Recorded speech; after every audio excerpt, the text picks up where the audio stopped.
Hello everybody and welcome to the day number 2 of the Open Qualifiers for the Europe Regional Leagues.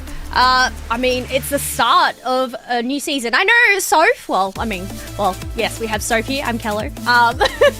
But you were there at the first in-person event, LAIC, but this is the beginning. We were saying this is the beginning of the online season. So how are you feeling about that? Well, I'm feeling very excited because we already have announced the invited teams, so we still need that top 4 to qualify through this weekend, which is just so exciting overall, with a double elimination bracket as well, which to me, one of my preferred bracket styles. So I am really happy to see that we're going to have even more Pokemon to watch, and in this case in particular, we have a full-on different meta than what we did at LAIC as well.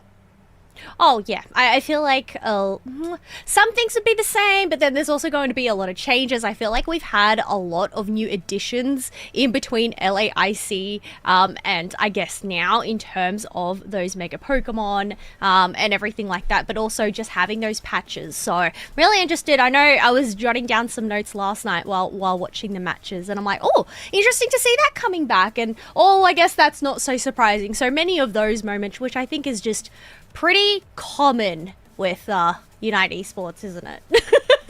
It certainly is, and I really like the fact that we have been having so much patch updates just as recently and frequently as we have been having throughout 2025, and going into 2026 online season hasn't been different. So it's always good to have those balance changes and having the Pokemon that were too powerful just getting tuned down a little bit, and the other ones that have been not having that much play also rise in preference as well, which is always so fun. But you mentioned a couple of the picks from yesterday that were different. So what exactly did you see yesterday that really just caught your attention? A Rapidash. Rapidash ended up winning. I feel like we haven't seen Galarian Rapidash in a hot minute, so I was like, oh, okay, that's actually pretty cool.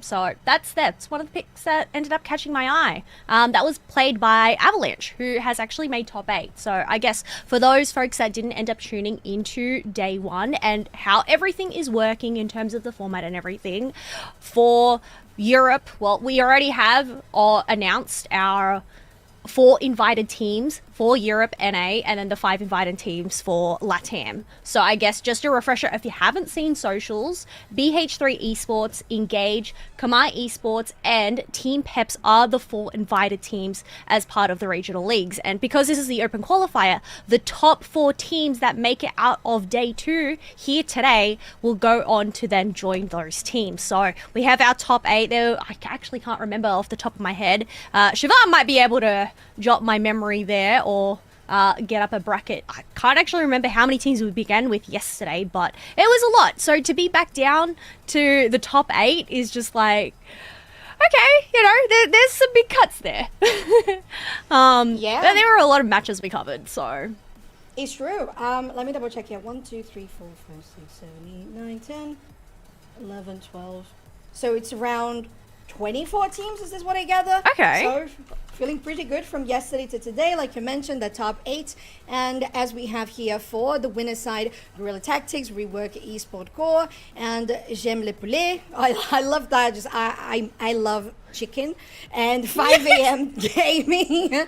While on the loser side, we have Phantom Forces versus Avalanche, and Thank You Toto versus Los MTZ.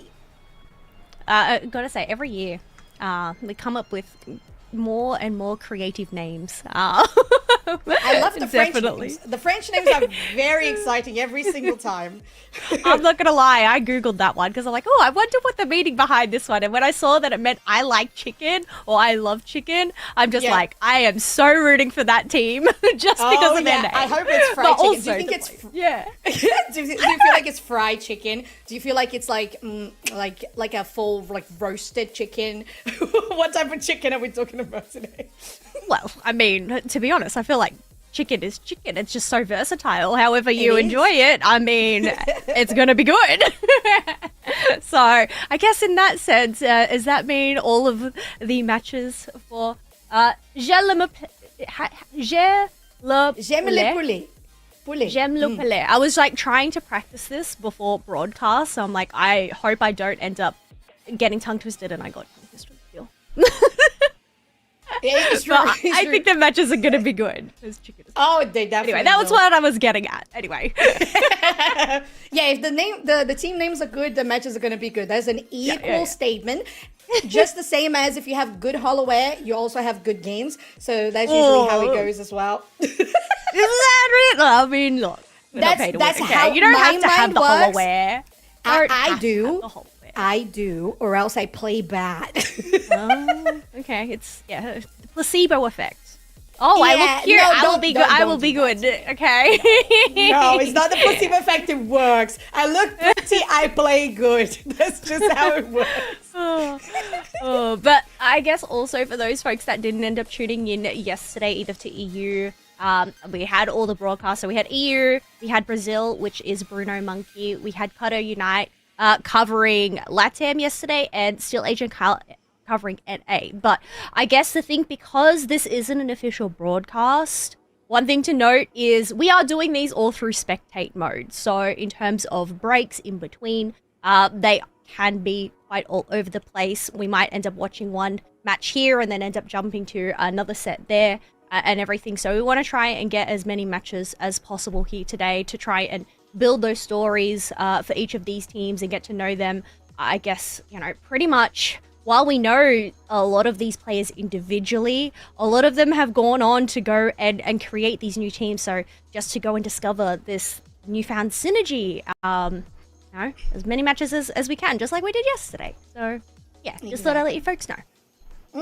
Also, I redid my maths. We're talking about 32 teams that signed up yesterday on day one. So it's even more here in Europe. I accidentally was checking Brazil because I did have that tab open because, it's, it's a region that I really, really love.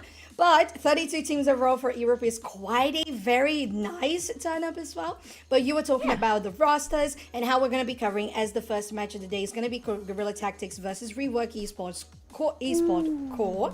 So I thought we should and we could go around through their rosters. So Guerilla Tactics having Tippy, Cherry King, Leon, Fizzy, and Snow.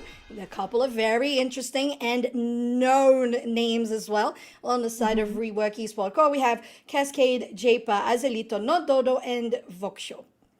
Yes, and some very familiar names amongst that team as well. So I know we didn't end up getting to spectate Guerilla Tactics at all yesterday. So we put in the request and we're like, we have to feature Guerilla Tactics here today. So I'm glad that, this is what we are up first. I mean, looking at these compositions that we have at first glance, I am noticing Delmise, which is one of the newest Pokemon to hit the fray. I think that was after LASC, wasn't it?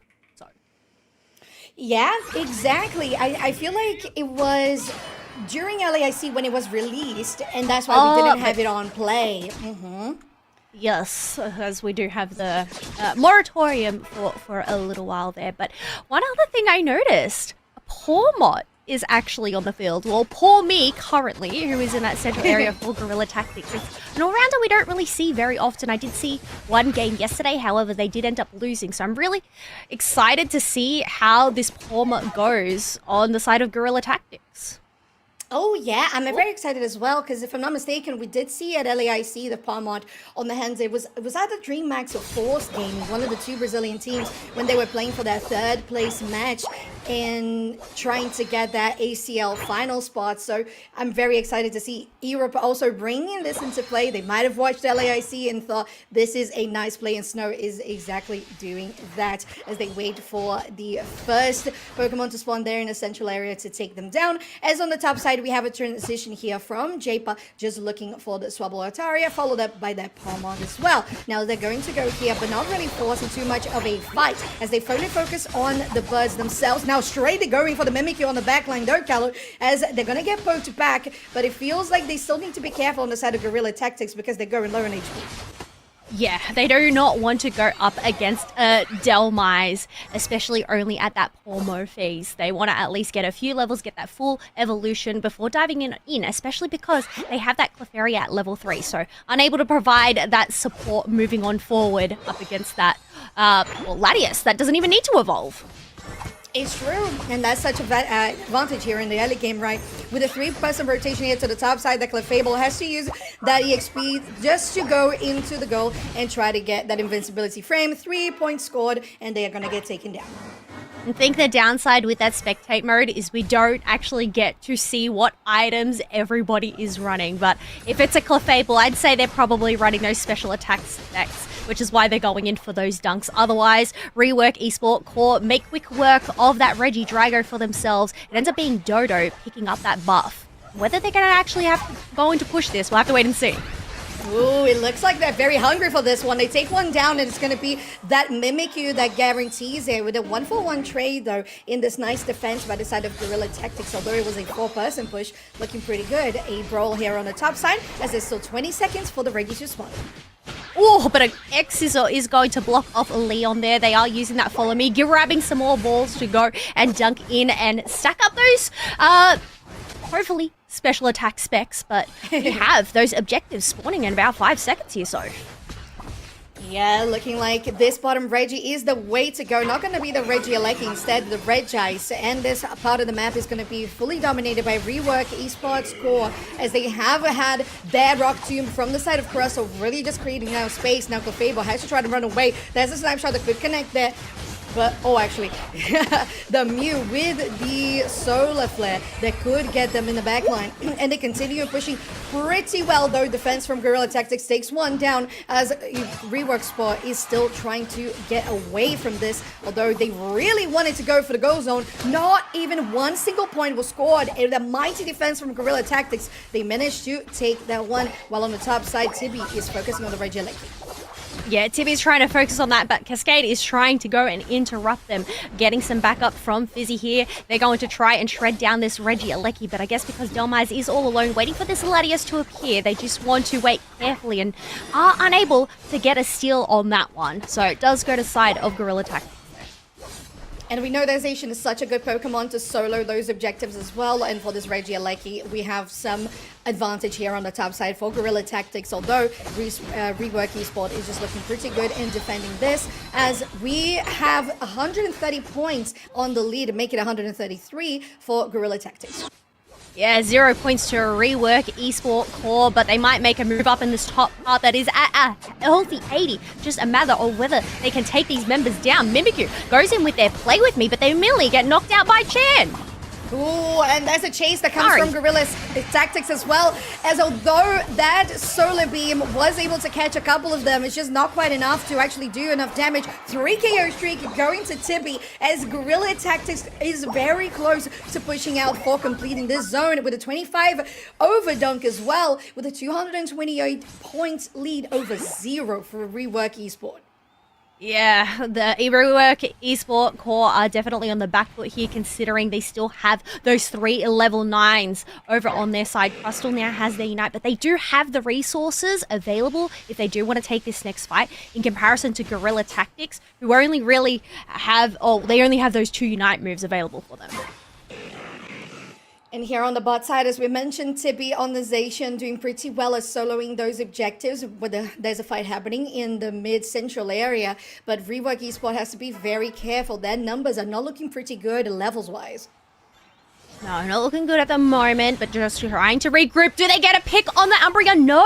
That anchor ended up missing, but the Shadow Sneak did it! And there we go, Delmise uses the Unite move to go and start this battle. Yeah, and it's looking pretty good here as one member goes down for the side of Rework Esport, as they can still keep on pushing with the Inteleon doing pretty good on the backline, although that's not going to be a connected snipe shot. They're still doing nice, as they are almost close to taking them down. Auto attacks range, it's just right there. 3 KO streak for Chuddy. Yeah, Chari being able to just go and wipe those out with those snipe shots is so incredible. I'm so glad to see Inteleon's snipe shot come back. I feel like it fell off for period of time, but I've always admired Inteleon's snipe shot players. Oh yeah, it's just such a tricky Pokemon to play. It's very fragile. You got to be in the perfect position to hit those snipe shots, and if you gotta throw in that fake looking to the back and then going into the actual target, so your enemy is not gonna be able to dodge it. Very difficult Pokemon to master. No, you cannot expose yourself with those lasers there while you're trying to aim. So trying to get the 180 one shot. I think. No, It's a 360 no no scope. scope, but it's not really a 360. It's 180 because it's a half turn, not a full turn.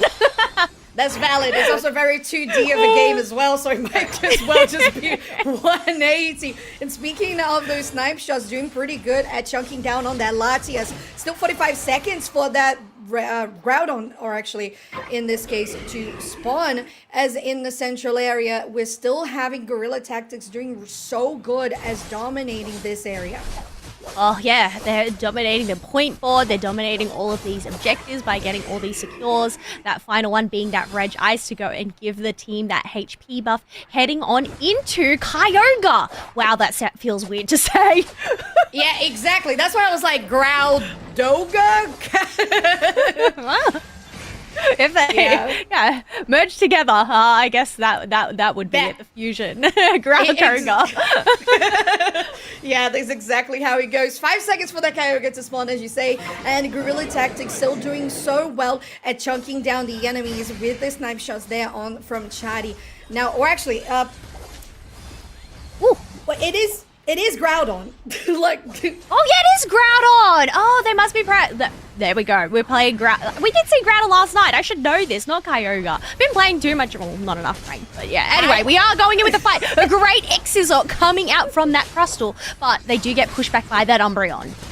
Ooh, okay, very nice X's are into the wall as well, but the damage is still lacking outside of Rework Esport. But with the Guerilla Tactics taking the upper hand, they're gonna be chunking them down and take the objective as well. Groudon is gonna be on this possession of Guerilla Tactics that they can keep on pushing. And with an ace, Rework Esport core just feeling so rough with 0 points on the board. Yeah, no points on the board for them at all. This is the first look of this team, Guerilla Tactics. We didn't get to see them during that day one, but they had a pretty good run, to say the least. And, well, I mean, being able to take this first game is definitely making a statement from the team. It surely is, and it's quite a heck of a statement. 544 to 0, and the numbers all across the board. 14-14 for your Palmot and your Zacian, with that crown on the level 15 Inteleon for Chatty as well. And so far, we have seen quite a lot of success from this Palmot in the central area. Yeah, it's actually looking pretty good. They're being able to reach the levels pretty earlier on, being able to take down these fights. But I mean, really, that team effort to go and, I guess, shred down those Pokemon, and then for Chari to come in and finish them off, as we have just seen there with that 4 KO streak. I feel like this composition is working so well for Guerilla Tactics, and it's so epic to see their synergy here today. Looking really good, and like you mentioned, because we didn't see them really yesterday, it's nice to finally see what they can bring to the table. And as we saw here, quite a lot of good coordination early on with good trades, 4-person rotates as well, and we know just how much powerful these picks are on the Zacian. And personally, do not sleep on the Palmot central area. Do not sleep on the Inteleons like you enjoy as well, so much as I do, Kelly, because honestly, the snipe shots do so much damage that if you know how to position yourself, and it's very clear that Chatty does, with 121,000 damage accumulated. Yeah, that is actually wild. 52% of the team's damage there.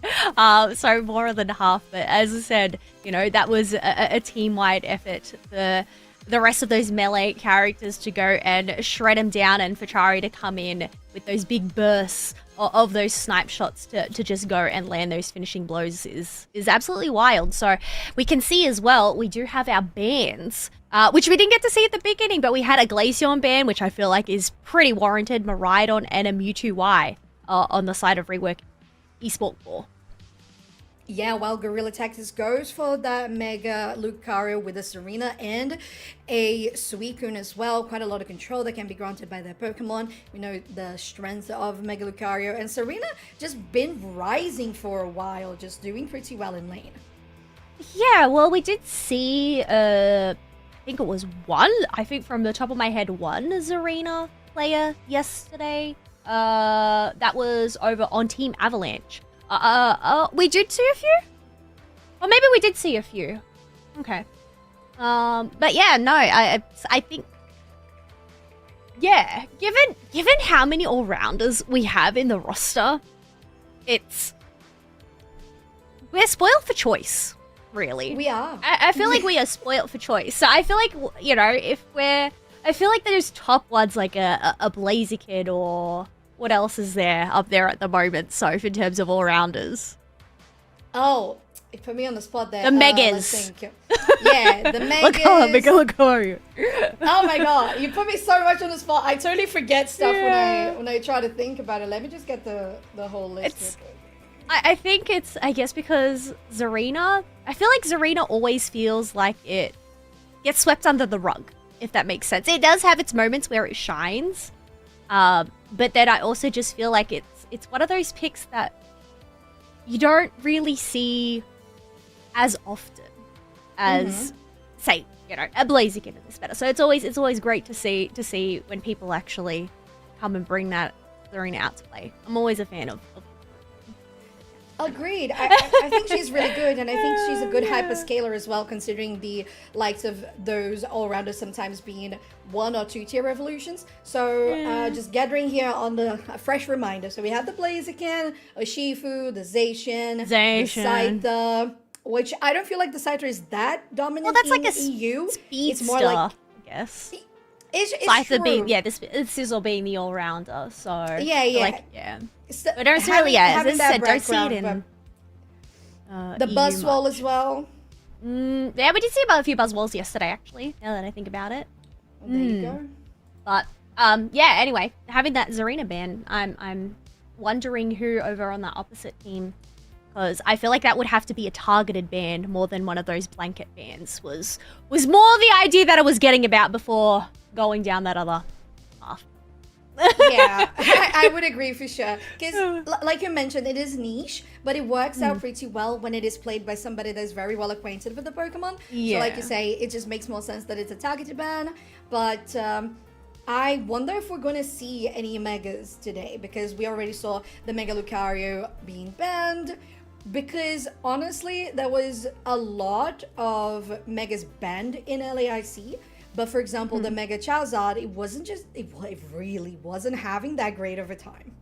I actually feel like we didn't really see many Mega Charizard bans nor Mega Charizard picks. I feel like Mega Charizard is just being looked over currently. Mega Lucario is definitely proven to be very prominent still in terms of the meta. A lot of bans for Mega Lucario yesterday, along with a few picks there as well. So I feel like, yeah, considering even that last match as an example for here today, well, Mega Charizard just wasn't even banned at all or picked up. It's just, I think, maybe just not seen as a valuable asset post nerfs.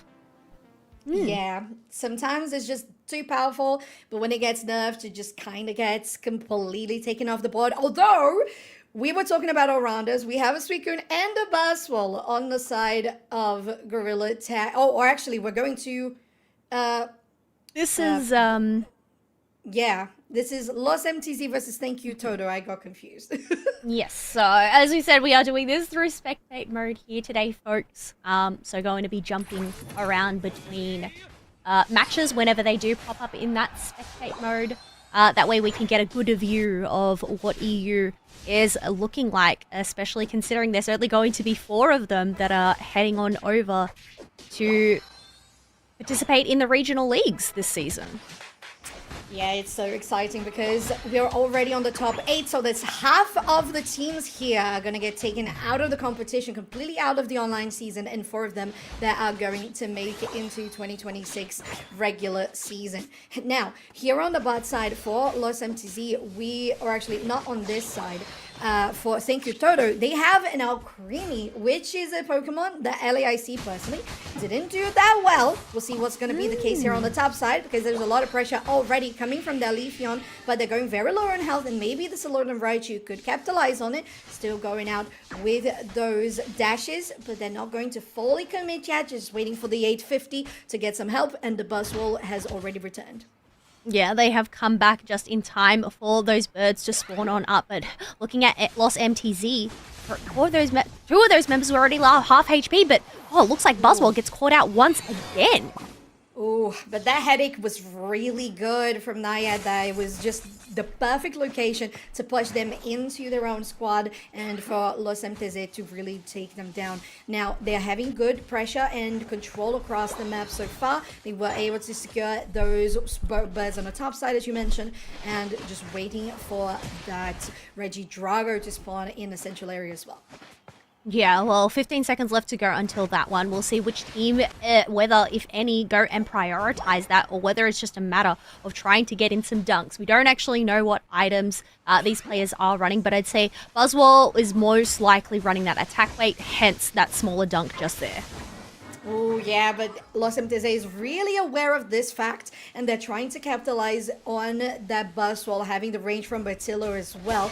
There's the Regidrago more towards the bottom side, so with a good Rock Tomb, Gerald is going to just try to zone Suicune out of this, and they are able to secure it. It's going to be Bertillo who gets the final hit. Rock Tomb once again trying to take the damage up until that final hit, and forced out with an eject button. Actually, Gerari will have to try to escape, although the Ice Cross Spears! Oh, it's the Suicune with the Whirlpool who takes it. Now they're still going to chase Los MTZ, almost taking down Suicune, but they stop their chase. Oh, it's always so rough to see when a Glaceon has all of their Icicle Shards and locks on in.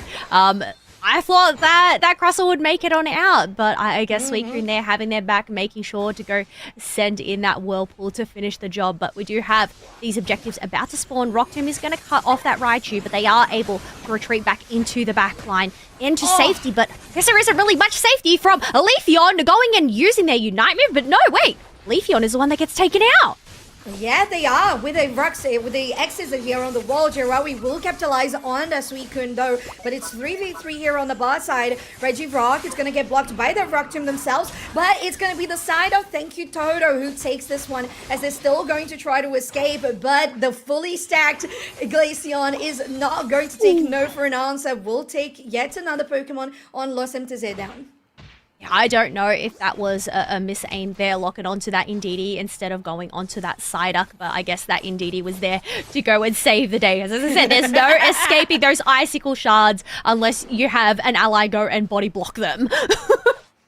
It's true, and sometimes even your ally cannot block it for you because they're also low in HP. So yeah, both end up getting knocked out because exactly of the with the splash damage. Yeah. All but right. there we go, Buzzwole going on in against two members. Yeah.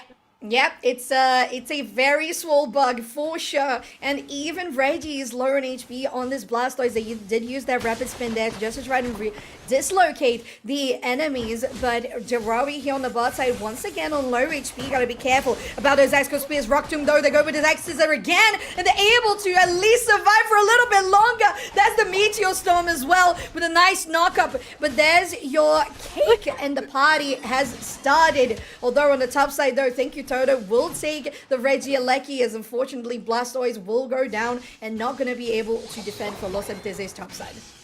I'm not going to lie, my heart stopped for a second there, seeing how low Girari was on that Crustle and the Leafeon going and hitting the Altaria. I thought they were going to be a corner to the Altaria there, but no, they ended up making to say, but look at this. All of this Eos energy is there for free for Buzzwole to go and get all their stacks to their desire.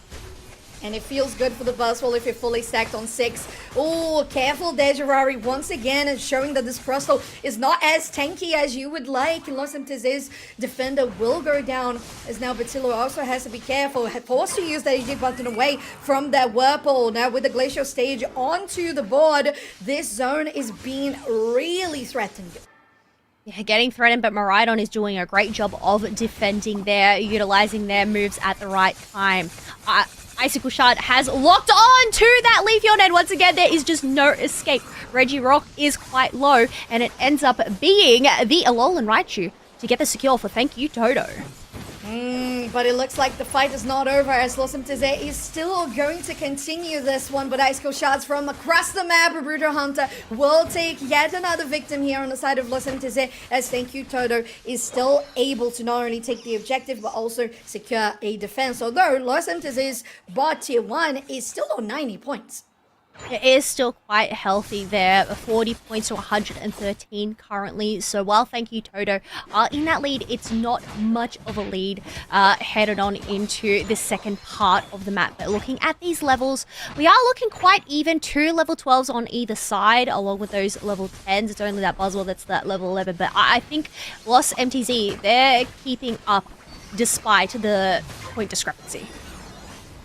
Well, we have a couple of Unaimus being used here with that Meteor Storm as well, just forcing out the backline, and having that Glaceon be far away from the fight is just something that works out pretty well for Losimteze, as the Glacial stage and the fanciful two-step there will take Toto into a good position. They are still trying to get away from this 3-person push. The shards are there, 2 KO streak, and maybe make it a 3 as well, but no, it's going to be the Alolan Raichu who takes the last one, but Blastoise is still going to get taken down, being chased by Alolan Raichu themselves, as they can and should be able to force out the zone. No, they're still pretty scared of Batillo. Yeah, I don't blame him. The range of that Thundershock does reach quite far, so you have to keep your distance, farm up whatever wild Pokemon you can. I think majority of that actually ends up going over to Thank You Toto, but because of all this brawling and all of this wild Pokemon farming, we already have a Glaceon that's reached that level 14 mark. So those Icicle Shards, they're ones that you do not want to get locked onto. Absolutely not. And like we mentioned, the splash damage as well is also pretty dangerous. 15 seconds for Groudon to spawn, and a massive presence from both teams here on the bot side of the map. Although Game Gunner is there to try and zone them out. The Electro Balls as well doing pretty good job. Rock Tomb just to get them out of the pit, and it looks like Losimteze will have the extra buff of defense and special defense for that Groudon fight. Yeah, that is going to be perfect for Jirari on that Crustle, who goes in with an engage on the X-Scissor, but Alcremie is there to save the day with all of the cream healing up their team. Oh, and it's looking good here. The dessert is served, although when you have that Leafeon on top of you, it can get a little bit dangerous, though Glaceon is going to be doing a pretty good job of cleaning it up, as it is a 2-for-1 so far for the side of Thank You Toto, as they can continue to try and get the presence here in the central area. Yeah.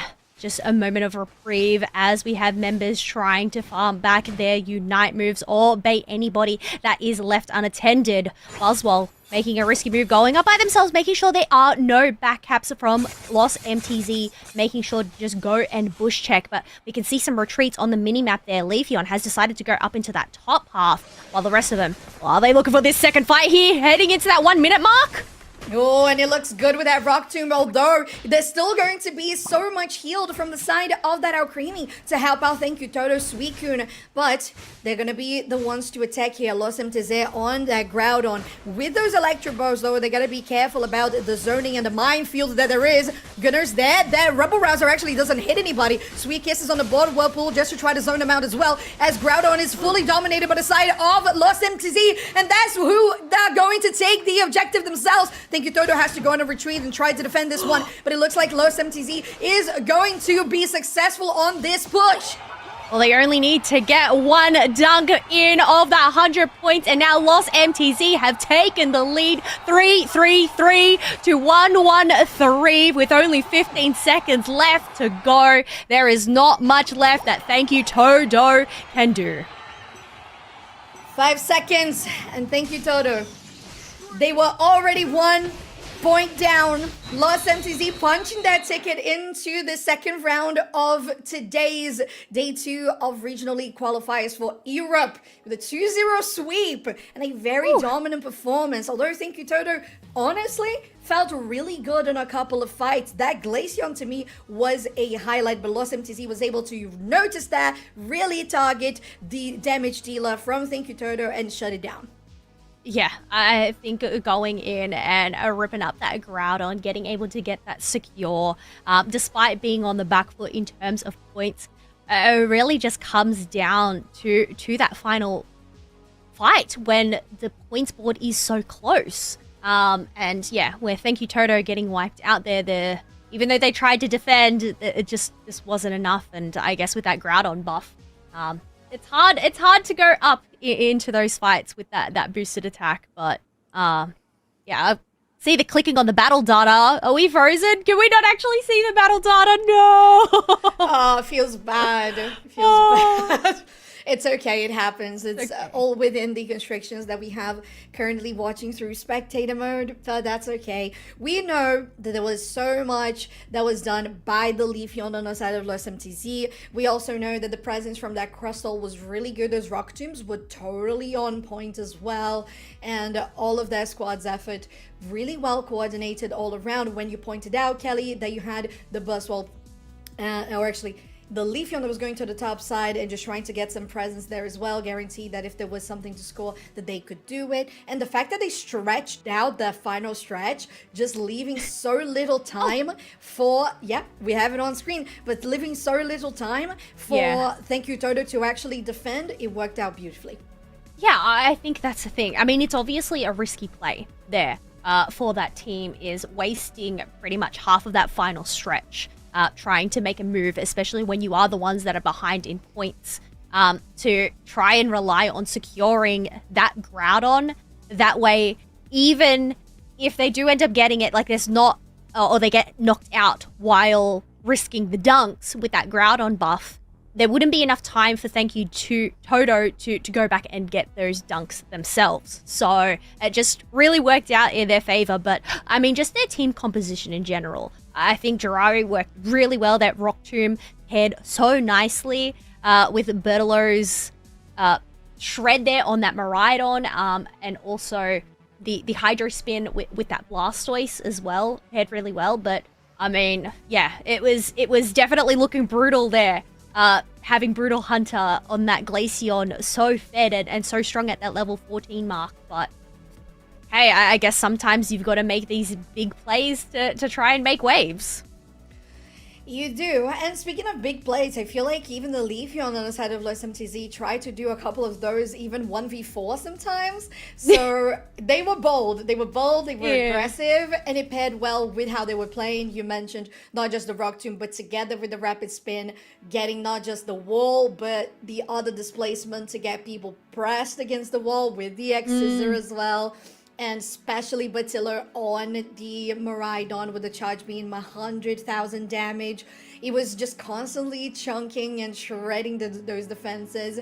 And it really made a difference in regards to poke, and especially in regards to defense. Because it felt like they were in a good position, but we still saw Thank You Toto scoring out pretty well. Like you mentioned, final stretch, they were ahead. Yeah, not by a lot, but I guess we'll have to see what game we have up next, because Guerilla Tactics are through with 2-0. Yeah. So they're was that the first game, or was that their second game that we just watched? Okay. So no spoilers ahead. Like, I'm just like, I'm looking at the bracket now, but then I'm also just like, I don't know if I want to say this, because in case this actually shows up on the spectate mode, they're done, so they're not going to show up on the spectate mode.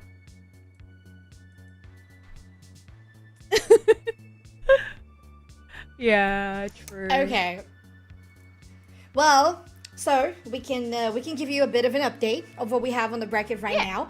On the upper bracket, we have 2 zeros across the board. So that Guerilla Tactics Rework Esport Core, the game that we watched, became a 2-0 series. The J'aime le poulet versus 5 AM Gaming, we have the French Chicken surviving with a 2-0 as well. And because of that, the result is Guerilla Tactics versus J'aime le poulet in the winners finals. Super exciting. And on the bot side, Los MTZ, that was a lower bracket, has advanced into losers quarterfinals on that 2-0, while we also have a 3-game going on for Avalanche versus Phantom Forces. So it's a 1-1 series. Yes, so I'm wondering if that'll end up showing up on our spectate mode here, but I guess anybody that does want to go take a squiz, have a visual of that bracket, exclamation mark bracket in that chat box there, and that should bring up the link for you there. So, I mean, winners finals though, Guerilla Tactics up against, let me pronounce it, J'aime le poulet. How did I do? J'aime le poulet. J'aime le poulet. I even wrote out how to say it. Like I'm reading it because it's like the I pronunciation. Need to read it. Pronunciation. I love it. I'm not gonna. I am so sorry to anybody that is French out there that I'm absolutely butchering your language. I'm trying my hardest. I'm trying my best. So I think it's just yes. I speak just. Straight out English, is so that you're trying really hard. But yeah, I think that's going to be a really, really intense matchup. And especially because whoever ends up coming out of the other end of that is guaranteed a spot in our regional league, the EU. So that one's going to be a big one. Ooh. It's true. Wait, now that actually, I was going to say because yeah, like they're both guaranteed, aren't they? Are they both guaranteed? No, I don't think that makes sense because top two would be grand finals and you would need to have one from losers finals and one from winners finals, right? Well, that's, yeah.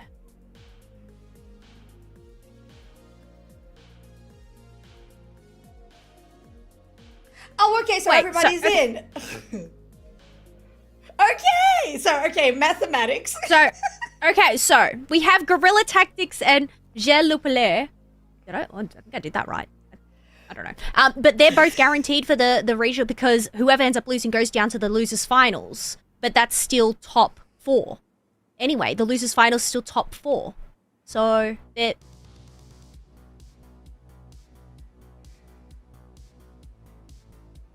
Okay. Wait, no. Whoever wins loses semi-finals.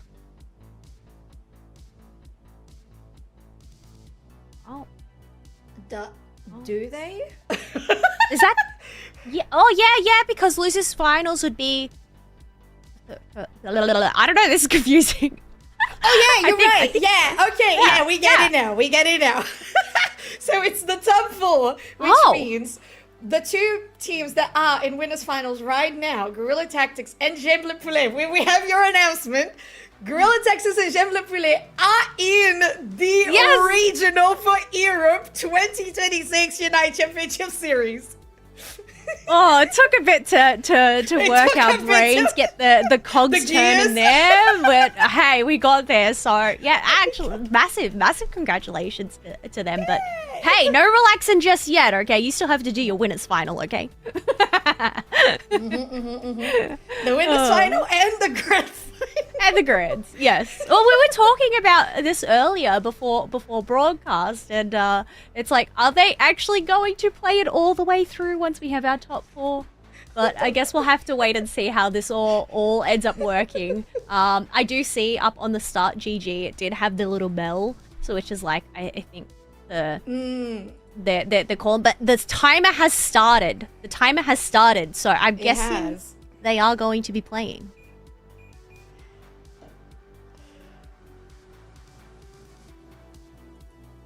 Yes. Yeah. Yes. So, okay, so we might be able to watch the Game 3 of Avalanche versus Phantom Forces on the lower bracket, which we mentioned as well. It's currently the only series in the bracket right now that went to a Game 3, so that's very fun. But I feel like overall, we didn't even clock just how powerful that Guerilla Tactics and J'aime le poulet matchup actually signified, because they're in the league. The hype. I repeat, they are in the league. So if I bring up here the Unite Esports page with all of the invited teams, plus them both, we should have, hold on, I'm getting there. Yes, Europe. We have BH3 Esport, Engage, Kamai Esport, Team Paps, plus Guerilla Tactics and J'aime le poulet. So we already have 6 teams confirmed for Regional League. Yeah, that's wild. It's also like, wow, that was really quick. But I think it's also because we didn't end up getting to see that second game of Guerilla Tactics. So yeah, I think that was why it just didn't end up clocking in, because it was just like, huh? We ended up watching the losers round 1 between Lost MTZ and Thank You Toto. So yeah, Lost MTZ going up against Rework Esports 4, who were defeated by Guerilla Tactics, which was the first game that we watched. So, but we just didn't end up getting to catch the second game because of the spectate mode, and it disappears, which is sad. So sorry, folks, that we couldn't end up finishing off that set here for you today. It's true, at least we got to show them. We did. That's all we wanted. We did it, Tano. I know Tano was pretty sad to not see them yesterday. So, yeah. So we got you for at least a little bit. And Tano is still coming here today as well. Is he? Coming today? He is, correct? Yeah. Yeah, so, Tano and Relic will be joining us a bit later, so yippee. Excited for that one, but yeah, for the moment, it's just a matter of waiting for the spectate. I guess I have a question, actually. Shivam, or do we have a game? Oh. I reckon I would agree. If it has just popped up, or has it been there for a while?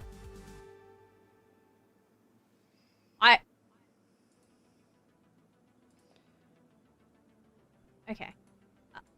I was gonna say we can always just pop it on the screen and speed through the first half kind of thing, and then catch the end of it, and then that way we'll be able to catch the other games. So yeah, I think yeah, that should be okay. We can just I guess it's kind of a mixture of being an unofficial broadcast, a mixture of watch party and, you know, feel vibes and agreed. So I think we'll get in as many games as we can is the goal. Exactly.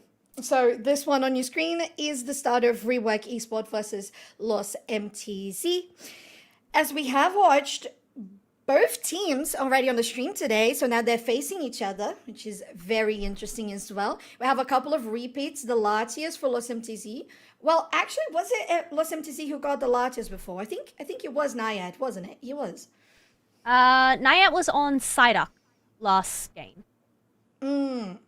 So it must have been Guerilla Attack. Azalito was the one that was on the Latias. Oh, on Thank You Toto, in the first right? game. Yeah. So they've switched around there. It's true. But the Serena is back. Yeah, Zarina is back, so that would be, I guess, why that ended up getting banned in that first bit. Also, we have an Urshifu. I'm excited to see which Urshifu we have here. Yes, considering their composition, I'd say we're going to end up seeing a Dark Bear Wicked Blow. But I guess we'll have to wait and see. Yes, it's true. And I feel like it's one of those all-rounders that work out pretty well currently. But side, Lost MTZ is going to get a 2KO streak for the Sylveon, plus a couple of good dunks, getting themselves to 56 points. With Regidrago spawning pretty soon, that should grant them a nice presence in the central area. Attempts to steal here, not going to be succeeded by the Latias, and Nayad might even pay for it. That's the berry with the focus band proc as well, but they are not going to be able to escape. And meanwhile, Rework Esports does take the Regidrago themselves. Whoa, Blaziken! That overheat was insane! That really was. They managed to catch out three members of the opposite team there. So yeah, having that Blaziken already at that level 8 does have that ability to go and switch up their stance. However, we're still waiting for that Shifu to reach that level 9. That way they get their Unite move. But first objective, we have that Regieleki down at that bot side. Unsure what there we go. We do know what the top Regi is, a Registeel. and both Reggies get taken down with Rework Esport being able to score their Reggie Alecki 2 goal zone, as they are going to score a lot themselves. There's the Psyduck that gets them into a bad position. Oh, the Psychic does land as well, and the Mewtwo is going to capitalize on yet another one. A 22 actually overdunk for Rework Esport, just getting them equalized almost versus 115 points of Lost MTZ. Yeah, only a 3 points difference between these two teams as we are gearing up close to that halfway mark. Otherwise, another fight is coming on hard up in this top half. Psyduck does end up latch onto that Blastoise, but they don't just get knocked out just yet. Ends up using their Hydro Typhoon just to give them that shielding. That way they can go and survive any sneaky hits. Speaking of sneaky hits, 2 KOs for the Blaziken with another push and a 2 KO streak for the Latias, as now Rework Esport has some backup to at least try to continue fighting. A focus band that was procced there by the Serena is going to allow her to escape safely, but there's still 22 points on the top side for Rework Esport to try and defend, and bottom that Shifu will take the Reggie Alecki versus Los MTZ, taking the top Reggie steal with a huge overdunk of 48 points. Yeah, it's huge. Now they're at 215 to 112, so it's still not a major difference, especially when it comes to this Groudon. Rework are still able to make a comeback, but we have another fight brawling on out. I think we can slow down the speed as we are getting closer to this final stretch as well, if you don't mind, Shiv. Because we just had 4 members of Lost MTZ get wiped out in a flash. Yeah, we should get caught up to speed in just a few seconds as we're very close. There we go. Into that live position of spectator. 3 minutes on your clock as Rework Esport has a lot of good presence here in the central area, with the Umbreon also gaining vision on the enemies jungle, as Lost MTZ having some good numbers. 2 members on 12 and the level 13 on the Blaziken also looking pretty good, as now there's still Reggies to spawn and both teams positioning on top side. Yeah, it's going to depend on what this random Reggie buff is going to be, whether it's actually going to be worth it. I feel like anything is going to be worth it, but whether any of the teams are able to go and secure it, as we have a Shifu going and wiping out that Trevenant. So that is Lost MTZ's one of their frontliners gone, and a Reggie steal, well, that is pretty juicy, but with only 2 minutes and 15 seconds left, it looks like neither of these teams are going to risk it. They're going to go get this positioning in the Groudon pit. And I mean, they have already the advantage of the Blaziken not being there, although they're still going to be able to spawn back in time. It's a nice Psychic that goes there from the Psyduck on the top side, with the Queen Ascendance taking down that attacker there, and they can keep on pushing. Looking good as the zone continues from Rework Esport. Although backline, look at the Hydro Typhoon looking pretty good with their full power Sai, just trying to get them out of position. But now with the Mewtwo and the Urshifu to finish them off, not even the defender will survive. Seems like Rework are untouchable here, not losing any members, but taking down multiple members of Lost MTZ. They're able to just hold on to this Groudon pit, but the thing is, they're the ones that have to make a move, because they're the ones that are behind in points right now. Ooh, Fanciful Frolic here, but Silo trying to get into a good position to poke them out with a Mystical Fire. 50% on the Psyduck as well as the Groudon. Lost MTZ is on the pit. They might be able to take this one with the overheat. They are! And they are going to continue pushing on top of that Psyduck, as they have taken 3 members down of Rework Esport. And this goal zone is on 3 points. Now make it such a huge overdunk. They can continue forward as well. 305 to 212.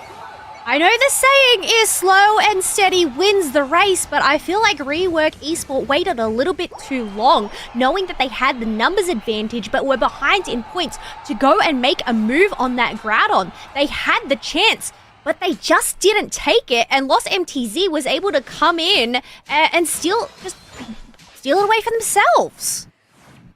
Well, Rework, like you mentioned, Kelly, might have waited a bit too long, now trying to make a push for themselves as well. Focusing onto that Sylveon, though, might be able to steal that buff back, but it's too little too late. Fanciful for Frolic as well. No, actually, Moonlight Prance, as this is going to be Lost MTZ winning that first game of the best of 3, as they can continue to look forward to that 2-0 in advancing into those losers bracket. I'm really, really surprised that they didn't end up making a move during that final stretch, especially because 2 of those members of Lost MTZ were down. But yeah, I'm not sure what ended up happening there, but we do have our stats here. I guess between these 2 teams, like, it was pretty close in points, but Rework either needed to go and push that top tier 1 pad, knowing that there was only 3 members available to go and defend Lost MTZ, or I feel like they just needed to go in and rip the Groudon for themselves. So, I mean, hey, was that their second match? Or was that their first one as well? I'm not sure. I saw 2 pips on the bottom, so I'm like, was that mean that Reworker knocked out? Okay, that was the first one. So they are still in this for now. Okay. Oh, okay, so we managed to catch it. There we go. Ooh, what do we have here? What are you spying, Soph? Okay. We have a regular Pikachu. We have a Decidueye. Wow, I just clocked it. Wow. Desi. Okay, usually when we think of Desis, we're usually thinking of Inteleon being the better option. We did see a few Decidueyes yesterday. Actually, it was, this team, Phantom Forces. RG ended up running it yesterday, and one of their matches, they managed to deal 122k damage dealt as a Decidueye. So, hey, we don't underestimate the Decidueyes, okay? Was it? Oh no, that was on the. Oh no, they're running Glaceon this time. That's only on the Decidueye. Sorry. Yeah. Yeah. So it's even the enemy team now against Phantom. Exactly, against Phantom Forces. Though here topside, that Torchic with this Gossifleur applying a lot of pressure, which, to be honest, against the bus wall, I'm quite impressed. Yes, impressive indeed. I'm really impressed to see this Pikachu on a field. I feel like we don't really see Pikachu as much these days. And it is full attacker Pikachu, not a support Pikachu, considering they have the support Slowpoke down there with them. Otherwise, 3v3 up in the top path, 10 seconds still left to go until these birds do spawn. But just some healing before going in for even more action. And the action looks pretty stacked on the top side for Avalanche with a 4-person rotation as well. But the birds are still going to get attacked first by Avalanche. Now with the charge beam trying to poke them out with a good reposition from Phantom Forces. They are able to get back into pad safely with the Pikachu to help out as well. It should be okay. Although soon we might see, a Thunder coming through here for Pikachu. I feel like that evolution from Clefable just saved them there because they didn't end up getting hit by the leftover Thunder shocks there. So, worked out well. But yeah, so far, we're 8 minutes 15 into the game and no points on the board just yet. Otherwise, this Torchic is looking to be in danger, but they're able to go and tackle their way out of there and grab themselves a berry, looking to defend this pad. And with the Eldegoss as well, now fully evolved, looking to be able to defend even better now. Pai coming through with the Glaceon, gets one of the knockouts and make it 2 as well. That streak is looking really good for the attacker on the side of Phantom Forces, although backup from Joro will come here from this Miraidon, and they're able to capitalize back, but they still got to be careful about how they play this because there's a Pikachu around, but it's a 3v3. Yeah, 3v3 currently still brawling up in this top path, trying to secure all of this wild Pokemon for themselves, despite having that Regidrago in the middle for over 30 seconds. And even then, Oni is not going to go shred it. They want to work on these birds instead. Ooh, forced out the eject button, but is not going to save the Combuskin here. The Glacial Stage trying to take the Clefable down. Nice block by the Miraidon. Will save that supporter. But still looking very hungry. Pagi here did straight into that Spirit Shackle plus the Charge Beam. Just looks like the attackers here are doing so much work on both teams. The Thunder will take the Decidueye back. But really, these attackers, woo!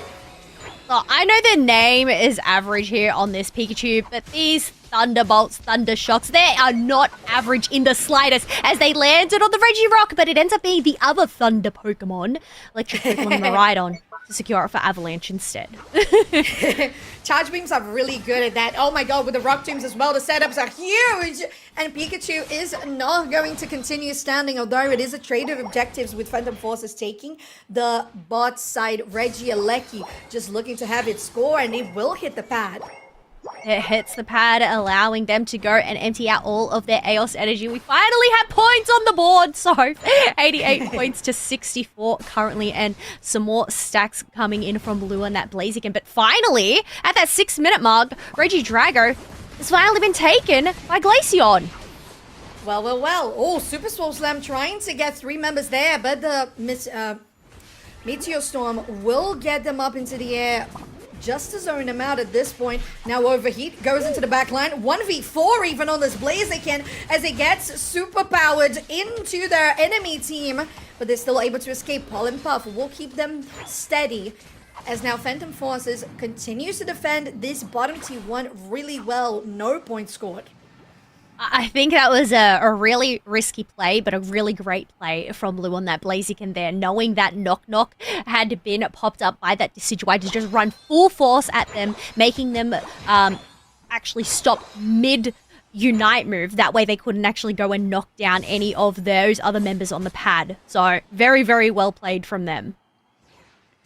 I really like these compositions so far, especially for Avalanche. What we see from the Rock Tombs and the setups for both the Charge Beam and the Spirit Shackles have been pretty good. 15 seconds topside for the Reggie to spawn, the Roulette Reggie itself, as we know the Buzzwole could take it alone as well. But side looks like the contestation is much more for the Regieleki. Good presence there from the Crustal. We have a 40 being scored by the Buzzwole on the top side, and they are going to be able to do so with the Glacial Stage popped here onto pad. It really just gets Avalanche away from their defense. But now with the Thunderstorm as well, they're going to continue zoning them out with this Crustal, getting a good Rebel Rouser stun on 2 members on the side of Phantom Forces with the Follow Me just to get them healthy for even longer with the shields. They are still going to stand, but not for longer. There's still so much damage that comes from those Icicle Shards, but it's not going to be able to take the defender down as Phantom Forces moves for the Regieleki. Yeah, that was some insane plays from Phantom Forces, knowing that the Buzzwole was up in that top half, dunking their 40. They end up taking their chances, knowing they had the numbers advantage to take that tier 1 pad, push back Avalanche, and then go and take that Regieleki, which is going to pressure that tier 2 pad. But I guess Avalanche, knowing that they lost that fight, they're going to focus their energy on this Regirock. But Blaziken is here. Are they looking for a steal? Can they actually do it? Oh, Overheat trying to get there. It's not going to connect. As, oh my words, the Blaziken just miscalculated a little bit with that Charge Beam damage. And we're seeing that this Buzzwole is doing quite a bit, scoring, defending Regieleki by themselves on the bot side. 3-minute 25 for endgame.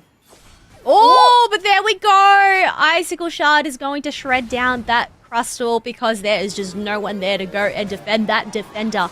36 points is about to go in by that Blaziken, is successful. Follow Me is unable to stop it, and Eldegoss gets a sneaky 10, but here comes a Knock once again to try and water Phantom Forces. Are they able to take down this Eldegoss? Yes, they do, but it's 10 points difference with a minute left to go until this final stretch, Soph. Yeah, it's pretty close, and it's very contested right now. They're going to take down this Pikachu, but Avalanche still needs to make good use of the fact that they still have 30 seconds of their Regirock on their pockets. Nice Rock Tomb, isolating the Slowbro there with a Pollen Puff from that Eldegoss. They should be able to survive for a little bit at least. Going for the berry as well. Now still maintaining that Glaceon in a good position to continue stealing, but the Super Swole Slam goes on the back line, and that Buzzwole is just unstoppable for Avalanche. They're still pushing here. The Buzzwole is going to continue and do well as taking the Slowbro down. Whoa. The Overheat is going to do a lot of damage, but still 1v4. They are able to escape with a little extra movement speed, but Avalanche is unstoppable. I mean, I guess that's an Avalanche. Once it starts rolling, you cannot stop it. So you want to move out of their way, and well, I think Miraidon is one that you want to move out of the way from, especially when you get cut off by a Rock Tomb. But Slowbro is able to go and regenerate some of the HP as they go in with a Slurry Beam, Soph. Oh, that's crazy, but there was no backup and no follow-up from Phantom Forces, so they were not able to really capitalize on the Miraidon. And the Meteor Storm does connect, helping out Avalanche to continue this fight to their advantage. That Rock Tomb's really separating them, and the extra Thunder damage is going to connect. And it feels like this Miraidon really did everything in this fight, although they were focused by that slow beam. There's still Pagi in the backline trying to get something here. They are not going to secure it on the side of Phantom Forces. Avalanche, it's still the one to come out on top. 164 to 187. Avalanche just need to get a little dunk in to go and make the difference. But the thing is, because there's still a minute left on the clock, if Phantom Forces can try and wipe one of these members of Avalanche out, they might be able to steal this Groudon buff. But Crustle's going to make it difficult by dunking in another 60.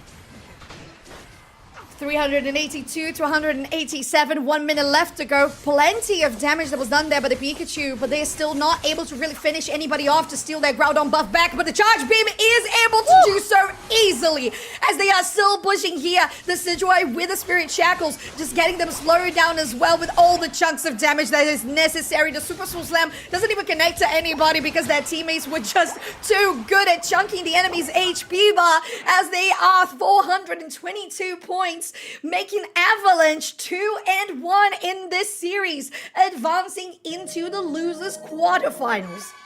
I've got to say that last final push is definitely showing Avalanche living up to their team name there. That was an Avalanche that just could not be stopped.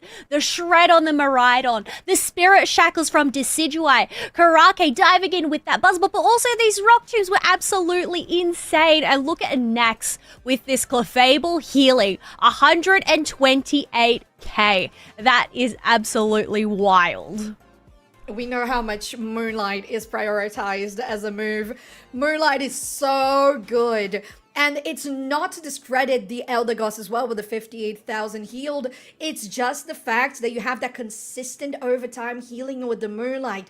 And the positioning that we had on the side of Avalanche, everybody together all the time. And even though there was a little bit of a dangerous situation to being stacked up because of the Thunder on the side of the Pikachu on the enemy team, because of the Glaceon and the splash damage around the Icicle Spears, it just feels like it was still enough. Just how powerful that Clefable was in regards to maintaining everybody healthy. But it was much easier to keep people healthy when both the Miraidon and the Decidueye were just doing so much for, I believe, 100,000 damage from that Miraidon. Yeah, that shred is insane. Miraidon is so back. I mean, I feel like so Miraidon has always been like a pretty decent pick. It has great shred, great range as well. And especially if the other team doesn't really have that dive to go and deal with it, it makes it so difficult to go and shred it down. But yeah, I think just the Buzzwole, the Crustle, and the Clefable working in tandem to go and protect those backliners. Yeah, just Avalanche looked really great there. I mean, you know, towards the end, obviously we're on the back foot, but it's an Avalanche, right? You gotta just let it's the rumbles that begin in the beginning, and it's like, oh, we safe, and then suddenly, no, it all comes crashing down, and it's like, oh no. Heck, it does. It does. It does. And you mentioned as well how it was a little bit slower on the beginning of the game in regards to points. But you know, speaking of points, Guerilla Tactics was already 1-0 up against J'aime les Poulets in the winners finals. So again, these two teams are already confirmed as part of the top 4 that will join the regional league. While on the losers bracket, we have quarterfinals with Los MTZ on a 1-0 up as well against Rework Esport Corp. Yes, and yeah, only one of these teams is going to make it to that losers semi-final, and believe we deduced that whoever does end up making it through to the losers semi-finals is guaranteed that spot in the regional leagues. Is that right? The semi-finals or the finals? Double checking. Semi-finals. So yeah, these two sets are big ones for these squads. I was going to ask before. Oh, okay, we could go for a quick break. I was going to say, I know we ended up having some predictions that you asked us for, Shiv. So, I was curious. Have any of our teams that we've predicted been knocked out here today? I think I said thank you Toto to make it through.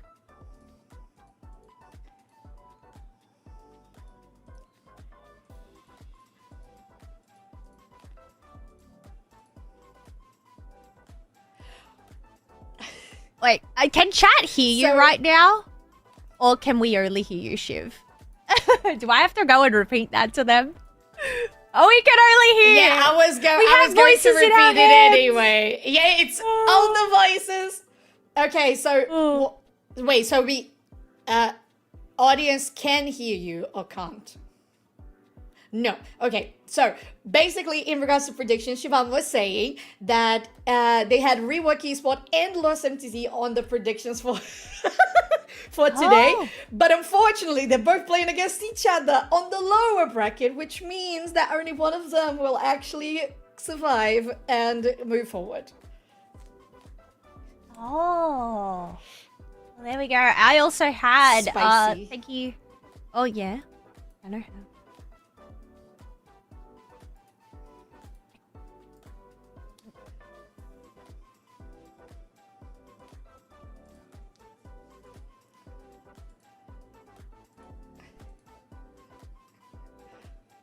So Tano, we'll repeat for everybody because it's just silence out there while we're listening to you. But Tano had thank you Toto to make it through. I also had thank you Toto to make it through. But so far he only has the 1 point with Guerilla Tactics, depending on how Rework Esport will end up going this next set.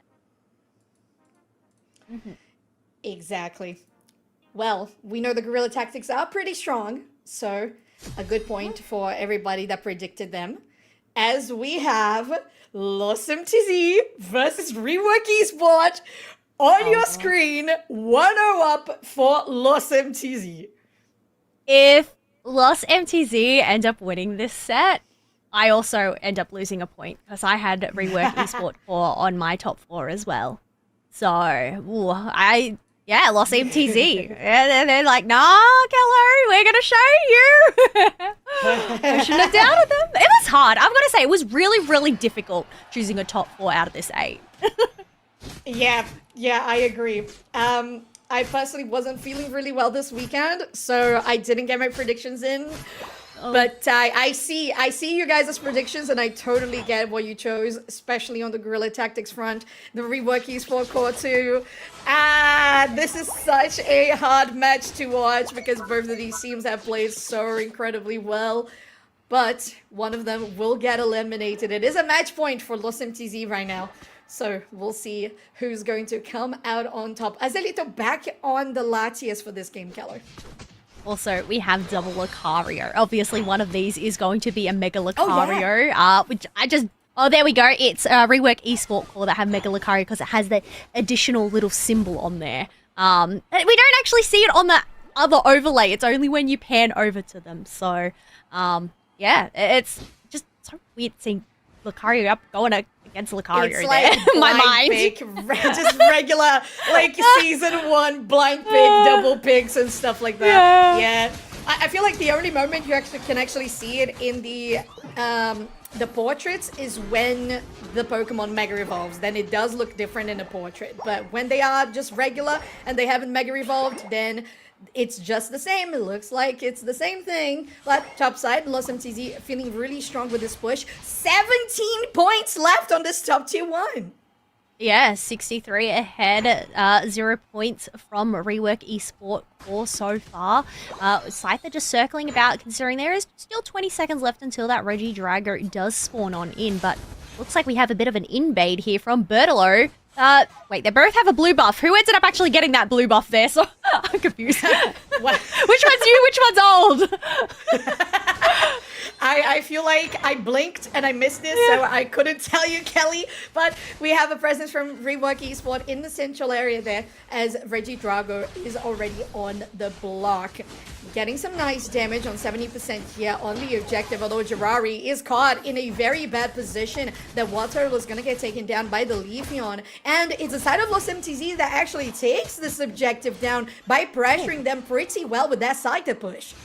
Yeah, being able to get 2 knockouts there as well. Mewtwo is going to hide in that bush, go and stun a Bertolo there, as we do have that Leafeon being knocked on out, a third from that Scyther, allowing Lost MTZ to go and get more points on the board, leaving Rework Esports for still at 0 points. Well, it's building into an 100-point lead, so Lost MTZ is really trying to solidify the 2-0 sweep. Now, going very deep into the top lane might just be a little too greedy of a way to try to accomplish that, though, as both teams are here on the top side for a Regice that has just spawned with the Emerald 2-step, followed up here from Rework Esports Core. They're able to take the Scyther away and guarantee the objective as well. Yeah, we did have that Regice getting secured for that squad, but it looks like they're just going to retreat on back, not looking to push. Meanwhile, Blastoise was able to go and secure that Regieleki in that bottom side, as Bertolo is forced to use their Unite move to prevent Rework Esports Core from pushing forward. It's a 3v3 here on the top side, although in a central area, there's the Umbreon that could help Rework Esports, but they're not going to fully commit to anything at the moment, as on the bot side, Lost MTZ have been able to get their Regieleki to pad, and they're managing a 20 over dunk, will get themselves into an 173-point lead over 0. Yeah, that is looking rough for Rework there. They really need to try and get some points on the board and not look at getting knocked out by this Blastoise. Umbreon is quite low, but we still have some action up in this top path from this Mega Lucario and Latios, but Latios ends up getting caught on out, so should mean this Mega Lucario is soon to follow unless they get out safely in the flux zone. Yes, they do. Oh, the amount of steel that they have there with the Mega Revolution is huge. Close combat as well. There's still 1v4, but it's going to be the Aura Cannon on the side of Standard Lucario, who will guarantee the knockout on their Mega counterpart. Yeah, Standard Lucario there is at that level 10, so 1 level advantage over that Mega Lucario. Well, as I say, that cast a curse. Wow, I see how it is. It happens sometimes, it happens, especially when you don't have the character on your screen. You're like, I don't know how much EXP they have. Yeah. Maybe they're gonna evolve. Maybe they're gonna level up. Maybe they're not. But again, we're seeing that Lost MTZ is really looking to get as many scores as possible. Although there might have just been a diversion to try to get people away from this Blastoise that was stealing the enemy's blue buff. Yeah, and they were successful, so both of those blue buffs are on the side of Lost MTZ. A Reggie steal up in this top path, and it looks like it's going to go for free to Lost MTZ, as no one from Rework is there to contest. Instead, looks like they're trying to focus on this Regieleki, but Bertolo is still down here, has their Unite move along with this Blastoise. Oh, but it's still going to be Rework Esports who takes the objective themselves. Hydro Typhoon will get 3 up into the air, but they are still in a very bad position, trying to escape there with the eject button as well. It's still 1v1 here on the bot side, but Rework Esports is saying, no, we're turning this back around. And Regieleki hitting pad, they're going to be able to score quite a bit. There's going to be a 4-point left on this goal, with the Aura Cannon coming through as well. This Lucario might be able to take them down, and it's going to be the Scyther alongside them who guarantee a 2 KO streak, trying to score more, but they're not able to break the zone. Oh, I guess that quick math did not come in favor there. That quick math was a little bit too slow because they weren't able to break that pad, making sure to get that 40 points in from JPAR, but they ended up getting wiped out. Nonetheless, they still managed to get 86 points on the board, so better than nothing, but that is still a massive advantage for Lost MTZ heading on into this final stretch. It's pretty interesting, Kelly, considering that the levels are kind of similar on both teams. The fact that you still have more than 150 points lead for Lost MTZ, but Mega Lucario has evolved as well, but they are very low in HP, but look at the lifesteal that they have. They are still standing, going into the back line, finished up by that Scyther, and with that 2 beats, they're able to continue with even more. No, Mewtwo is still going to be able to escape because of their teleport. Yeah, able to escape, go back to safety next to that Latios, get some healing, farm up some wild Pokemon. But we do have this top objective spawning up first, as Lost MTZ's covering those bases with the bushes, but they have left that bottom pad unattended. So this is Rework's time to go and break that and create some space down there for them. 23 overdunk here on the bot side, and finally that tier 1 pad will get broken by Rework Esport, but Losim TZ feels like the Roulette Reggie was more important. With HP recovery from Reg Ice, they are going to be unstoppable going into final stretch, but Rework Esport trying to get some presence here in the central area. Some presence, 20 seconds still left to go. Nobody is going to touch this Reggie Alecki in case there is that rip from Lost MTZ. Mewtwo Y has spotted that Blastoise, is going to lock on, but they are just able to go and tank this, and with the Reg Ice buff along with those Blissey eggs, they're pretty much back at full HP despite those blows. And it's important to get a lot of blows because they have a tanky front line there, but Blastoise is full to max HP. Trying to get some poke in here from Azelito on this Latias. Careful there with the Mega Lucario. Still going to be able to find it with a knockup. No, it actually doesn't connect. There's going to be a Meteor Storm that comes through as well from that Mewtwo as it has evolved with the side of Lost MTZ, trying to find people on the backline with the side that they're able to do so, but still got to be careful. Bertillo is still standing, but gets one in the backline, trying to get into the pit. Maybe the side is going to be able to seal it. No, Rework Esport is still able to take it for themselves, and the Groudon will be the final buff to potentially take us to game 3. Both of those Megas going in, shredding it up, securing this Groudon buff. It's still Rework on the back foot because there's 253 to 280, so looks like they still need to get some more points with a minute left, but looks like both of those Megas are going to retreat instead and regroup. This is dangerous, very dangerous. No buff for the Umbreon or with the 42 points. There's still a buff for Cascade with the 50, for Dodo with the 50, but they're still very cautious about how to play this.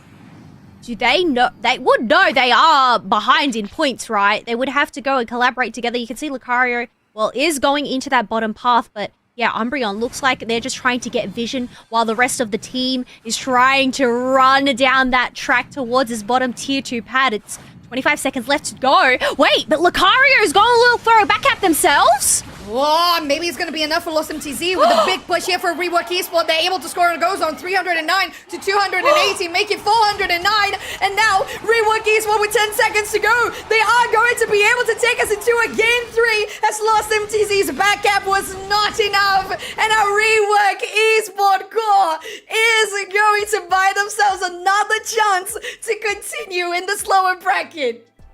Oh my gosh, that was a nail-biting finish. I didn't know if Rework Esport Core were going to be able to do it, especially considering Lucario went in with that back cap to dunk in 80 or so points, but I guess being able to have that numbers advantage without that Lucario there, able to get those wipeouts and then just go break that bottom tier 2 pad, dunk in some more points into that home base and secure their safety. Well, very impressive. Very, very impressive from Rework Esport. Especially considering that it was such a threat from Jose on the Scyther in the back of that pit. They were able to secure the objective and with a very sound strategy, right, Kelly? To be able to be safely sure we're going back and we're going to regroup to go full on bot side. Yeah, insane plays there, but yeah, one apiece here.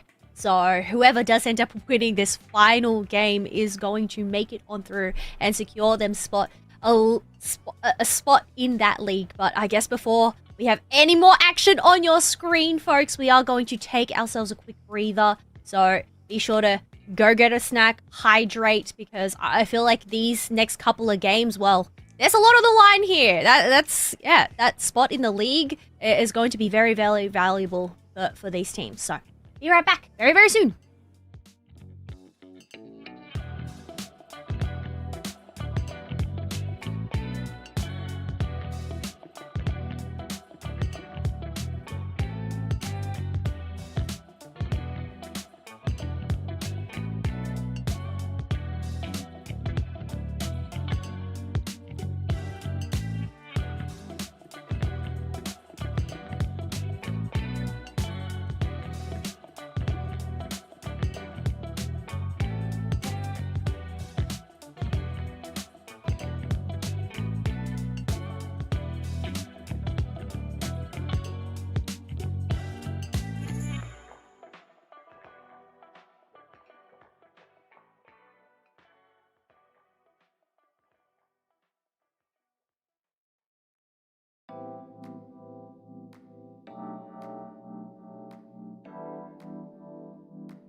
Everybody, welcome back to the 2026 Pokemon Unite Championship Series qualifiers for Europe. I'm sorry, with Ghatlue, we have been covering a couple of these games of day 2, and this match is particularly interesting because going the long distance, game 3, it also means that one team will advance into the bracket.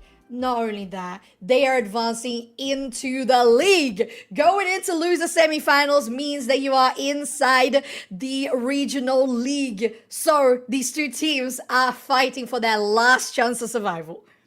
We already have 6 teams confirmed. The 4 that were invited, along with the other 2 who have made it through today, who are currently in the winners final, battling it out. They're also one apiece, by the way. But yeah, this one is going to be a big one because I guess, well, that's the thing. Everybody wants to be in the league, right? That's a chance to grow, to practice, to battle it out. But also, being a part of the league, well, that's how you get an invitation to the Pokemon World Championships after all. It is. We still have the internationals with open sign-ups as well, but the main ticket is through regional league. Kelly, you're totally right. So these two teams are so looking forward to being able to fight almost every single week up until April in 2026. Top side, we have once again another Serena and still keeping Javelito on the Azelito on their Latias as well, doing pretty good at taking the early wild Pokemon. Looks like we only have the one Lucario this time round, being that Mega Lucario being played on the side of Lost MTZ. But 5 seconds left to go until these birds spawn. Looks like it's going to be a 4v4 up in this top half as we have the Flacinda and Mega Mewtwo White joining the fray. But no, they just lost their Mega. Well, it was just in time to at least clear out the birds. That's as much as they could get with that Mega for sure. But it's still a very normal beginning to this game. Nobody going super aggressive. As I say that, actually, looking to potentially get an invade as there's still 20 seconds for Regidrago to spawn. Yeah, but because of this potential invade, 3 members of Rework are here trying to fight over this blue buff. It looks like it ends up being the Steenie that is the one to lock it in, along with getting a knockout on that Flacinda as well. Jirari looks to be caught in a pickle, unable to go and freeze their enemy down, which means they go back to that Pokemon Center for the time being. And Rework Esport are able to quite successfully defend that invade attempt, and they're going straight for the Regidrago. Already on 30%, it should be an uncontested objective here, as we know the Flacinda still has to get into Talonflame form, so that requires to go for their own central area. But this push here should be able to guarantee something, at least forces out an eject button from Rally, excuse me, as they are going to almost get caught, but they are still going to be safe. It was a slow beginning with both teams being on 0 points, but Lost MTZ were able to empty out their AOS energy both in the top and that bottom path, leading at 78 points. Another set of birds, and we have that Talonflame getting knocked on out. Psyduck has popped their headache, but unable to go push anybody back because no one's in sight. But 5 seconds left to go until these objectives spawn. The first ones for this match, Soph. And Nayad is looking to at least get some vision for the side of Lost MTZ, considering that Umbreon was very sneaky there, doing that themselves. Rally on very low HP here on the top side, and it looks like Rework Esport is going to be able to confirm that top Regieleki, while Registeel is fully focused by Lost MTZ here. That's going to be a Solar Beam that is just a bit too early to try and steal it for Rework Esport on this Mew. Whirlpool is going to slow them down, but they are going to be able to get that dash away and be safe on the Mew, excuse me. Yeah, some dunks are going to go on in. Talonflame able to get in there 5, leaving this on 9 points. But because Umbreon is down there, Psyduck is not able to go and get their 30 points for that break. We do have another dunk up at that top half by this Mega Lucario, now at that level 9 mark. I believe because they're getting these little stacks, they would have that attack weight on. But meanwhile, we have a 27 overdunk from this Latias. Oh, but it's still looking pretty dangerous here because Rework Esport has already gathered to the top side. Los MTZ now having backup as well. Could be able to finish it off with the fly. They are able to do so. Now the Solar Beam will capitalize on the Talonflame themselves as the ML2 step connects on the Mewtwo UI, as they are going to be able to keep on pushing for the Psyduck. A 2 KO streak for the Leafeon on Japer as they have full control over this area. It would seem that they are going to go for this zone, although Oraken will at least cancel one of them and only 5 points go in.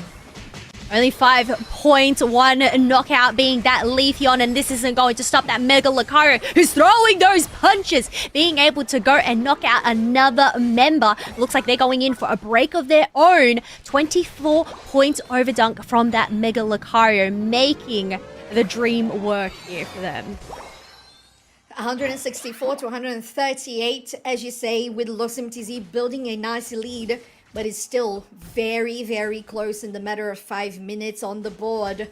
But now, both teams have to focus on their wild Pokemon and be able to get those numbers ready. Level 11's unlocked on this arena. Talonflame and the Mega Lucario, definitely the main key points of damage.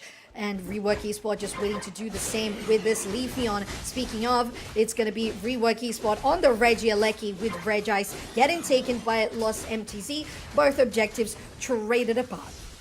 Yeah, I guess knowing that they had that advantage up in that top path, having no tier 1 pad, Rework Esports are going to prioritize that one instead. Regieleki is gearing up close. Here comes the Flame Sweep to go and push it back. And now Regieleki is still standing, but at least there's that distance and those members knocked out from Rework Esports, so not much of a threat now. Good spacing there, as you say, from the Talonflame. Now on the bot side, Rework Esport is trying to go for a push, but they are really dangerous on the side of Los MTZ as that Mewtwo Y is hitting quite a bit.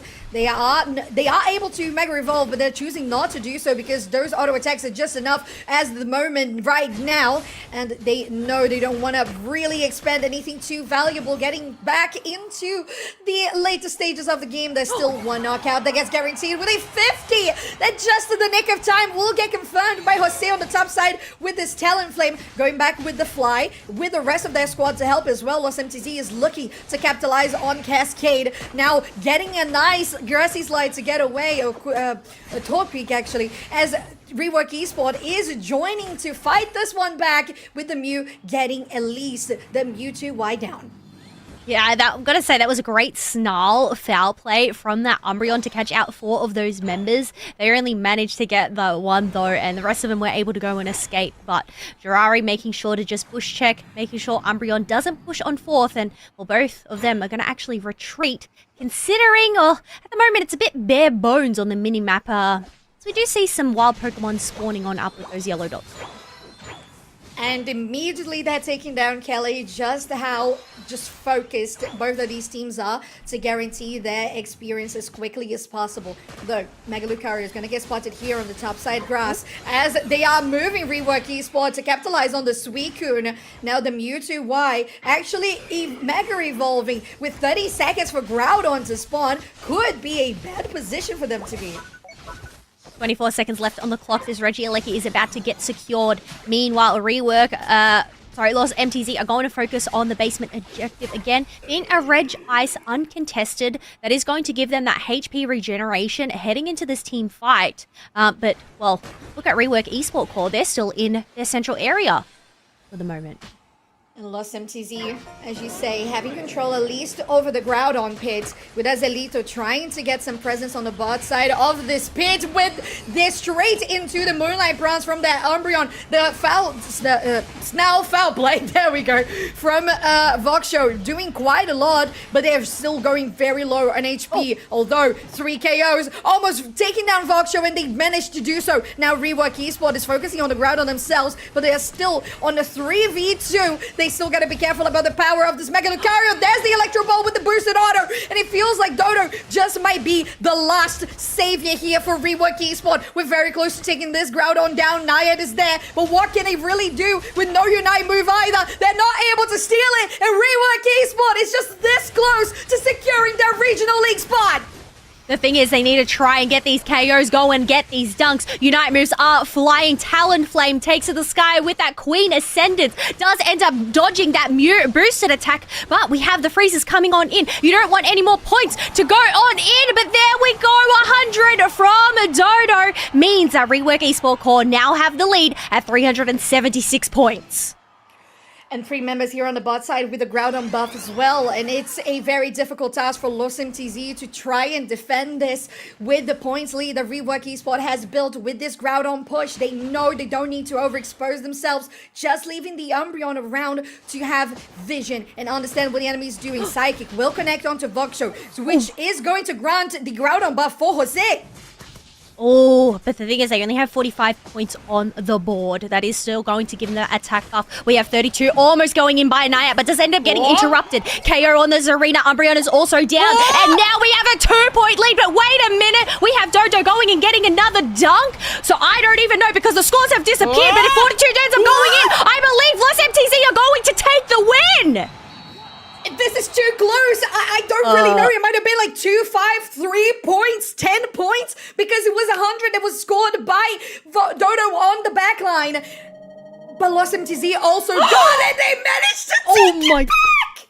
Oh my goodness gracious me. Oh, you know what? Look, considering how much was on the line for both of these teams, you could feel it in the air how much they wanted it during that final stretch. But Los MTZ being able to secure that one Groudon buff for that Talonflame really paid off well. And I think they really worked well for that side, even though they didn't have the buff, to go and get that dunk first. Go and break that pad and then push on forward, get those KOs. And yeah, even with the efforts of the back caps from the Mew, it just wasn't enough to stop the hail that was coming from Los MTZ at the end there.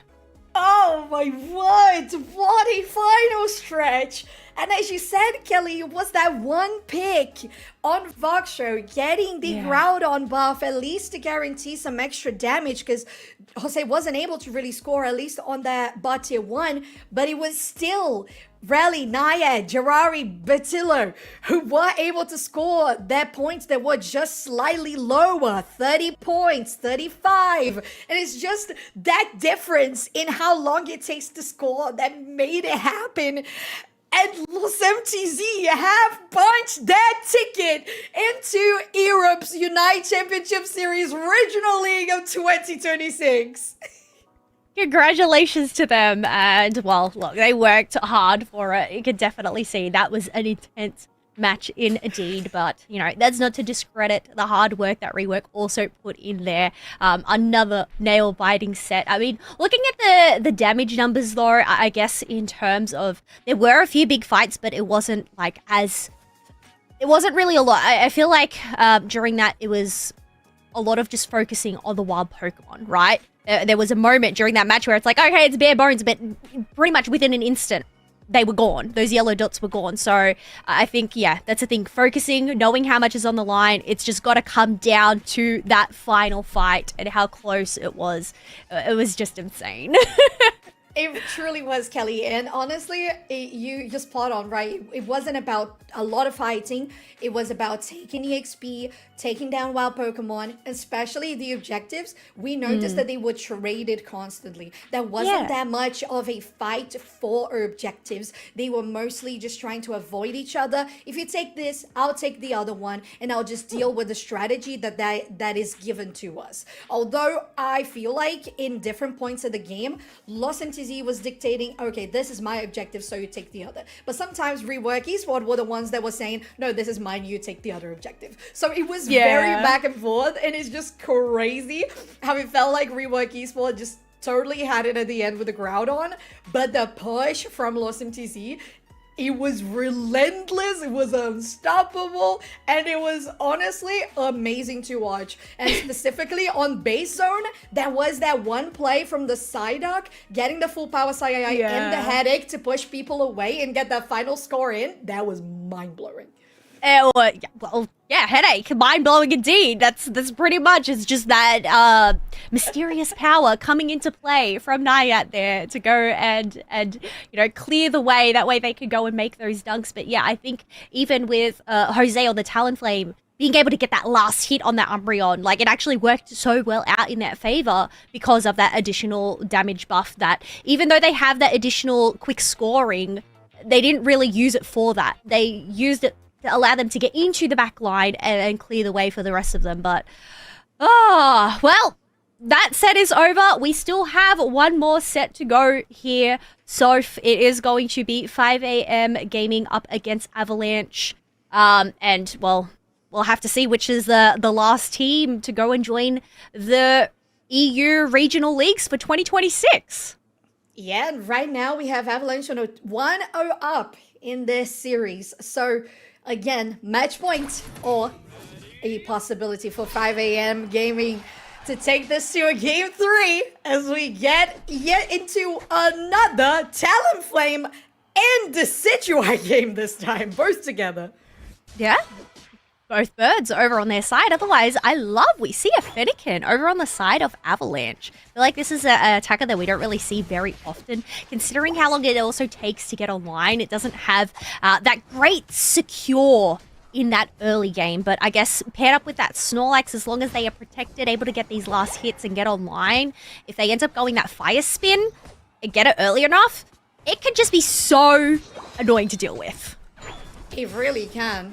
Although, interesting, I'm looking at this, and usually you have Fire Spin as like the safest option, but personally, maybe Flame Charge could be an option here because you can dodge the Rock Tombs, you can dodge the Spirit Shackles, a couple of these things could be good. At the same time, though, having a Clefable could mean maybe having a Gravity that would deny that. So we'll see how things are going to develop in this game with 5 a.m. Gaming having their presence to the top side with a 3-member gank as Avalanche focus on the bot lane themselves.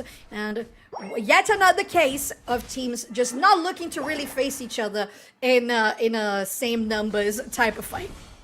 No, you've got to try and get a numbers advantage in at least one path. And give that up, but it looks like Avalanche are the ones to come out on top, being able to dunk in 55 points of their own, and also an invade from this Flichinda and this Clefable to go and take this blue buff away from Avalanche, so just slowing them down in their tracks. Once again, it's the Avalanche, at the beginning. You don't know what's going to happen, and then boom. Yeah, it's building. It's building. Wait, was that a Razor Leaf that I saw? I don't know if it was it? Maybe it was just the passive stacking. But Avalanche, after taking a invade to their own central area, they're able to capitalize here in the mid-map as Regidrago has spawned. They're going to rotate to the bot side, now getting pushed by the X-Scissor with a nice push away from Quento on this Snorlax. Getting the... No, not going to be a Razor Leaf. It will still be the Spirit Shackle on the Decidueye, but poor Decidueye will get sent to the Pokemon Center as they were caught between a rock and a hard place. Massive numbers advantage here for Avalanche on the bot side, and they're finally starting to build this node. Yeah, 100 points to 70 points as Avalanche has been able to dunk in some of their own. We do have those birds spawning on up at Buzzwole and Eldegoss. Oh no, Buzzwole's the only one to go and retreat up to the top half while the rest of them are trying to get some KOs. Osu gets knocked out here. There's still a push that can happen. Big defense from the Crustal. Still not able to really stop one of these scores as the zone is on 24 versus 90. Palmar goes to the back line and takes down that Clefable. That's going to be a Spirit Shackle plus the Talonflame that will guarantee another takedown now on the Palmar. Ooh, they need to stay in that zone so they don't take the extra damage. Very nicely done by the Eldegoss. We have that first Reg Ice spawning on in there as 5 a.m. Gaming are shredding it up with the double birds, but Snorlax is lurking about, looking for a heavy slam, but is just a little bit too late and does end up getting shredded on down with those leaves. Now that 5 a.m. Gaming have the numbers advantage down in this bottom path, looks like they're going to continue forward and look to break this bottom goal.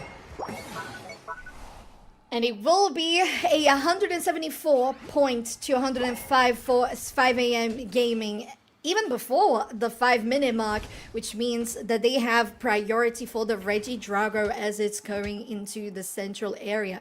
There's the Regieleki here on the top side as Avalanche is looking to prioritize it themselves. They're going to prioritize Buzzwell, starting it on up as we do have Clefable lurking about in the tall grass, trying to provide some vision, especially with the Spirit Shackled Decidueye charging it on up. But it ends up cancelling before they're able to go and land it. And Clefable gets knocked down, gets too close to the mix as we have Espeon also using their Unite move, catching out multiple members. Ooh, Nanook gets popped, but if you are melee, you're just going to be just really focused here. Palmod and the Buzzwell going into the backline with those attackers being exposed and able to also score that Regieleki. So, 161 to 174, it's very, very close. Very close in points, very close in levels as we have 3 level 10s on either side. But 5am Gaming do have the defender and supporter at level 9, where Avalanche only have them at level 8. So it's just a matter of farming up whatever wild Pokemon is available on their side. As we can see on the minimap, Delphox is there soaking up those yellow dots. Meanwhile, Karaki with that sneaky 40 dunk up in that top half before latching onto that Talonflame. Well. Then the Buzzwole doing Buzzwole things and just scoring now when you least expect it. It's just one of those Pokemon that gets very comfortable being alone by themselves in one lane. But bot lane is looking pretty crowded right now. Regice will get started by the Decidueye as they're trying to at least take some chunks out of this defender in the front from Avalanche. Now, Delphox has to be careful with the Talonflame in the backline. There's the Fanciful Fireworks as well. The Flame Sweep will get them into a bad position, but the movement speed from the Eldegoss is huge. Super Soul Slam going out to the backline as well, but it's still going to be 5am who takes this one down. Avalanche has to try to escape here because they are going to be too exposed.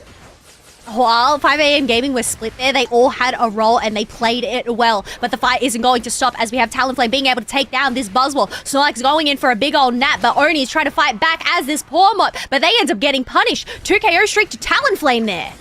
Oh, and they're chasing now for the Eldegoss to get it a 3 KO streak, and they make it so. And on top of that, the blue buff too. Now going with the fly. Nice eject button from the Snorlax, but Quento is not going to survive here. Another Rock Tomb, a 4 KO streak, and the Talonflame is on fire. Now keeping on pushing here. Oni is caught between a rock and a hard place. No goings over the wall. Forces down the eject button over the wall from the Espeon, as they're still going to get chased by the Palmer though, as they have not escaped this fate. On the other side of the map is the Crustle that gets focused by Avalanche, and the score right now of 201 lead on top of 174 for 5am game. Oh, but look at this. Oh, the block from that Buzzwole to stop that Talonflame. That way they couldn't go and interrupt the dunk from that Delphox. But there we go. Bottom pad has been broken. Avalanche are in the lead, but Buzzwole does end up getting punished. But nonetheless, 5am Gaming, they have this Regieleki up in this top side. Clefable and Decidueye are pushing on back, and that is going to be a 43 overdunk. Pretty healthy lead, but always matched by the enemy side. It's only 13 points difference between these two teams and 35 seconds from final stretch. There's still 15 here for the bottom Reggie, which could make a difference going into Groudon, but it's gonna be 5am Gaming who have that presence early on the bot side, while Avalanche is choosing to go for central area. Well, considering they do have a Decidueye over on their team, they are able to go and shred up this Regirock really quickly. But the thing is, 5am Avalanche, they're setting up in this tall grass, ready to catch them out. It's up to Crustle here to go and bush check, and they end up finding a Snorlax. Well, forced out to use that block, but the cooldowns are still pretty low.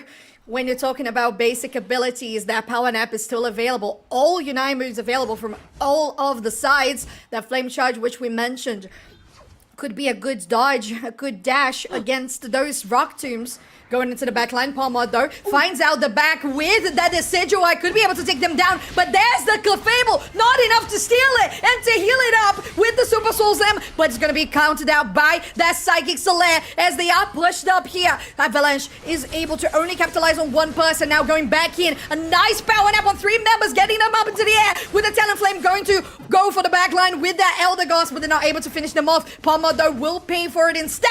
Are they going to though with a dash away with the Talonflame on your backline? They are not able to take the Palmer down. only, finally, the Decidueye for Tomini is gonna take that sneaky little guy down. A minute of the final stretch has already passed. There's only a 10 or so points difference between Avalanche and 5am Gaming, but there we go. Eldegoss has gone and done a back cap, which means Avalanche are now in the lead. But 2 members of Avalanche are down. 5am Gaming do have the Shred from the Decidueye, and Snorlax is on the job, knowing the threat.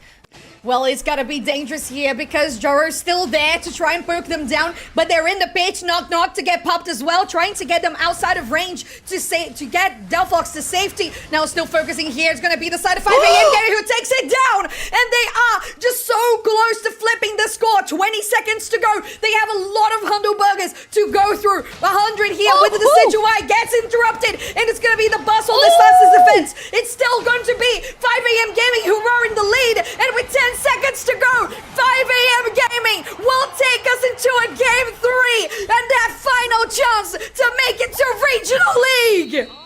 Oh my goodness, what an intense final stretch. It was so back and forth between these two teams, but in the end, 5am Gaming, they had a goal to shred down that Groudon, secure the buff, and get in those dunks, and that no Avalanche can go and stop them from that one. Wow. Just the way that we saw 5am Gaming navigating that late game was huge. Yeah. Considering just by the skin of their teeth, Oni was surviving on that Palmot, but also was completely focused and knew they had to go in the backline, do as much as they could, because you mentioned it, Kelly, they had the Decidueye, they had the ripping power, and the shred was there as long as they could push Avalanche out of the central, and they did. That was insane. I think it's like just the whole final stretch there, right? 5am Gaming, they had the lead.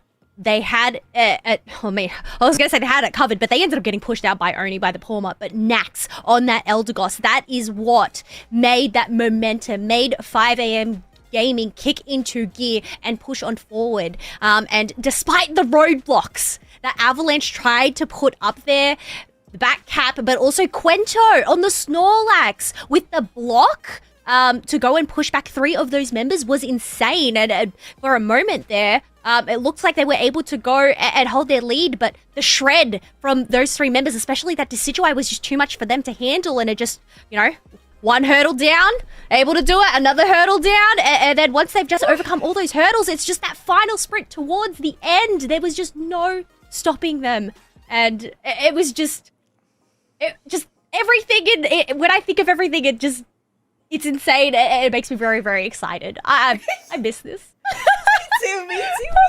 Oh my gosh. This was so crazy. Excited. So worthy of the matches that we have covered, because we're on losers quarterfinals and we have been talking about getting into losers semifinals. Is that top 4 guaranteed into the league? And that's why these teams are playing that best level of Pokemon Unite gameplay. And honestly, Game 3s is what this deserves. We already watched Rework Esport Core and Los MTZ, with Los MTZ taking a 2-1 into the loser semis.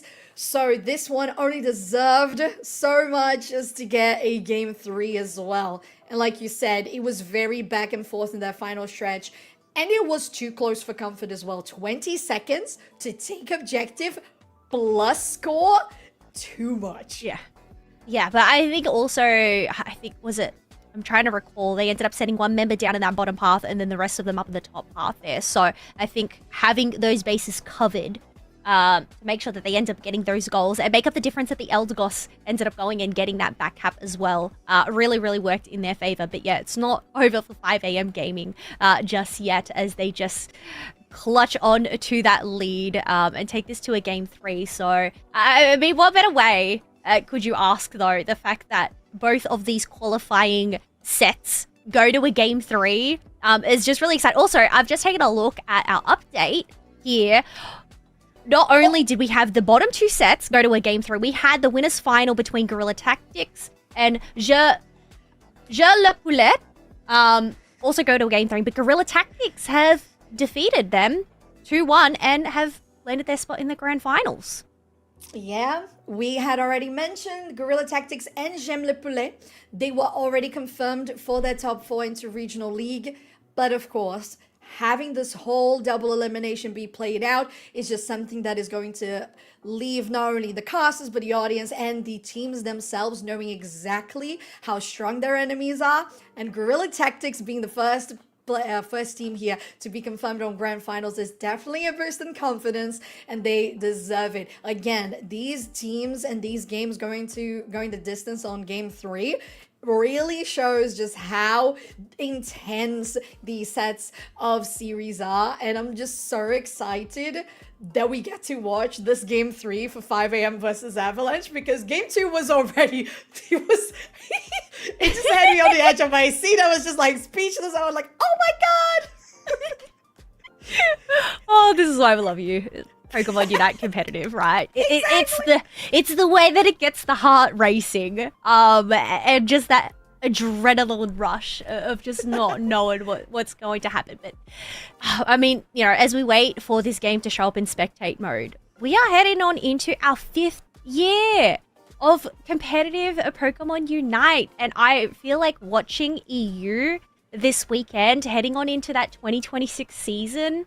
I mean, you know, both of us getting to cover EU last year as well for that whole season, just to see the way that they've grown, they've adapted, they've mixed it up, they've leveled up. Like, it's just, you know, one of those going into a new season. It's a fresh beginning, really, I think, for this, and it's building those new storylines that we get to start from here today, which just gets me so excited. And being able to create those memories, not only with you, but also with, you know, the players and the audience. Like, I know the off season only ended, what, it was August? And I know we had LAIC, but it felt like it was really long, but also really short at the same time.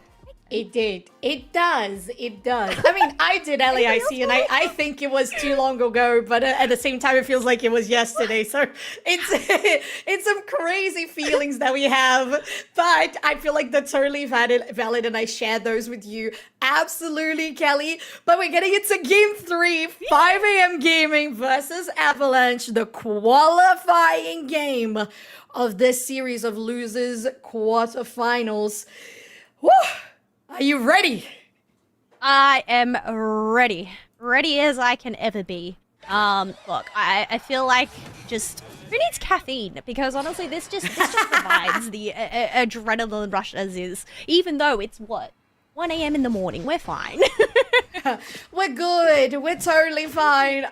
So excited to see that not only, like you mentioned, the storylines, the rosters have merged. We also see quite a bit of variety in the picks. We saw LAIC with Palmarts for the Latam region.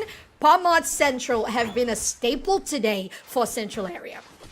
Yeah, Palmart, I think it's 50-50 though. It looks great in some moments, but I don't know what the win rate is here. But yeah, I think it's just a Pokemon that I always love to see out on the battlefield anyway. Absolutely love its kit. A lot of fun. It really is. I personally love any type of like rodent Pokemon. I've always said that, so I really appreciate Palmart a lot. Although on my Scarlet Violet, which is my first ever like official Pokemon game, I actually played on a console. I did name my Palmy not Dedenne because I preferred Dedenne. So I hope it doesn't take it seriously. Well, Mo is charging on up there, is able to ward off the Squirtle and the Hooper, allowing Avalanche to go and secure the majority, I think all of those birds for themselves, and get that level on Clefable as well. But meanwhile, because it's a 2v1 down in that bottom path with that Crustle, they're not able to stop both of those dunks from Raichu and Phantom. But the Rock Tombs are still pretty good to release. Try to zone them out, but like you said, if you don't have your partner, you're not really doing well. Though there's an invade here from the Pomo here in the central area of 5 a.m. gaming, followed up by the Clefable as well, healing them up pretty well. Although there is the Trevenant just taking them out of position. They were able to steal the objective though. Very nicely done for Avalanche. One thing I noticed as well, this is actually Icy Wind Glaceon this time round rather than the Icicle Spear Glaceon. So it's very important for Osu to keep these stacks, to keep on hitting either wild Pokemon or their opponents in order to keep those shards. That way they get the big bursts in. And it's so important to keep those stacks up, like you mentioned, because the damage from Icy Wind is more burst than it is continued damage. Now, Regidrago will get confirmed by that Glaceon, but they are going to go immediately down, and Avalanche will capitalize back, finding the Trevenant here, but the X's will not connect, so it's only going to be a 1-for-1 trade. Oh, Buzzwole and Pawma up against this Wartortle here. That is a war you do not want to fight. They're going to back up away into that Flux Zone and give up this top path, considering we do have both of those first objectives about to spawn. Ooh, very close to take down that Trevenant there with the Thunder, but on the side of Avalanche, they are, at least for the moment, without a support. The Clefable still making their way down. Also, though, will start the Regieleki, already chunking it down to 60%, while Avalanche has already focused and confirmed their Registeel. Though, gonna get caught up here, incapacitated. They don't have the Icy Wind. No, not the Icy Wind, the passive, the Ice Cloak. But 5 AM will still confirm the objective here on the Regieleki. Oh, Regieleki getting awfully close there. Maybe just trying to bait out 5 AM Gaming, but instead they're going to play it safe on their pad, waiting for Avalanche to go and push back after they defeat this Regieleki.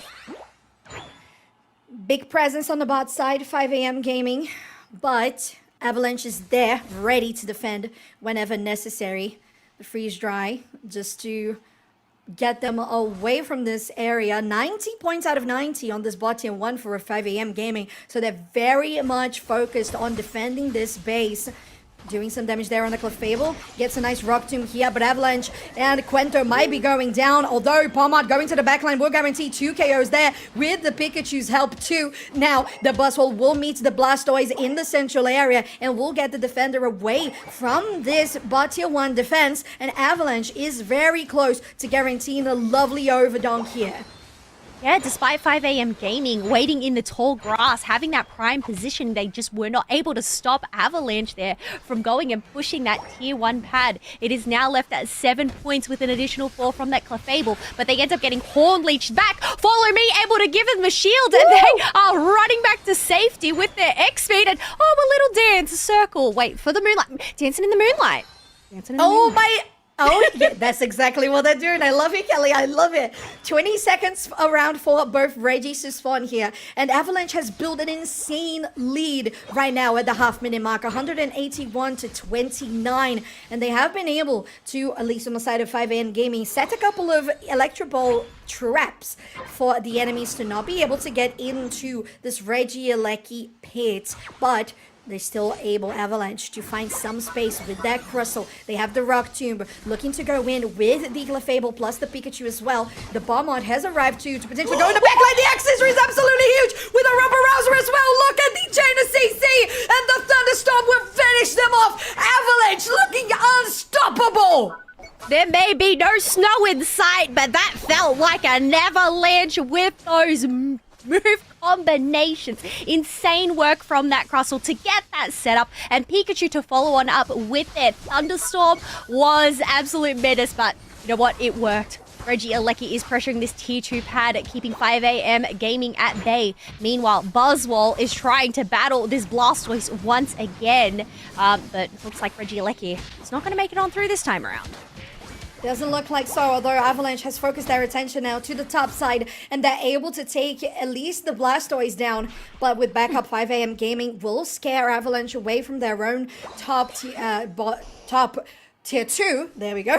But Avalanche is just in time to take the Roulette Regi on the top side. It is a Regirock that will be confirmed uncontested for Avalanche, as they can even continue rotating wherever they want, because with this lead, they are feeling really comfortable. Although bot side with Hooper Unbound and the Alolan Raichu's ult, it's gonna be quite some damage that they can do. Coming back though with the Glacial Stage, they might be able to continue this push successfully for 5 AM Gaming, and they are able to do so, although 50 points are scored on the top side for Avalanche as they are trying to still break this zone. 39 on 26, and finally 5am Gaming will break a base. Okay, break a base, are able to go and make up some of that difference, considering those top dunks in that tier 2 pad really made Avalanche take a lead. But 103 to 245 with 45 seconds left to go until the final stretch. Looks like both of these teams are just going to take a moment to breathe, get whatever wild Pokemon is available. Question is, Soph, are either of them going to prioritize this basement Reggie? I feel like at this point, a Reggie, a Lucky, is not as powerful as a Roulette Reggie. Getting those stats for the final stretch would be most important, and they don't really have that available. 20 seconds for that remaining buff to actually DK for Avalanche. But on the side of 5am Gaming, they have presence here in the central, but from the top side of the pit, while Avalanche is looking for an angle here on the bot side with that Pikachu, maybe going for a sneaky back cap or an angle for a flank, though Thomas is here in the bush with that Blastoise and Trevenant front line. 5am Gaming could be able to be in a good position to start. Maybe an eject button over it all. Oh, but that crystal wall does end up blocking out that Trevenant. They are sneaking their way in, but look at this aggressive positioning from Juxo on that Pikachu in the backline, waiting for a moment to dive as Glaceon has poked that Groudon, but they're going to back on out. And Juxo, excuse me, takes quite a lot of damage on this Pikachu, and they gotta be careful, although they still have the Clefable with the Moonlight. They are safely stalling for the moment, a nice Rock Tomb, but it's not going to be a engage that comes from Avalanche. Though on the top side, that's the Palmot going into the frail Pokemon of that backline on that Alolan Raichu, and the Glaceon, although Hooper and Belt is going to be able to bring the team back for 5am Gaming, but in the back line, Avalanche is going to have 2 members of their squad down, while 5am Gaming only has 1 knocked out. The next fate will actually be 5am Gaming with their team falling at the seams all of a sudden when all of those abilities finally connect, especially the damage from Ani still chasing out here for the Blastoise. Gonna get pushed back by the rapid spin, but they are aware that they are on the lead, and even if they want, they are now 341 to 103.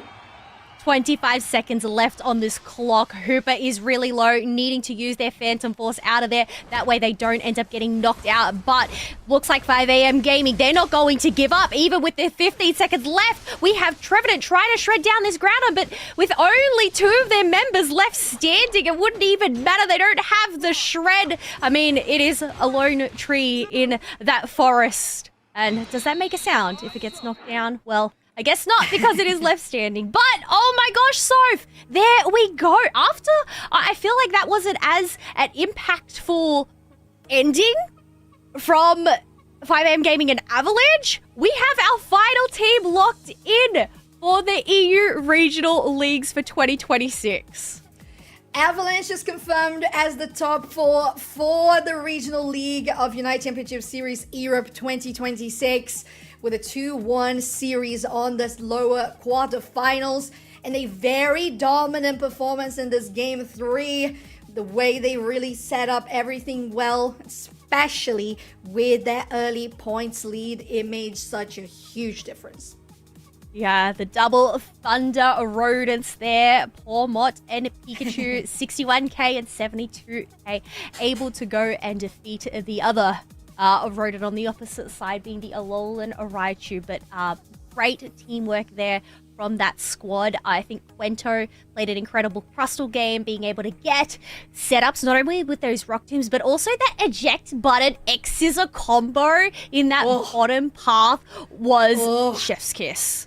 That was so satisfying. It Kelly, was so good. Oh my god, Quento just really popped off on that play. Yeah. It was, you know, like Draken levels of Peru World Champions type of play. It was so awesome to see that. I guess that's a thing in terms of, you know, these teams' names, the squad, you know, making themselves known in the EU. I feel like, you know, you have your staples in EU, and I feel like now they are making their name a staple going on fourth, being able to make it through to the regional leagues. And it means so much to these teams to be able to be confirmed in the regional league. But there's still lower bracket and there's still double elim to be played today. I'm so glad we got to watch so many games today, Callie, already, because some we watched 1, some we watched 2, some we watched 3. And honestly, every single bit of every one of them. I don't know. That sounded better in my head. Anyways, it was wonderful and I had an amazing time. So glad to be casting with you again, Kelly. I missed it dearly. Yes, but there we go, folks. We have your 4 teams locked on in for the regional leagues. Just to recap, we have Guerilla Tactics make it on through Ghatlue. Also make it on through Avalanche, and Los MTZ are going to go and join your 4 other invited teams being BH3, Engage, Kamai Esports, and Team Pep. So, well, you know what? The action doesn't stop though, because even though we have our 4 teams, we will have our losers semifinals, losers finals, and grand finals still to go. We're going to end up bringing Tanner and Relic in after this break, but thank you so much again, So, for today. It was good fun. Yeah, it's always good fun. Thank you so much. Thank you, Shivam and Ghatlue Unity Clash for bringing us in for this one. I had a blast, but from myself and Kello, that was it for today. I hope you guys enjoyed the first half of this broadcast, because there's still more Pokemon Unite goodness to come through, so stay tuned. They're going to be right back after a short break.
What? Oh, he's Hi. here. Hello, everybody, and welcome back to the Europe Open qualifiers for the regional leagues. We have two new faces here, Spartan Tanner and Nightera, whom you would have saw last night covering a day one. But I guess I'll start off with Tanner. Seeing these matches so far, do you have any thoughts? I love Pokemon Unite. I love EU. I love the fact that I'm the only one that picked Avalanche to make it through to the qualifiers. I am so hyped for these games today, Ghatlue. Oh, how about you, Nightera? Is your hair all good now? I think it's better It's all now. good? We'll figure it out. We'll figure it out. Okay. Really excited to see the teams adapt after day one, especially the Toy teams, right? Because we were talking a lot about the one hook, and now there's a lot of bans on Delmai. So it's beautifully said. I think adaptations are the way. But what's adapting in front of our screens is the next game. And they got Delmai's! Quento heard my prayers! Bro. Seems like you summoned that one, but I'm going to throw you folks over to Tano and Nightera to cast this next game between Lost MTZ versus Avalanche. Thank you so much, Kello. I mean, why we're bringing back out the Delmais, nobody knows except Nightera. Nevertheless, though, Avalanche are going to want to hold strong. This is a tough matchup for them. Lost MTZ looking to bring the damage with a Talonflame again, Nightera. Yeah, I mean, it has worked so well for them. And of course, Jose giving me a heart attack from yesterday, today. No more, please, okay? Stay safe. But it is a very tough matchup going into it. They've got Delmais to deal with. That they do. Let's see how this top lane's going to go for them, because we saw how difficult it was to handle Squirtle. Desperate to get these stacks in. They're going to go back, actually, and get these citrus berries. See if they can find a KO early on, Nightera. But good pressure from Squirtle again. Great start going in. They have the Natus on standby as well. Little birdies, that's all they're sort of taking here. And almost got a pick on the side. Delmai is trying to go in, hitting a little bit of a heavy slam back at them. This metal weight is trying its best, but it's not finding its mark. Ooh, gonna be the first KO. We say goodbye to Cleffa as Jose goes on in, but they've got to stay too long. It's a Cerulege, comes back. Oni, the demon they are, finds the KO revenge. Really strong start here, moving 850 as well, which means they've got priority onto the Alteris at the top side, but the challenge is going to be at bottom side. Girari trying to hold its ground here. Quento getting a lot of damage being tacked on, but not enough to really stop them. Yeah, this is going to be a tough bottom matchup. Juare, such a fantastic tank player in this region. Currently on the Suicune. There's a lot of crowd control. Trying to see if they can find the KO, though, and they do on the side of Miraidon. But the revenge comes swiftly as Jose finds them as well. The freeze on Delmais. Lost MTZ. We've got 0 points on the board right now, but they're holding strong down here, buddy. The freeze on Delmais comes through again, looking for Quento, but they're going to get the citrus berry.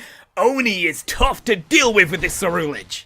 Let's look at the numbers as well, because we are going to look at some evolution spikes here, and we're not getting. Avalanche is missing a 5 on Delmais, a 4 on Cleffa, while the rest of the team have actually hit evolutions. Delphox now up and online on the side of Lost MTZ here, and you can see there's not really much you can do until the levels are kind of packed into place. Damage has been going through here as Jose takes a KO onto the Cerulege here, Oni chasing it down onto Hoopa. It's a Mega Dimension with a Mega Slash into it.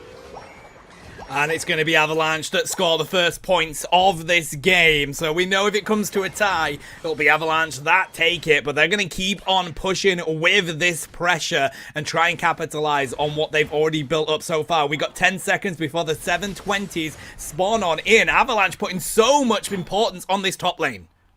Yeah, but it's gonna be a problem because now they've hit their power spikes. The hook shot. It's gonna be a tough fight from here as they start making their way through. The damage is being dealt. The chase is going on. Oni is going to be the only one going down for his team if he doesn't get that citrus berry.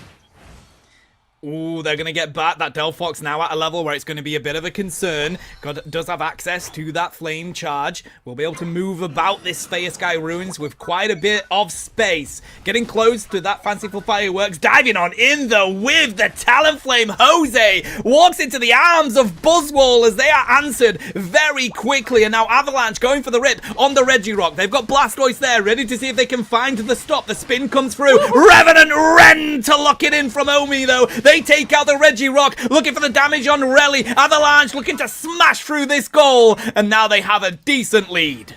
And let's look at the points now. 29 to 120 here. Quento putting down the 30 as well, which sets them up really well. And they're now all the way into the central area of the enemy zone here, as Lost MTC has to kind of try and respond to this.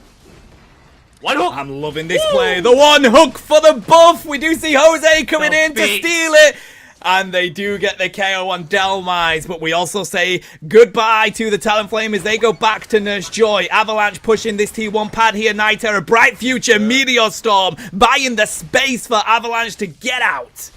And they've tacked down a lot of damage on the side of Lost MTZ here. They have priority, but this Blastoise is, you know, personal space is not his thing. Goes in and is going to make a big problem out of it. The hook shot coming in here, pulls it into the Talonflame as the Braveheart falls in. And now in line is Quento with another lineup with a hook shot. Hydro Typhoon locks in place here, getting for 2 as Braveheart again comes into the back as Jones is getting taken down bit by bit, but not without Jose taking the last breath here. The Placement comes in here, he's not going to make it out as the points are being dumped in here. It looks like we have priority against Avalanche on the Regieleki. Avalanche are being a very impressive team in these open qualifiers. They are impressive in this game as always. I will say the one thing they are struggling with is the crowd control of Lost MTZ. That Suicune and the Blastoise have been a bit much for them to deal with. The resources, they have to use quite a bit to take them down. Right, and already the hook shots are coming in and they're not landing once again. We're back to square one.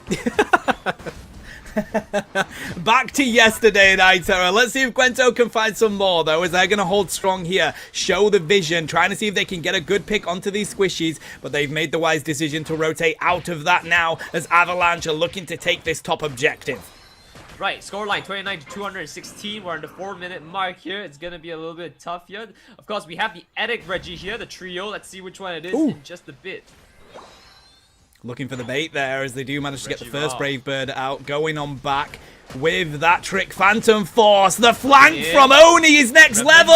Revenant Rend, but the Hydro Typhoon to stop that coming through. There's the Brave Bird landing onto the Clefable, but there's going to be the Wonder Wish with the close combat going for the Blastoise here. Relly gets taken in the ring portal, and they're still strong, buddy. Eventually, though, Avalanche have to go on the retreat, and it's going to be locked in by none other than Talonflame. And it's going to be rough though. They have a lot of damage on the side of Lost MTZ as they continue to go through their ceaseless and relentless damage dealing. The first one goes down is Delphox as he chases back into the fray here, but getting a trade back is going to be Zero Edge, who's now down for the count. Chasing it forward here, Jirari looking very low but not able to catch up just yet. So he's going to have to be chased away from the bottom side here. It looks like this Buzzwole is also getting massively harassed here. Nice hook shot coming in here, which you can see that. Jose having the Brave Bird away but not fast enough. Not fast enough indeed as Avalanche lock them down. That is a shame for Lost MTZ. They are trying to catch up on these levels. They're managing to do a decent job, but it's about this score. You don't win a game of Pokemon Unite Night Terror without scoring points. Avalanche trying to give themselves that side of a lead. Look at Niat being cheeky up here, looking to dunk some points. And he's in a great position, if not for the fact that there's Zero Edge over there. And that's just kind of rough. What can I say? Oh, wise, though, using that portal to get themselves out of that position, not have to worry about getting attacked. Both of these teams just look like they're wanting to find each other, brawl it on out. We've got a minute before Groudon is here. Revenant Rend has already been used, only going in big time, but they're going to have to retreat. They are 1 HP in a dream. We see Rally try and hunt them down, and they do. Big Boy 2 Cannon sends them back to Nurse Joy, but we do see Buzzwole find the Suicune. And there's a 40 coming in as well. If he stays on pat here and get Quento this 40, I think this is going to be a tough one to beat here. 298, the score lead is doubling on the side of Avalanche. And 30 seconds left. Quento just misses a hook shot. Not easy to find it on the side of Bertolo, though, to be fair. They are getting so weak. Oh, that's the power of Delphox at level 13, Night Terror. Oh, I hate to see it. You hate to see it. Going in for it though, Girari gets a nice freeze going into the fight. We're 10 seconds on the clock here. Tano, it's gonna be a rough one to say the least here. They do have Unite moves, but not all of them up. Remember, the Revenant Ren was used at the 3-minute mark, and so they're missing that. Yeah, and they didn't get anything out of it either. That's the difficulty. They actually ended up being KO'd, so they do get a little bit of that charge back, but they are waiting for this to be up, and it's an important Unite move for this team fight. This is smart by Lost MTZ. Use the fact that they don't have that Unite move and take the team fight now. Now they're going back on a little bit of a retreat, scared of the front line. Oni looking for the flank, doesn't find it though. Bertlow managing to get away. Revenant Rend is used, but it doesn't lock on in time, and losing your carry in this fight so early is tough for Avalanche.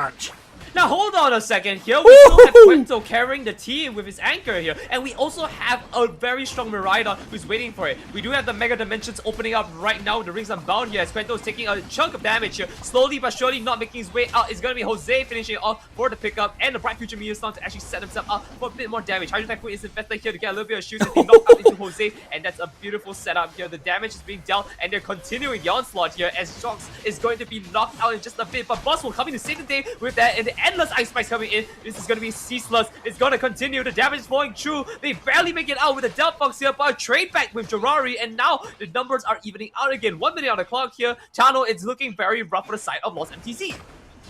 It is. The difficulty is we've got 45 seconds. You either go for the Groudon now or you go for the back caps. The hook sure hit by Quento there as they dive on in, looking to find Nia. Being really smart with it though, and they do get hooked on in. The one hook works this time, Night Terror, as they find Nia, and Avalanche continues to rip it, but it's Brave Bird! Jose from a different postcode comes in and takes the Groudon. 20 seconds left though. Can they score the points? I don't think they can. Lord Arceus, they're giving me a headache. This time it's a good headache, but Jose, never again. My heart can't take this. He loves to keep you on the edge of your seat, buddy. Jose, one of my favorite players in this region. The fanciful fireworks here as they try and desperately get some points in, but Joxo refuses with the enhanced charge beam. Clefable putting a stop to that attack as Avalanche hold strong and mighty to take game one. Very great start to this here. They did slowly pick up the pace. The points are now 298. But again, that's a 98 difference or a 99 if you want to win against them. And so, okay, they're getting closer. But remember, best of 3, they got some time here. Lost MTZ need to pick themselves up and go for it. So I suggest, you know, and it's a very, very out of this world suggestion, Tano, forgive me, but maybe you pick the Delmice. I'm not even responding to that with a response anymore, bro. Just losing it, just this guy. This guy, man. You've moved from the Lucario to the Dalmise, and I don't agree. I don't agree. The thing is, like, yes, when you hit those hooks, you feel good. It works for your team when you get the right people. But I think the crowd control from Lost MTZ was very strong in that one. They just needed a little bit more time, and they'd have been able to swap that one around. Nevertheless, though, strong effort from Avalanche. You know, I really like the thing that Quento was setting himself up. Just like a Japanese chef, he pulled his target in, sent him up for a nice bento for his team to pack up, eat him up, and then follow up with the rest of Lost MTZ as dessert. I very much enjoyed the flanking maneuvers from Oni, though. I think they were great. The Revenant Rend at that team fight was a little bit of a letdown. Unfortunately, didn't connect on the players that they were hoping to find. And I think that's because of how good the maneuverability was on the side of Lost MTZ. That Delphox, very hard to catch. Bertolo was zooming and skating around this as if they're Tony Hawks themselves. Jose with the fly, managing to be really sticky to catch. I think it was a tough one for Avalanche to lock those players down. And to be fair here, at the very end, we did see the Revenant Red pop out one more time here. Oni was kind of forced in a position where if he didn't go for it, it was a KO, right? Yeah. And so it kind of felt like a 50-50 where you maybe take a KO with Revenant Red, and unfortunately, that gamble just did not pay off here. So I suspect we're going to see the Delmise coming into this next game as well because people are obsessed with playing it. But what I will say is that I've liked that Avalanche have been pulling out the Pawmot instead of the Delmise recently. I want to see more of that. Give me Oni back on that Pawmot because I still think very capable all-rounder in this meta right now. Sticks to you like glue, can be very frustrating to deal with, and I like that approach that Avalanche takes. Yeah, speaking of sticking like glue, I'm sure you've noticed that Hookshot also does the same, but for one Pokemon only. So very good for getting picks here. But another thing that can do picks really well, and I'm not joking this time, is Inteleon. And we have seen Snipeshot come about a few times over the league here. So I wouldn't be surprised to see that. But I think more than that is actually Spirit Shackle Decidueye, who's been making waves in the scene again. Bro, we saw Razor Leaf Decidueye yesterday, which was Crazy. absolutely insane. I loved it, very much on board with it. But yeah, we do see a lot of the Spirit Shackle coming out from Decidueye recently. I want to see some more of this Cypher. I think this Cypher right now, very good in this meta. People are loving it. Bring us some of that action, but instead, no. Avalanche, they're going to be pulling out the Gyarados in this one. Oh. You get your Okay, Lucario, yeah, sure. though, buddy. You can be happy with that. Oh, we've got Bertolo Sylveon! That makes me happy. I get Latias, I guess. Yeah. Nah, it's all about that. Okay, you know what? Sylveon, bro. We're in the semifinal. I should bring we need to bring this energy up. They have Lucario, they have Latias, they have the King of Secure. This team's looking mighty strong from MTZ. Let's be fair here. Again, Avalanche is in a great position to take a loss here and then test stuff out here. If this Gyarados is the Playmaker, I mean, glory to them, they've got this one in the bag. I mean, to be fair, MTZ have got everything they could possibly want here. You've got Jiraiya on their Trevenant. You've got, you know, Bertolo back on their Sylveon, which, by the way, has been incredible in the most recent tournaments. The Sylveon that they pull out with the Mystical Fire, they use it like a tank sort of Greedent style. It's brilliant. Yeah, but, I mean, they don't have Quento or Delmite. But in other words, they are still going in for farms here. It's starting off real strong for the side of Avalanche. They have a very strong bot lane. And of course, on the top side here, they kind of have to contest with a Magikarp. And I think you can tell how strong that is. Yeah, it's one of those where, by the way, the weaker you are, the more damage you do on the side of that Magikarp. If they can find a KO early on, that will be huge for them, but it's not easy to do so. You do now have Talonflame in the lane. They have Acrobatics. That's going to be great for trying to lock down Niat, but it's not going to be good with this Lucario ready to dive in. 850 is about to spawn on in here, Nitera. And it's gonna give you a great start here. They're stacking it up with the Latias. Blaze Kick coming in. Jose is giving a good chance to make something happen as Lucario comes in, almost picks it up for the Magikarp. And that's a great start moving into it. No EXP experience gain on the side of Avalanche on the top side. Bottom side here, it looks like priority is going to them. Jose is like, I'm going to go get this farm, bro. I want this central area. I don't want this Talonflame to be on Fire Sky Ruins. Just holding strong his own. Waiting for the Acrobatics to go in. A little bit late as Jose pulls it into the bush. Great effort from them, but now it's Miraidon showing face, and with Glossy Fur, we say goodbye to Combusken. And already they've got priority onto the mid here, which is going to push out to Regidrago as well. Acrobatic comes into near, and he's slowly taking and chipping damage away. There's no stacks to be gained. The only stack you have left is to stack yourself back into the base as we go back to the Pokemon Center. Oni following suit as well, back to Avalanche's side of the map, and now Regidrago spawns. Priority is moving onto Lost MTZ. They don't have the Rip. Quento sat up ready to see if they can steal it with the Rock Tomb, but now we've got Jose here on their favorite Pokemon. Going to be a lockdown again with the God of Secure. Unable to find it is Miraidon. Lost MTZ gets some good global experience. And great start.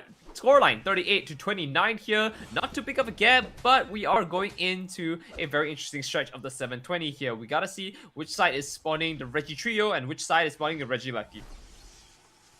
Ooh, here comes the 720s. Enhanced Charge Beam just been used. That's going to be built up yet again. We have the kit coming in from Jose. They're going to lock down majority of that farm. And we do have the Miraidon stuck in the middle of no man's land. They're taken down as Bertolo finds Eldegoss. And Lost MTZ are going to hold strong in the bottom lane. Avalanche, in the meantime, going to respond in kind in that top lane, Nitera. Beautifully done here. Of course, we do have the Regi Trio at the bottom, Regilacky's on the top side. As we do see, the pickup Oni is going to go into Gyarados here. Priority is going to Lost MTC for the bottom. But now with the pad broken as well, this is great news for them. Oni is going to be taking a lot of damage. The Brave does almost clench it here, if not for Nyat. Little bit of a cheer storm right there. And now the damage is going through. It looks like they get a double KO for themselves back as well. And then we have the bottom side who has just picked themselves up for a Regi, and this EXP, gonna be crazy. This extra defense, even better. Lost MTZ locking in this game. They know they gotta go to game 3 here. They want to be the ones progressing on. 175 points to 71. Bottom lane, top lane, whichever place you want to be in the Fire Sky Ruins. Lost MTZ are taking control. It's going to be a rough one all the same here. So we do look around at how they can respond. Breakbird comes in. They're going to try and take the little Sylveon here. But of course, a little Frolic is going to drop him out of the way as Blaziken comes in here. Jose going to the back lines. He's going to be chasing it down. Returns to the back. Oni trying to make headways as he does see this weird little bird who comes into the back of his cat. Pushing it forward here. He does finish it off onto the Miraidon. Gives the damage back and turns it around. Jose pushing in for damage again. Gets into the cross zone. Eon Blast comes in. Gyarados wants to make some plays here. The Dragon card is waiting. There's the pick on the Aura Cannon, and the damage is being dealt. Again, Lost MTZ is pushing so strong, getting KO after KO here, Tano. I'm not really sure what the play is from here on out, but it is definitely going to be their turn to start scoring. Yeah, I mean, they're going to capitalize on the fact that there's no springboard on that home base yet. So that means Avalanche are going to have to run down that flux zone. So Lost MTZ are comfortable to break that T2 pad, extend their lead even more with 325 points to 71 right now. But more importantly, extend their level lead. Nightera, they've got a level 12 Blaziken on the field. The highest level on Avalanche is level 10, and that's only 2 Pokemon. And it's going to be even better because once Jose gets a nice overheat here, if he sets it up nicely, I don't really think he can respond. Of course, we have the top side Regieleki coming in forward and Avalanche is ready to respond. So that is a great sign because right now the brawl is happening here. Lucario is starting off. Jose dishing a damage. Miraidon almost getting caught here but losing the trap. No tank in play here. They have to play with just Jose as the damage dealer as well as Nya who has to play a little bit on the back line but getting caught here. The Brave Bird comes in for one. Does pick himself up. Nicely done onto the crossbow and now finishing off is Latias going down, but not without trading it back for the Regieleki. Yeah, I mean, they do give over some good experience, but the resources you've managed to get out of Avalanche are pretty huge there. We did see Rubble Rouser use. We saw the Cotton Cloud Crash use. They're not going to have that for the next team fight. They're going to have to farm it up a little bit, buddy. Huge for Lost MTZ if they want to capitalize on that. Vertigo does. They're currently sat in the middle of this, looking to see if they can find someone, but the flank from Jurare, next level. Phantom Forest is going to come through here as well. Locking it in. Dragon Current will come through, trying to take down the Regieleki, but there's the Fairy Florlick. It's a double KO coming out of Lucario with the Aura Cannon, and it looks like Lost MTZ are trying to lock this down. Quento wisely gets rid of the Regieleki. They will sacrifice themselves for it, but Lost MTZ have managed to find enough out of that for it to be worth it. The scoreline is, again, a massive jump. 356 to 71 here. The fight is still going on, but I think it is kind of sombered out. They have a Regidrago to get some E experience for, and now let's see how they can turn this around. Problem is, there's not a lot of yellow dots on the map here, and the only other big experience gate is going to be the Regi Trio, which right now Avalanche do have priority to go in to take it now. They're not postured for this. Oh, I absolutely love when Jurare deals with a Talonflame. They are so good at finding them in the Hornleech, and of course the wall is the breakdown for Talonflame, unfortunately, from their own teammate. But that's just the way that it is when you play Talonflame. But Jurare, again, just want to highlight, brilliant at trying to take down this Talonflame. As soon as they dive in with a Brave Bird, they can't move because they're stuck in crowd control. Right. Of course, this is going to be a big problem. Again, the lead is surmounting over and over again. It's 400 now from the 300 we just saw in a bit. And now it's 1 minute on the clock. We have so many Unite moves that are down on Avalanche side here. I don't even know if it's worth it. Oh, this is going to be pushed up against the wall right now. It's going to be tough for them. They don't have Blaziken to find the KO with the overheat, but they are looking for the Gyarados. Has to use the bounce to get out of there. They are on the retreat right now. Lost MTZ, though, don't want to be pushing them too far as they try to lock in this Regieleki. Trying to hold strong with the zoning here on the side of Nia. The rip comes through from Lost MTZ. Avalanche cannot break through the line. Brave Bird's going to go through, but they just get sent back to Nurse Joy. It's really rough for them. They have not been getting any KOs with this massive Brave Bird because it's not been landing in the right targets. They're not dealing enough damage. They've lost their lead and now it's just so hard for them to come back here. Fairy Florlick is contesting here as the force. They do pick themselves up onto the Miraidon. Damage is done. A little bit more training to activate in a bit here because they do need to find a way out of this problem here. If not, we have a Groudon rip just in a bit.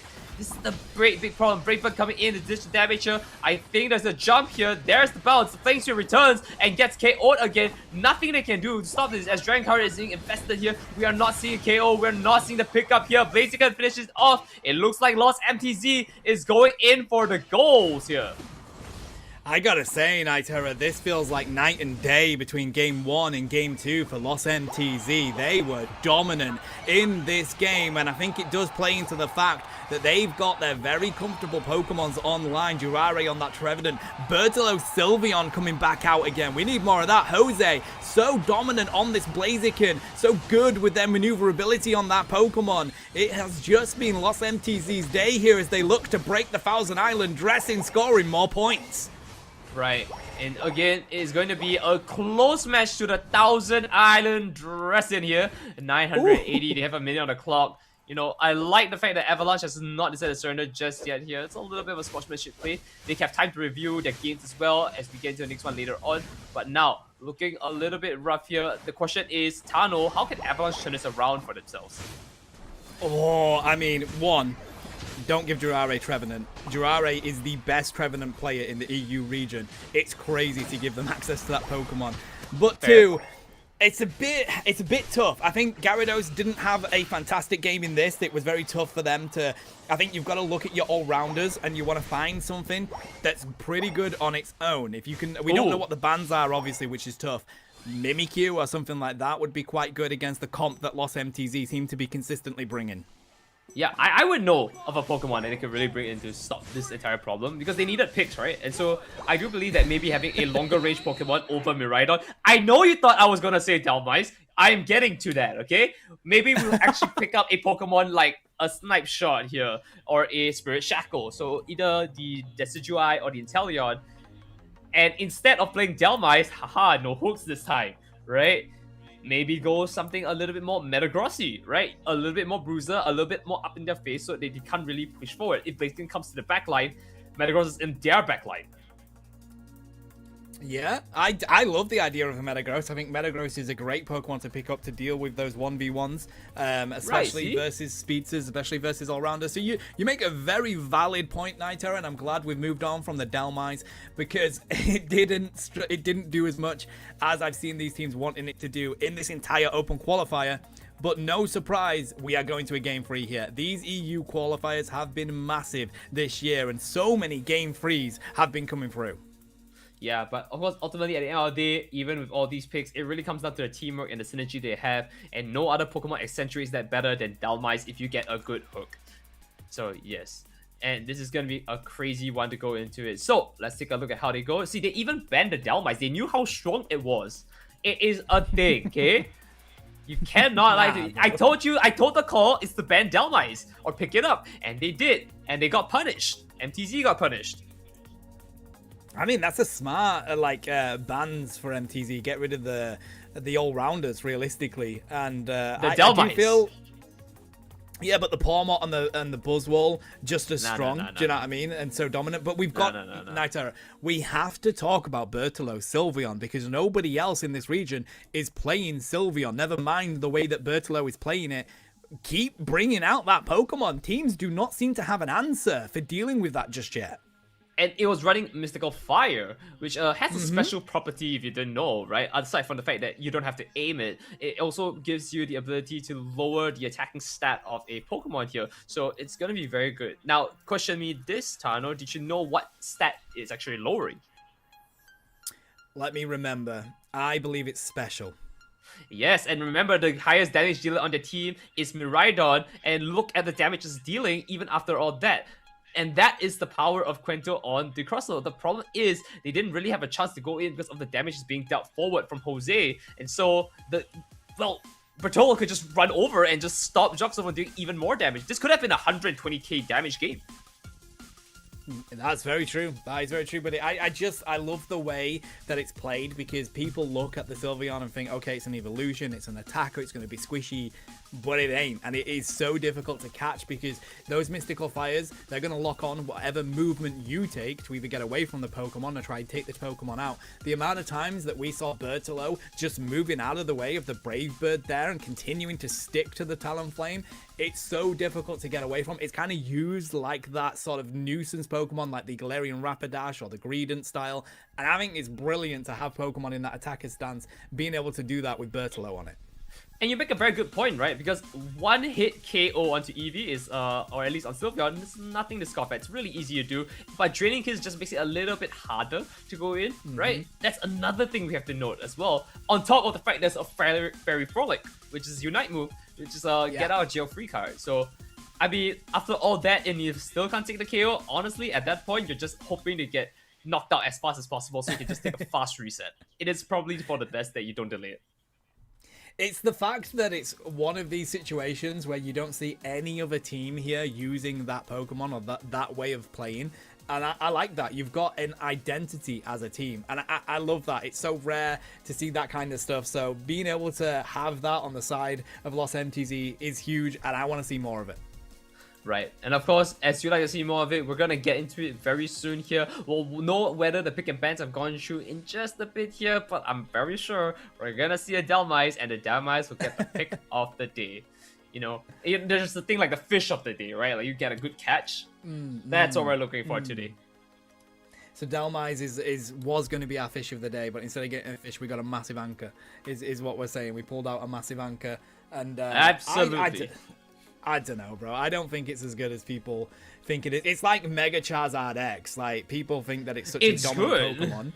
And it is good, especially in, you know, ranked and stuff like that. But in a competitive setting, I just don't think it works as well as people expect. That needs a lot of experience. Dhelmise, if you were hitting your hooks left, right, and center, it's a skill shot. Probably one of the hardest in the game right now. And I don't see many people being able to hit those hooks. Yeah, no, and that's the thing, right? Because it just takes one player who can land those hooks. I mean, what's the difference between playing Zero Aura and then, you know, Dhelmise? One is easier to actually hook than the other because one takes timing and the other one is just point, click, hit, go, right? So it's just aiming at the end of the day. It doesn't even require timing. It doesn't require positioning like Zero Aura. And that's what makes Zero Aura so strong. And so why can't that logic apply to a good hook shot? Now, what I will say, one thing that I think Avalanche needs to look at is that Lost MTZ, when Jose is taken off their Blaziken, they struggle a lot more. And I think that you need to take that Blaziken away from Jose, whether you try and grab it yourself because it's still, you know, the broken all-rounder that it is. But you've got to try and limit what Jose can do. Now we've got them on Mimikyu, which makes me think they've actually banned out the Blaziken. But it's all about them, a champ on the side of Avalanche. We've got Champ Cena on the field here, Nitera. I kind of feel like this is going to be a Trick Room game. Jose, very strong when it comes to diving into the backline, and I'm sure it fits his playstyle very well here. But Trick Room, Fanciful Fireworks feels so great along the side of the Phantom Forest here. I think this is a great setup for it. But they also have to do Jokso, who is a Venusaur. A Venusaur with a full heal, by the way, which makes me think it's going to be Petal Dance, which means they don't have any range on their side. Keep a close eye on that and whether it's going to be the beam or not. Nevertheless, Oni taking the quick rotation with this Leafeon will be looking to bring the action in the top lane at about the 9-minute mark.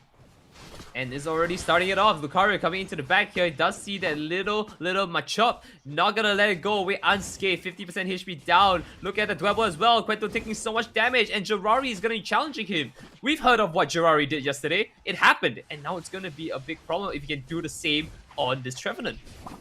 Quento looking to see if they can do more. Jirare's going to dive through, but Quento manages to get away. Oni trying to see if they can limit the Mimikyu here as Jose does manage to come into the lane. This is the matchup that we got to keep a close eye on. Who will win the top battle? It's going to be very rough for both sides here. Jose postured himself up ready for the 850 Alterius here. And we're going to take a look at how they want to respond here as we have this Leafeon coming into play as well. Here's the 850s. He's going to be able to grab the majority of them. We see Relly actually going to put the pressure on Avalanche. That opens up the farm for Lost MTZ to take away. And Jose wants to get juicy with it as they try and dive on through. Oni manages to get away. No KOs seen just yet. Mind you that this Lucario is going to be Mega Lucario as well, so it's going to be quite dangerous when it's hit level 9. No, we need to play a little bit more careful here. They do get a pick up onto the buff, thankfully, but again, look at Nax at level 3, stuck, unable to level up.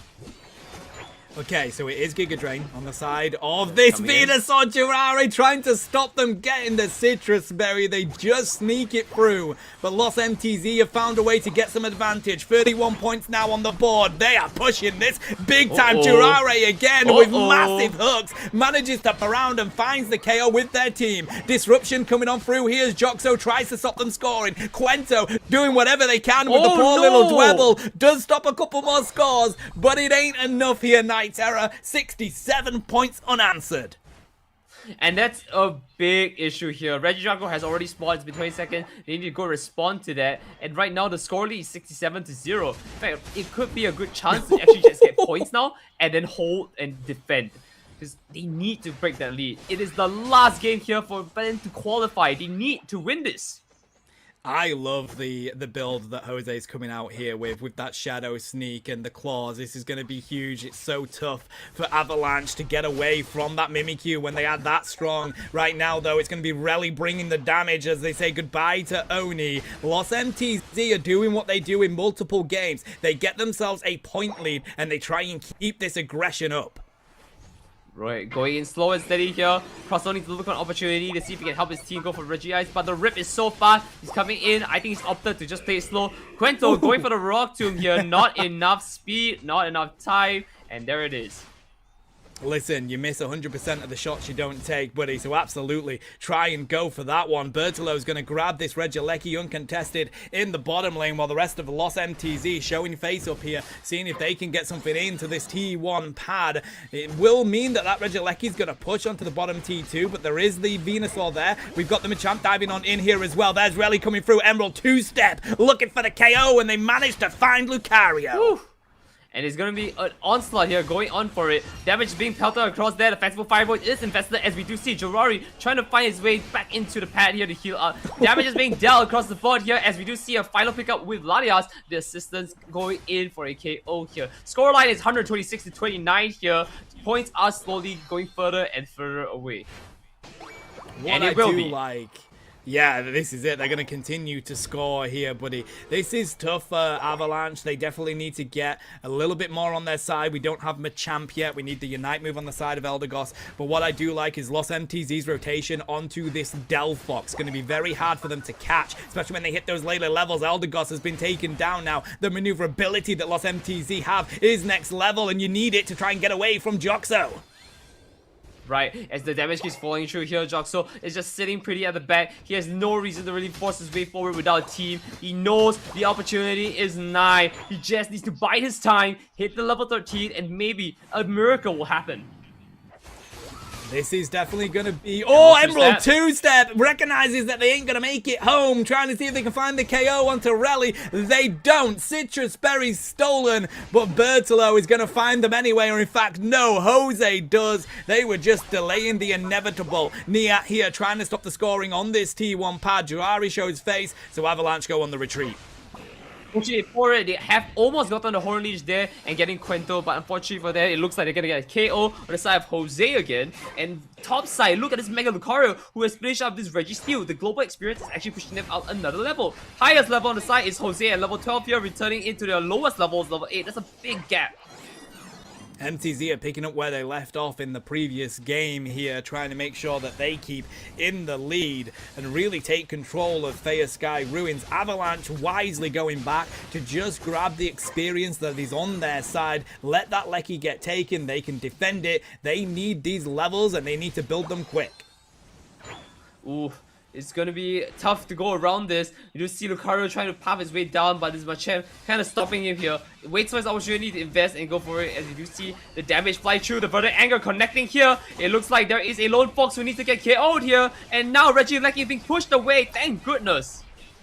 That's the difference between winning and losing a team fight. Again, not able to find the KO onto the side of Bertolo as they manage to take out Oni. That's the power of Flame Charge as they do go round with this little bit of wisps bursting on through as Lost MTZ look to push this Regieleki into the T2 pad. Holding strong though is Avalanche right now. The Pedal Dance Venusaur refusing to go down. Joxo holding strong and they bounce back. Oni comes in with the Emerald two-step. Mimikyu back to the Pokemon Center. Lost MTZ wisely decide to go on the retreat. And it's going to be a great showing here. 270 points to 86.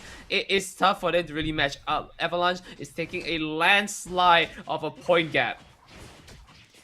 Oh, I mean, the best thing about this right now, Night Terror, is that this is kind of a little bit of foretelling to what this league is going to be like. Both of these squads have qualified into the league. They want to win this tournament here, but they will face each other throughout the entirety of this season. It's going to be really interesting to see how they respond up to the Addict Reggie here, because right now the entire team is slowly either responding down for the South Avalanche, or they're just kind of grouping together to make this a little bit harder for the enemy team. That is going to be taken by Lost MTZ. Looks like Avalanche is not going to make it there in time. And Jurare just holding strong here to prevent them coming on through. It is going to be left to be dealt with by Relly. A Reggie Rock is going to be pretty huge for Jurare in this final fight. The score's coming in, 28 to 48. The numbers are going. It is scoring, but not enough here. The submission comes from one. The Rock Tomb locked them away. They can take a fight, but it's going to be rough if they lose that Pokemon here. Machamp slowly but surely taking a damage. He's able to back away. The Fastball Fire was to block them away, but now flying from the backline is Jose and Verdlo, who's coming in to do damage. They got themselves for one. They need to get a second, and they can turn this back into their fight. Mimikyu nearly going to go down, uses the play with me though to handle Machamp, and right now Lost MTZ have all the advantage. They've just got to find this Venusaur, but Crustle, Quento holding strong, trying to stop Jurare from being able to break into that backline as Joxo backs on up. Right now 291 points to 86, Unite moves have been used. Lost MTZ with the advantage. It's all on the side of Avalanche to find the answer. The rip from Rally was on point as they managed to grab the Groudon, and Lost MTZ are looking to kick Avalanche out of the open qualifiers. It's going to continue to be the case here if they don't have a way to respond to them right now. The buff is coming in here as they do have a way to score and deposit everything here to make the gap even bigger. That looks like it's going to be all she wrote as Bertolo scores another Hundo Burger. Avalanche have accepted their fate. Nevertheless, they are qualified for the EU 2026 UCS League. So they're going to be very happy with their performance in the entirety of this. But Lost MTZ are the ones that progress. They go through to the losers finals versus none other than Jeam Le Palette. Oof. Dunks going in here. Are they going to go for another 1,000 Island Racing? That's the question, right? They're very close to it. They'd love to, but unfortunately not enough change on the field, and Avalanche are not going to give them more by going and getting KO'd. Good effort here by both of these squads. They have been playing Pokemon Unite for 2 days straight for a long time, but Lost MTZ are going to continue to progress through. You can bet, Night Terror, that Jeam Le Palette were keeping a close eye on this game and the comp that they brought in. Right. Oh, okay. 220k damage, I think. Okay, we're gonna guess the damage of Delphox with them farming damage here. I'm gonna say 146k. Bit of a ridiculous number. Ooh, okay. Okay, my number's off. 220 still. 220. You want 220? Okay, let's see who's closer. I believe. What should be 60k? 88k! No We were way too ambitious with that one. Way too We're ambitious. optimistic. Now, listen, despite the fact that we were ridiculous with the prediction of the damage, 88k damage dealt, but 19k damage taken is absolutely perfect from your ranged attacker. I mean, you said something yesterday that I really like, which is on a Cinderace as well, is that... Oh no, not even Cinderace, I think it's right on, but if you have done your damage, and you've taken the least amount of damage in doing so, you've done your job as an attacker. Like, what more can your team ask for? Exactly, and let's get Kilo back on the mic. How are you doing? How was that game? That final stretch, what? Lucario soloing down that Groudon? Of course. Just, what? Okay, sure. Lucario could do it. Like, just make a Lucario. That's literally it. Make Lucario. I'm proud of I don't have my any boy. other words. It is. It's smart by Lost MTZ, to be fair, just to hold the attention of Avalanche, allowing Relly to just go do that uncontested, right? Yeah, I mean, that's the thing. It was that fight down at the bottom path and then Relly just going and being like, I'm ripping this, but then the rest of them going and quartering out Avalanche there. That way they couldn't go and interrupt Relly. I think that was definitely some impressive, I guess, awareness and teamwork there from the squad. So yeah, congratulations to them for continuing on through for the next round. It's gonna be an interesting one. I mean, we've got a few more games going, right?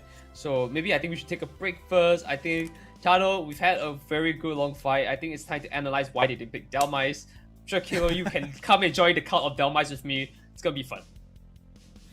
No. Sorry, you're Moving on. there. I think it's time for a break, Shiv. That's the signal. Shift, come on! The fires are lit. Cult of Dhelmise, shift.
Hello, everybody, and welcome back. We are here for the losers final of the EU Regional Leagues Open Qualifiers. I'm Keller. We have Tanner and Nitera here that are casting this next set. But we have J'aime le poulet versus Los MTZ. I was going to say, actually, I'm proud of myself. I think I pronounced it right there. But I think you Tanner, did. can you give us a demonstration? Please. I think you absolutely smashed it. To be fair, Did I? I think you did. I mean, I've been saying Chano, J'aime le poulet, but I think you smashed it with the pronunciation then. And then of course, Can you say it again? J'aime le Say poulet. it. Yeah, do you know what it means? It means I love chicken. I googled it yesterday as well. Yes, I love that name. I love that team name, and I do. I'm so glad that they made it through the league because it's such a fun name. All right. Anyway, we're gonna leave you guys with J'aime le poulet, aka I like chicken, versus Los MTZ for the losers final. Nitera, Tanner, take it away. And I do just want to say a massive shout out to, of course, the best league, the birth of this EU season this year, EUL. So many of these teams right now, Nitera, have come through the incredible league that was EUL. So a huge shout out to Siobhan for that. Hey, you don't have to tell me that twice. I was there with you for a good chunk of the time here. What's another thing we can call out to? It's the game starting. J'aime le poulet versus Los MTZ here is going to be a banger of a match as we do see Serena going to the central area against what might be one of his second favorite Pokemon, Absol. I love the fact that Los MTZ have brought out the Absol here. Traffy showing us so much in these open qualifiers compared to what we've recently seen from them. They love the Greninja, they love the Cinderace, but in these open qualifiers, we've been getting a lot as Los MTZ with a Dhelmise getting tasty here, Nitera. It's going to be a rough one to start us off here because already we're having a problem with Dhelmise having so little HP, right? You don't expect to see Dhelmise taking this much. No, but that's the difficulty of having this Miraidon in the lane. It's so good in these early stages. So is the Phantom, to be fair, trying to steal that one away from Los MTZ. And Jurare's getting well up close and personal with this Dhelmise at the moment. Focus Band has been popped as Brat tries to take that away. J'aime le poulet stealing everything. It's gonna be rough, and I do see the progenitor of, you know, Comfy Zoroark, which is Comfy with a Beta Zoroark, which is Absol here. Might actually be a crazy combination. Look at the damage coming through and the sustain. Yeah, I like the fact that we've got Pursuit coming out from this on the side of Traffy. That's going to be good, but the difficulty is they've got 4 Pokemon to deal with up in that top side. J'aime le poulet leaving Jurare down here to handle what's going on, rather Los MTZ, sorry, as they now push onto this pad, trying to find the KOs. Then that is exactly what they're doing here. They managed to take down this Metagross, and it's all due to Traffy trying to find the KO on Jose. Doesn't work, and as we already know, Nitera, with a Comfey, when you buy one, you get one free. And that's a tough call to make as well, because at the end of the day, you kind of want to defend it, but I think they're just a little bit too greedy, knowing that you don't have anyone to support you, and there were 4 Pokemon on you. Traffy getting so much damage onto this central area here, there's nothing you can really do to farm up. And Tano, I think this is going to be rough for the Regiargo fight. Yeah, it's not going to be easy, but the late game capability from this team is going to be massive. You do have that Metagross, you do have the Dhelmise, and of course Absol doesn't really fall off that much, to be fair. The crits are what is so important on that Pokemon. Regidrago has been taken now by Los MTZ. Decent amount of global experience, trying to see if they can take down Qatar, and they will. Right, and that's a great start off for this here. The scoreline is 54-45 here. Numbers are a little bit reversed on their side, but they do have a level 5 Dhelmise, and you know how the game goes from here. It's one hook and a dream. They've got to start it off here. The damage going through. They lose Traffy once again, and again, Dhelmise looking so low. Getting a nice int here. The last push walks in. There's the hook. There's the pickup, but there's nothing they can do to that other than let Qatar take them down with the help of a Latias. And this is going to be a big problem here. Brother and sister fighting themselves out. Latios, Latias. It's going to be the damage for the Aegis here. Qatar slowly and surely getting hit back by Comfy. Yeah, Mbok showing how you can really control things with this Comfey. The difficulty is Jurare with the hooks. We talk about it for the Delmize, but it's all about these hooks from this Trevenant. There's the enhanced charge beam. They come on in with the Serena, find the Latios. Now they want to find the answer on the side of this Metagross. The Queenly Ascendance goes up. Neil, says Jose, as they continue to bring the damage. It's a double KO for Lost MTZ. Holding strong with the pressure. Niat looking like they're going to go down as Absol dives on through. Trafe manages to wipe them back to the Pokemon Center. Jose breaks off the rip here, looking to see if they can find Absol, but no, it's going to be the Midnight Slash that comes through. Double KO for Trafe. Oh, baby, it's a triple. And already priority is going back to Jam Bullet. Priority in terms of getting the Registeel here, which is great. The hook shot kind of whiffs a little bit here, but across the board, it's still great they got distraction of that because they do steal themselves this Registeel, which if you want to take a fight now, that damage is going to be massive. Oh, Blastoise. Trying to show themselves as the better all-rounder build is what I'll say on that one. But the hook doesn't quite connect just yet, buddy. That's the difference between winning and losing these fights so far. The Mist Blast will come through. Latios is taken back to the spawn room as Lost MTZ lock in this goal. One hook shot, no hits here. Guess kind of play slow. They really don't have anything to do at the bottom lane here. They just have to play it slow now. This entire area is that's what they're taking as Traffy decides, I need to take what I can before they come over. Level 12 on the board here needs to try and respond to anything at the moment with this lead. Yeah, it's a great position for them. There it is! That's a double swipe. Gets the wombo combo. Midnight Slash is used as well, but they gotta keep away from Nia. The one slash. The hook. One hook comes through as Blastoise was picked up. Nothing comes off the back of it though, as they do find the KO onto the side of Traffy and Lost MTZ. There is going to be the Hydra Typhoon. The Compute and Crush will go up as they look for the Latias, and they find it. Katar bouncing back in. The hook connects again, Nightera, as they dive through onto Jose. There's the Bright Fuchsia Meteor Storm, though, building a little bit of space and shielding for Lost MTZ as they bounce back big time. And that's a crazy extended fight here. We're moving it back. This is a great start moving into it here. Lost MTZ is in a great position after that fight, and now they've got to try and push forward to it. They're great goal zone break. They have priority into the bot side. Now we need to see whether they want to respond to top or just kind of hold their ground for EXP. This is a great game. This is just game one. Traffy has been hard for Lost MTZ to lock down as they find another KO onto Jurare. They've hit level 13 so far. Look at the levels on the rest of their team. They are 3 levels above them right now, Nightera. That's crazy. That's going to be a big problem for the side of Lost MTZ here, who kind of needs to see if they can position out a little bit better. The Midnight Side is committed here. That's a great start because there's no one else to help them here. They're going to lose Ember potentially here, but thankfully a pickup truck is on its way. And now, with that being said though, it means Lost MTZ has great positioning moving into the Regirock, and that is another Regi on the board for the side of Lost MTZ. Regieleki on the top side though, Jose is going to pick himself up. They have a push potential here. The point lead is 219 to 115. It can be a lot bigger after this. Bro, if Lost MTZ get this Regidrago as well, that will be all 3 objectives, giving them a huge advantage in this game. That Regieleki will push this T2 pad, but it will be contested, and Traffy is going to be able to lock that down.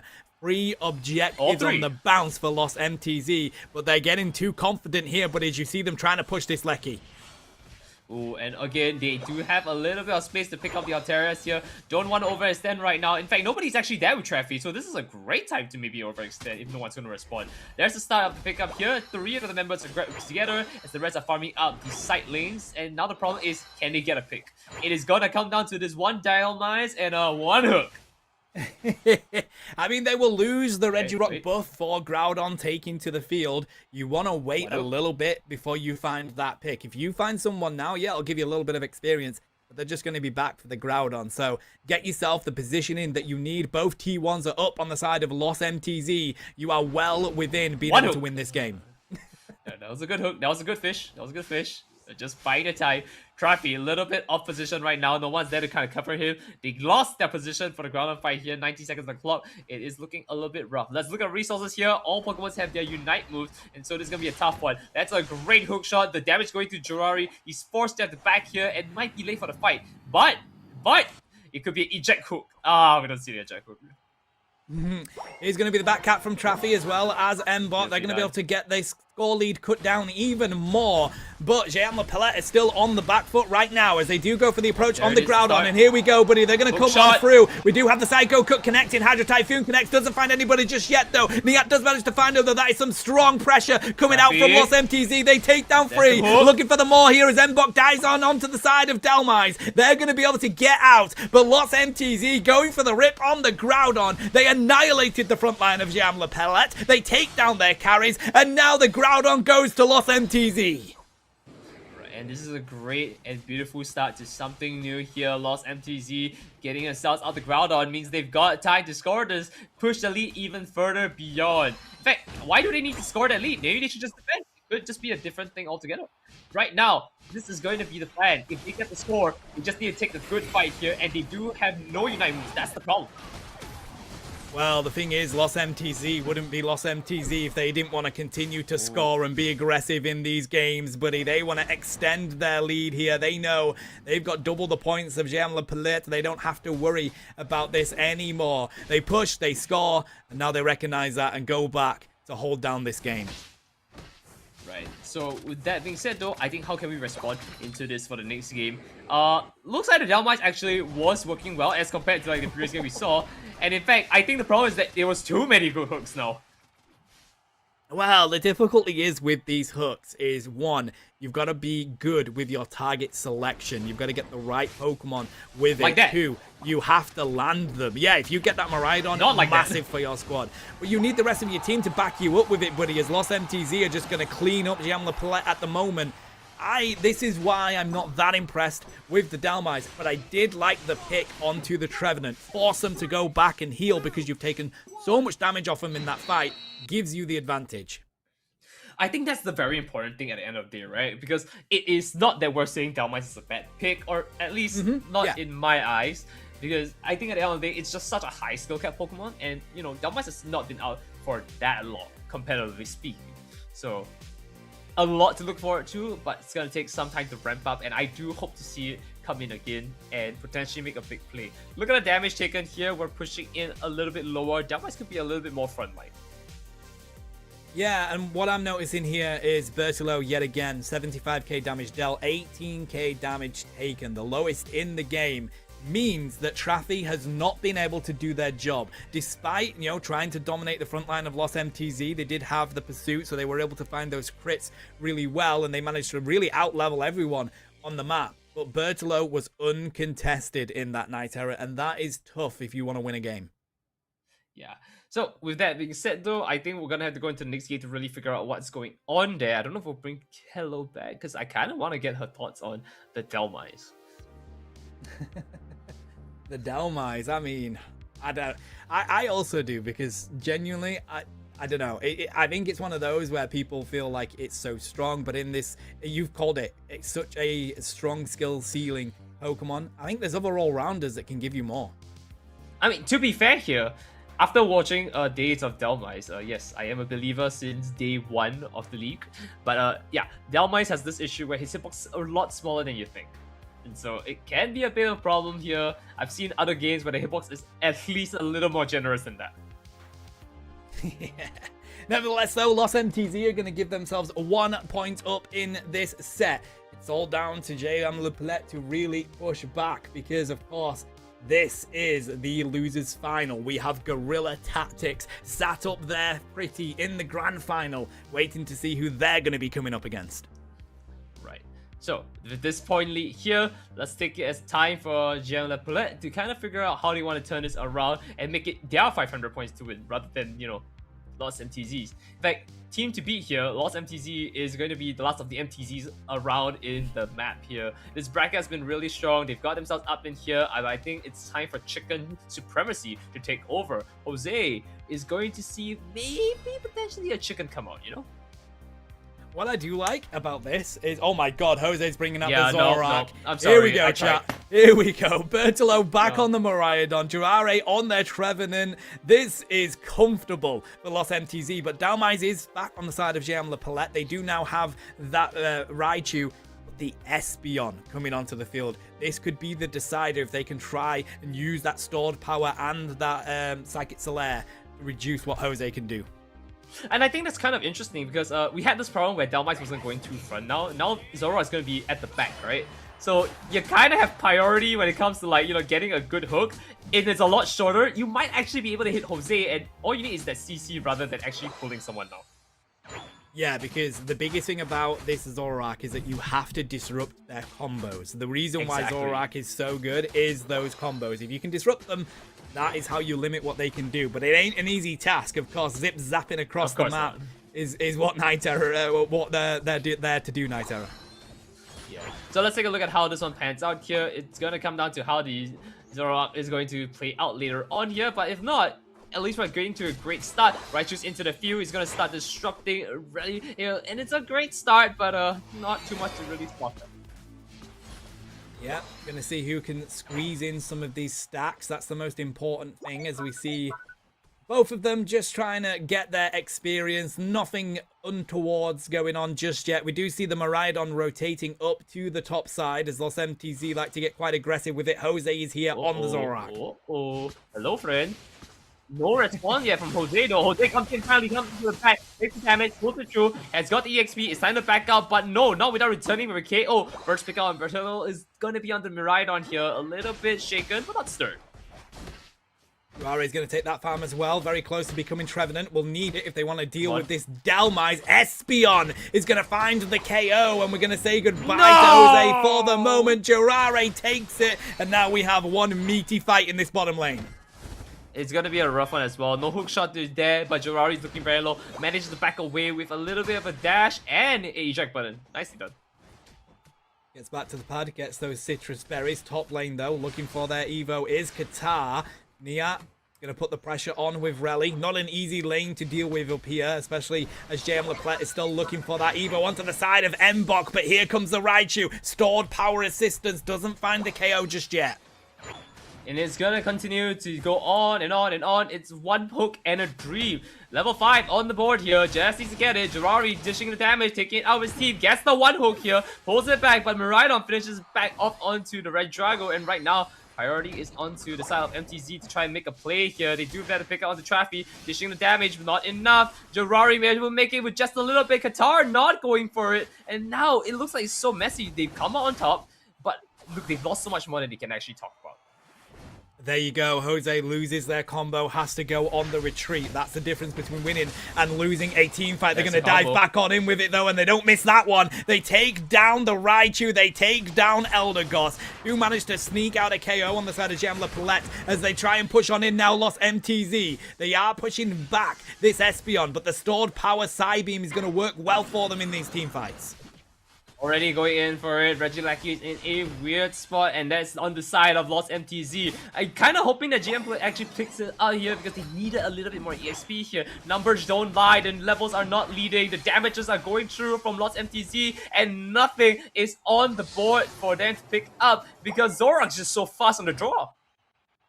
Yeah, I mean, Donut Store still open here, buddy. It's difficult for Jam Leplet looking for those first points, but it's all about the fact that, again, they don't have an answer for Bertolo doing that damage in the back lane. They're completely uncontested.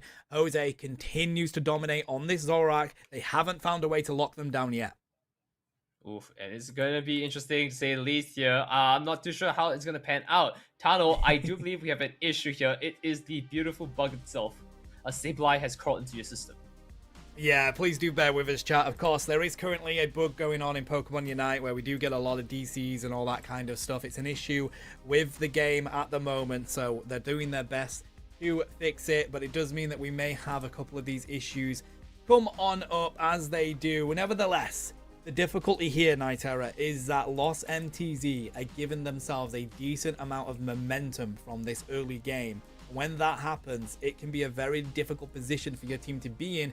You've got to hold strong. You've got to go and find some experience and catch up on those levels. Lost MTZ are not going to let you do that freely.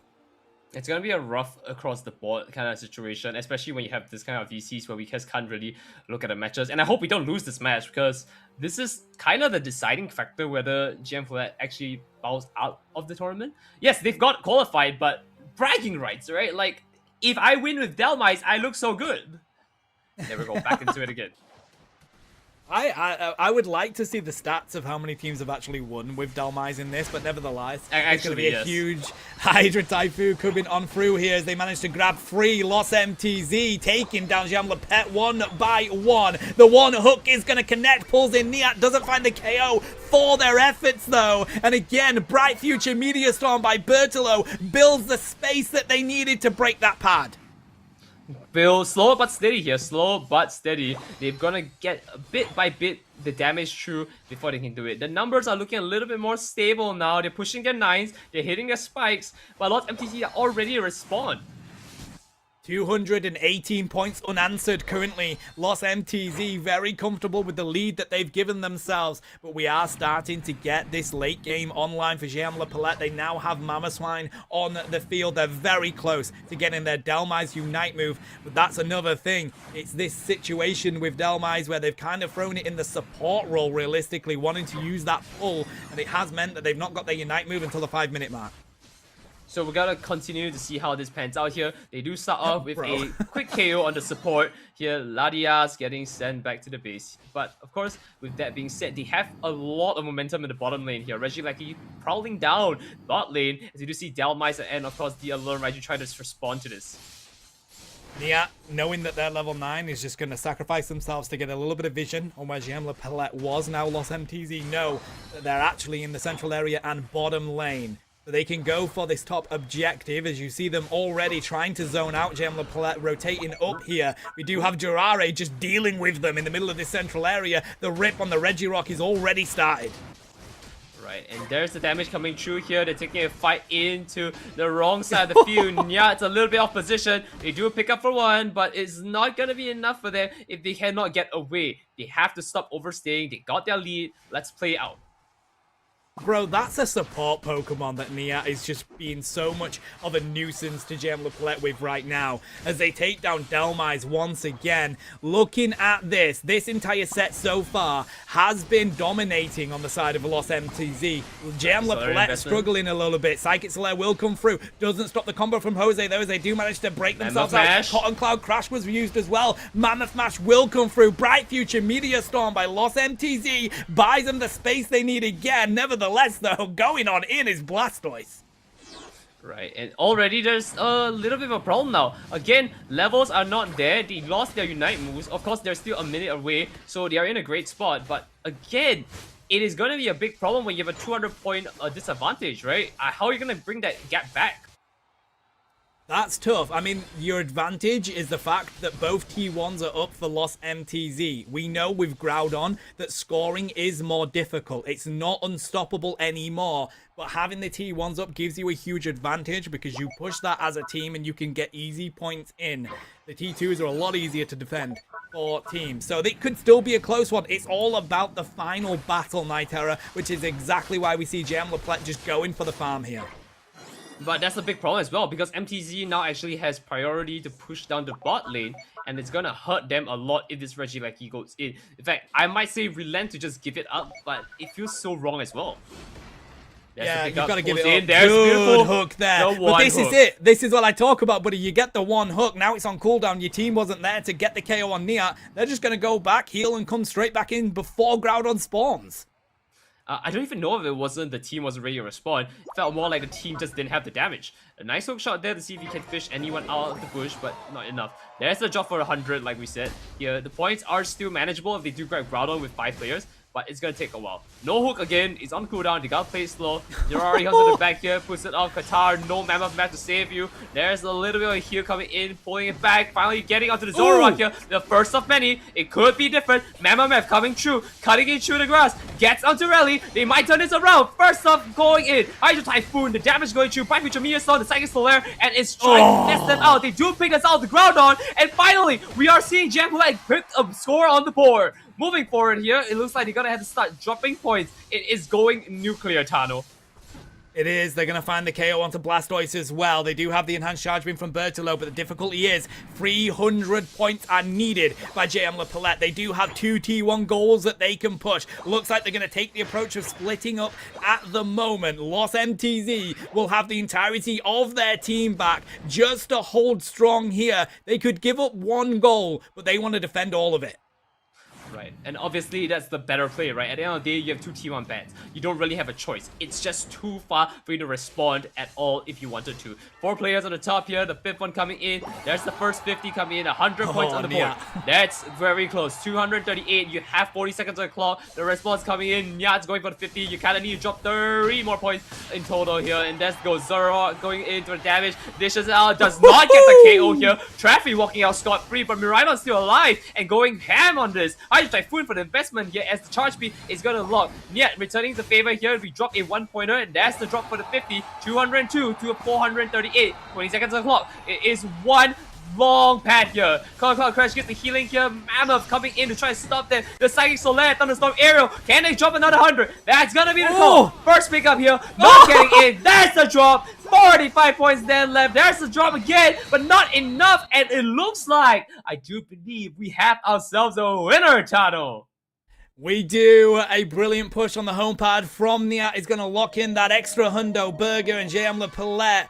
Unfortunately, oh wait, no, wait. What are we seeing here? Let's just skip this along and double check those teams because, of course, we are spectating. Yes, that is it. MTZ will be the ones that win it. Of course, that's the difficulty of being in spectating games. But nevertheless, Jay and Palette, they do make it through to the league. They have qualified. So a huge congratulations to them. But going into the grand final versus Guerilla Tactics is Lost MTZ. Now, before you type into battle data here, I just want whoever could type in the chat to type their numbers on how much damage you think Bertillo did against Jose, and who do you think did more? What, Bertillo versus Jose? I mean... Yeah, let me extend my screen time, come on. I think Bertillo, yet again, uncontested on that Miraidon. I think probably around that sort of 60 to 80k mark again. 45k on Jose, 38 on Bertillo. Ooh, what, damage taken or damage dealt? Dealt. I think Jose did more. Interesting. I want to see whether Killer has it. Hey. Oh, I am so far off. I am so far off. I'm so good at this. I'm so good. I had to make one of us look good, right? Like, that's why you're the smart one. You're the competitive player for longer. For like a year. Nevertheless, for like huge a year. Congrats to Lost MTZ. And I believe we will get the amazing Kellosaurus back on the mic. How fun was that game? Was that for me? No, yeah, well, I'll give it to you actually, Nightera, because I think I probably did that a little bit too early for Keller to be back. A little bit. Right. I mean, it definitely was an amazing game. And now I throw it back to Kello. Hi, Kello. Hi. How do you feel about that game? I mean, fire.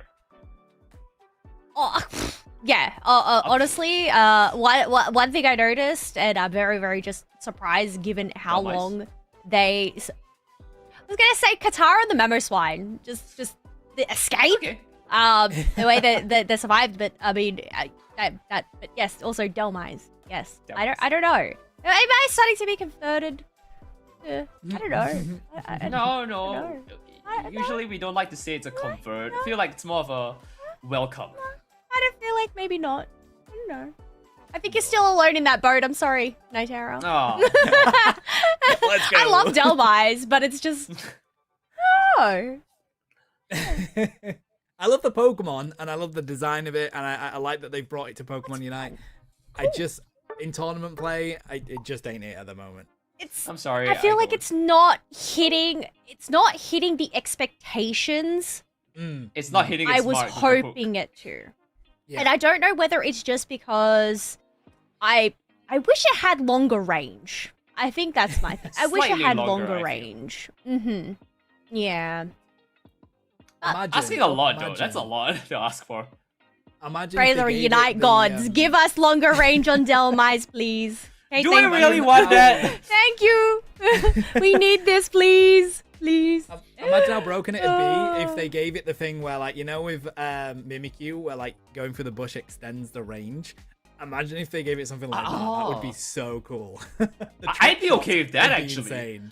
I mean, also Meowscarada does that too. Right? Right? It would be It's so in the cool. tall grass. It does the extended range there.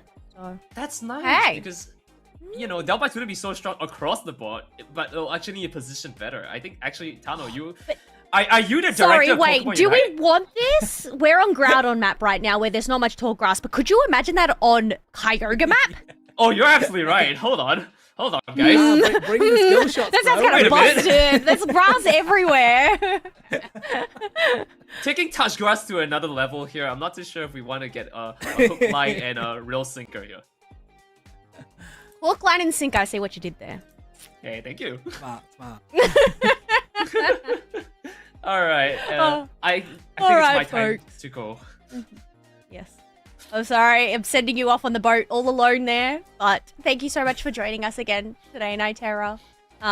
Bringing the laughs and everything I get into cover his matches. But yes, get some good rest. Thank you again. And other than that, we're gonna send the rest of you folks to a break. Do not go very far because we still have the grand finals left to go. Guerilla Tactics going up against Lost MTZ up next. But oh my! Once again, Shiv, I think that's the cue. He's off. Goodbye. Sayonara. Farewell. Bye, Nitera.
Welcome back, trainers. We are ready. It is time for the grand finals here, Ghatlue. It's Guerilla Tactics taking on Lost MTZ. Yes, both of these teams, while we are here in our grand finals, they have secured them spots in the regional league. So pretty much this match is just a match for the title, for the bragging rights, to say, hey, I won the open qualifiers. You know, sometimes you just need that flex. That you do. I mean, the flex as well. Guerilla Tactics has made it there from the winner's side for the entirety of the 2 days. Lost MTZ making it there from the lower bracket. So we got both sides of this bracket here today. Definitely gotta say, Lost MTZ have had an incredible run in this lower bracket. I will admit to all those folks out there, I know we were talking about predictions and everything like that, and I went through mine. I didn't actually have Lost MTZ in my top 4. So to see them prove me wrong, good on you, folks. Good on ya. I mean, they will be so happy that they're now on your radar, Ghatlue. They will be so happy. Oh, they were on my radar. They were. It was really a toss-up. It was a toss-up between two teams, and yes. But here we go, folks. First game of the grand finals. It is best of 3 with that potential for a bracket reset, considering we do have Lost MTZ coming in from that losers round. But I don't know. I guess we'll have to see. I think we were talking about predictions beforehand. I think majority of us said 2-1 to Guerilla Tactics. We'll have to wait and see. Yeah, that we will. We did feel like Guerilla Tactics have been waiting a little while up here in the winner's side. Let's see if that makes a difference to this early game. Taking both. I mean, you got the Sodu Speedster on the side of the Mimikyu in the central area. Talon in that top lane as well. Yes, going on in there. They are still that little bird looking for whatever wild Pokemon they can. As these Natus do spawn in, waiting for the perfect time, but unfortunately it was just a little too late. Unable to secure any of the experience for themselves. Ooh, here comes Snow, trying to see if they can find Nia. They managed to get themselves back. Clef has 1 HP and a Dream as they speed on out back to that pad. Guerilla Tactics comfortable here. They got level 5 on Snow. But Lost MTZ just trying to see what they can take before these 850s come in. Yeah, one thing I do notice is Rosé does have those stacks. No, but they just ended up losing them, needing to get them back with these wild Pokemon. But we do have a Flichinda on the map, looking to try and take down this Latias, but it just isn't enough oomph to finalize that KO. Oh, a lot of healing coming out from Daddy on there as well as we continue to fight it out in this top lane. Tibby going on in for the KOs. He's going to find one. Looks for Nia. They're going to get back. No, the Citrus Berry was stolen as well, Kilo, as Tibby manages to score some points as well. Here we go. Nia trying to hold strong. But there's going to be more stacks coming on through. Can they stop them as they grab the second Citrus Berry? I guess with Tibby having 25 points there, they just weren't able to go and empty out their Eos energy. We do have that War Turtle coming online as we pivot down into this bottom path. Fizzy has just lost their Mega there, going up against that Miraidon and Crustle. I mean, no KOs just yet, but up in the top half, there we go. There's one. Oh, that's that. They're going to be very happy with that as War Turtle proves themselves to be the ultimate top laner with Relly stealing this away. The Regidrago's on the field, though, is going to be taken as Lost MTZ find it. The power of Glaceon. Jose looking for more. Mewtwo taken down. Guerilla Tactics back to defend this pad.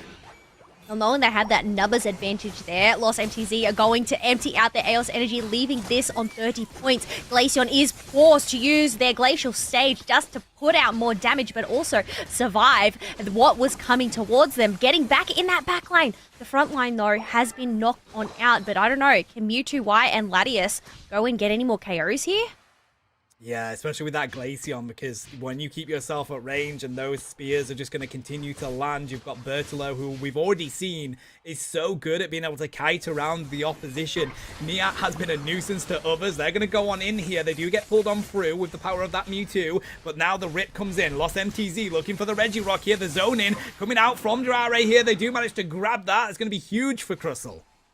Yeah, I think that was great, the zoning there from Jiraiya, making sure that the three of them couldn't make it in, but also making sure to use that X-Sizzle back to just try and finalize that secure on that objective. But meanwhile, Guerilla Tactics are able to go and secure themselves that Regieleki. This top pad is left on 65, so Lost MTZ are looking to let it on in to let some potential big dunks come on through. Will defend that as expected. A back and forth in this game so far. Still looking to fight each other in the central area here. Play With Me by Snow. Looking to find Bertolo. The Trick Room will work a treat as they do find the KO on Miraidon there. Continues to push down in the bottom lane. Niet with the Mistblast doesn't find what they were looking for. More points raining for Guerilla Tactics. Yeah, and there was some AS energy left on the ground there, so being able to get in those dunks, it is still left standing, so it hasn't actually been broken just yet. Meanwhile, up in the top half, we have 39 and 40 points coming in from Lost MTZ, so taking back that lead over Guerilla Tactics. What a way to respond as well, knowing that you've got points scored against you. You have to find a way to respond. They do that so far. Niat manages to get away. The hold up by Jiraiya there, holding the attention of 3 players from Guerilla Tactics, allows Bertolo and Niat to get back to that pad. As we are approaching that halfway mark, I do have to say it is a pretty close game between these two squads. 120 to 152. Both teams have lost a pad in the opposite directions, but even then, looking at these levels, they are pretty much on parity, except for this Glaceon, who has now reached level 12 with those plus movements. Yeah, that's going to be tough now. So much damage that they can bring to Guerilla Tactics. Glacial Stage ready to go for this objective. About to spawn in. Jiraiya already going for the zone in anyways. They hold strong here. X's onto Fizzy. They are going to go down. But now we also have Bertolo bringing the damage. Niat there. They're trying to go for the rip on the Registeel, but losing their defender is going to be massive. So they all go in onto it. They're going to find the Registeel thanks to the access of that Glaceon. Mimikyu goes down. Double KO with the Glacial Stage, giving them even more spears here. That's going to land onto the side of Guerilla Tactic as they fall one by one. Hydro Typhoon coming on out, and Lost MTZ, Kello, have dominated that bottom lane. Clefable, get out of there. There is no point in defending that pad there. They just got to take that loss, knowing that they are creating that space down in that bottom half, and that potential for Lost MTZ to go and take over their central area. But otherwise, we have another objective here on the map. Guerilla Tactics, they seem to have the majority of numbers up here, as Lost MTZ are still farming through their central area there. Oh, the yoink! The yoink connects. Rubble Rouse used instantly when Jiraiya was grabbed. The fly's going to come through. Doesn't manage to find the KO onto Bertolo. Mist Blast over onto the side of Fizzy has at least backed them up a little bit. They're so weak right now as we see the spin twice going on through. Jiraiya in the middle of it all as well. Still manages to keep on their feet for now. Finally KO'd by Guerilla Tactics. But the rip on the Lecky was here. Hydro Typhoon's going to connect, but Guerilla Tactics steals it. The Larias does what they need to do. And now they find the KOs onto the side of Lost MTZ. What a response by Guerilla Tactics. Oh, what a response indeed. They have left this pad on 5 points, and I really like Leon's awareness there. They had 13 points, but seeing that Regieleki crash on it, they stopped it just in time to make sure they could capitalize on getting as many points in that top half as possible. So, great awareness from Leon. Just have to give him a little bit of an applause there. 100%. And yet again, Keller, we have a very close game. 230 points to 219 with 50 seconds before Groudon takes to the field. Both teams showing face for this bottom objective right now. Lost MTZ have the advantage as Guerilla Tactics look to retreat. They are going to retreat here, well, into that trick room, making sure that they can't reduce that damage from that Miraidon. But Reg Ice is on the field. 30 seconds left to go until Groudon does spawn on in. And now these teams are trying to shred down this front line, this Crustle. It does end up collapsing, and this is going to provide the numbers advantage for Guerilla Tactics here. But Glaceon locks on in, but no, it ends up being Latios that secures it for Guerilla Tactics here.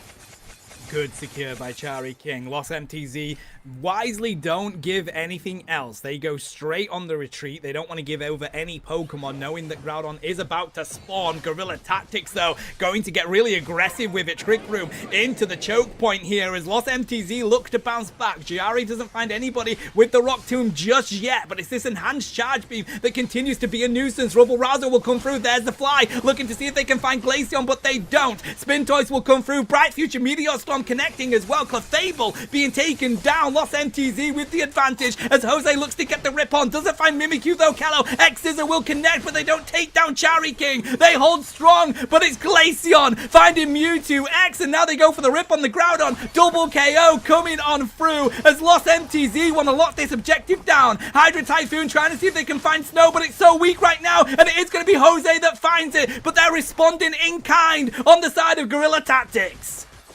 230 points to 219. It is that close battle, and Lost MTZ, they just need to get one singular dunk in. But Snow is preventing this, but they end up eventually collapsing. 1 minute left on the clock. It looks like Lost MTZ are going to gather around and look at pushing a pad together.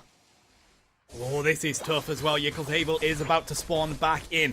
Mimikyu just got to hold strong for that 10-second spawn timer, but they just got to get one dunk in. It is so tough for them right now. They're up against the mountain as it looks like the 26 will fly on true. Niat scores, and then we see more coming in as well from the mighty Crustle. The push from Guerilla Tactics isn't going to be enough as Lost MTZ look to be taking game one. They are going to take game one and get a complete team wipe on Guerilla Tactics as well, just to go and pad those stats. But oh my goodness, I mean, if we were to break down that final fight, Tano, like the rip from that Glaceon, obviously a risk when you had that Latios there still ahead, but I guess you just got to trusted the Glaceon Icicle Shards. That you do. I mean, it was back and forth in this entire game, to be fair, Chloe. It ended up being so close in those final few moments. And even the team fight, like both were managing to get good KOs, but the maneuverability from the ranged attackers on Lost MTZ is unrivaled.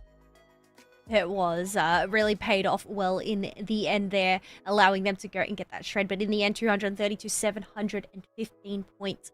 First point to Lost MTZ. Because this is the squad that has come from the losers bracket as well. So if they are able to take this next game, we're going to end up having ourselves a bracket reset. We were chatting as well, you know, well, what are we predicting these scores to be? Well, Guerilla Tactics, I guess they've been on the bench for quite some time. So Lost MTZ seem to just be continuing to ride this wave. Yeah, that they do, and it's the confidence that you get as you continue to win and win and win on that lower side of the bracket, and then you come into that finals and you're hot on the way that you're playing this game right now. And as we said, Guerilla Tactics, they've been waiting a little while there. You get to that stage where you're like, okay, well, now we need to get back into it. We need to get back into playing. It was a good effort. They really put the pressure onto Lost MTZ, but with 109k damage on the side of that Glaceon, still proving itself to be way too strong for the opposition. Yeah, I'm very curious to see whether we're going to end up seeing a Glaceon ban up next. You can see Guerilla Tactics, they prioritize banning that Trevenant, Megalocario, and Blaziken, which I guess all makes sense. But if you were to pick one of these Pokemon here in these ban lists to replace Glaceon with, what would it be, Tano?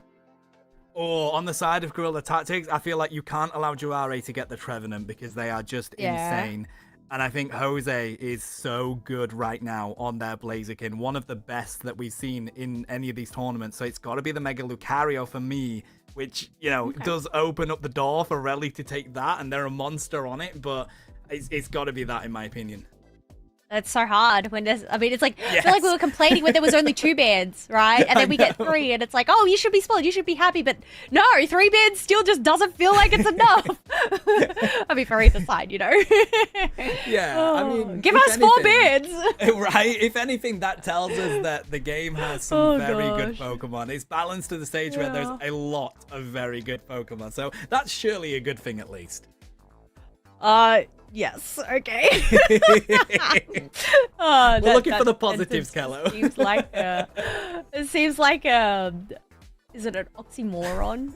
Yeah. Where it just feels contradictory.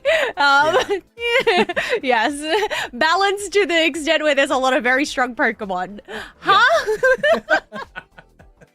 You've got a lot to deal with. That's the way that we're looking at it. And, you know, I feel like as this roster continues to grow, we've got more Pokemon coming. We can at least be, you know, be proud that these Pokemon that do come in, they're very exciting. Dhelmise, we've already talked about a lot, like an exciting Pokemon to add. I just don't know how effective it is in these tournaments. Well, look, Lost MTZ clearly found it a threat considering they did ban it last time round, and I guess for good reason, because Fizzy on Guerilla Tactics has decided to pick that one up. So I feel like it's very much, it's very much hit and miss. It's 50-50 at the moment for me. It's not like one of those, I feel like Glaceon just does well pretty much every single time. In this current meta with those latest buffs that it received. So I'm very interested to see how well Fizzy actually ends up going on this Dhelmise, especially going up against the composition that Lost MTZ have brought here. Yeah, I mean, looking at these compositions, I think we can expect TB's Serena has been banned out yet again. They didn't go for the ban on the Glaceon, so I suspect they've stuck with what they were doing here. But this is game 2. If Lost MTZ win this, Kello, we're going to a bracket reset.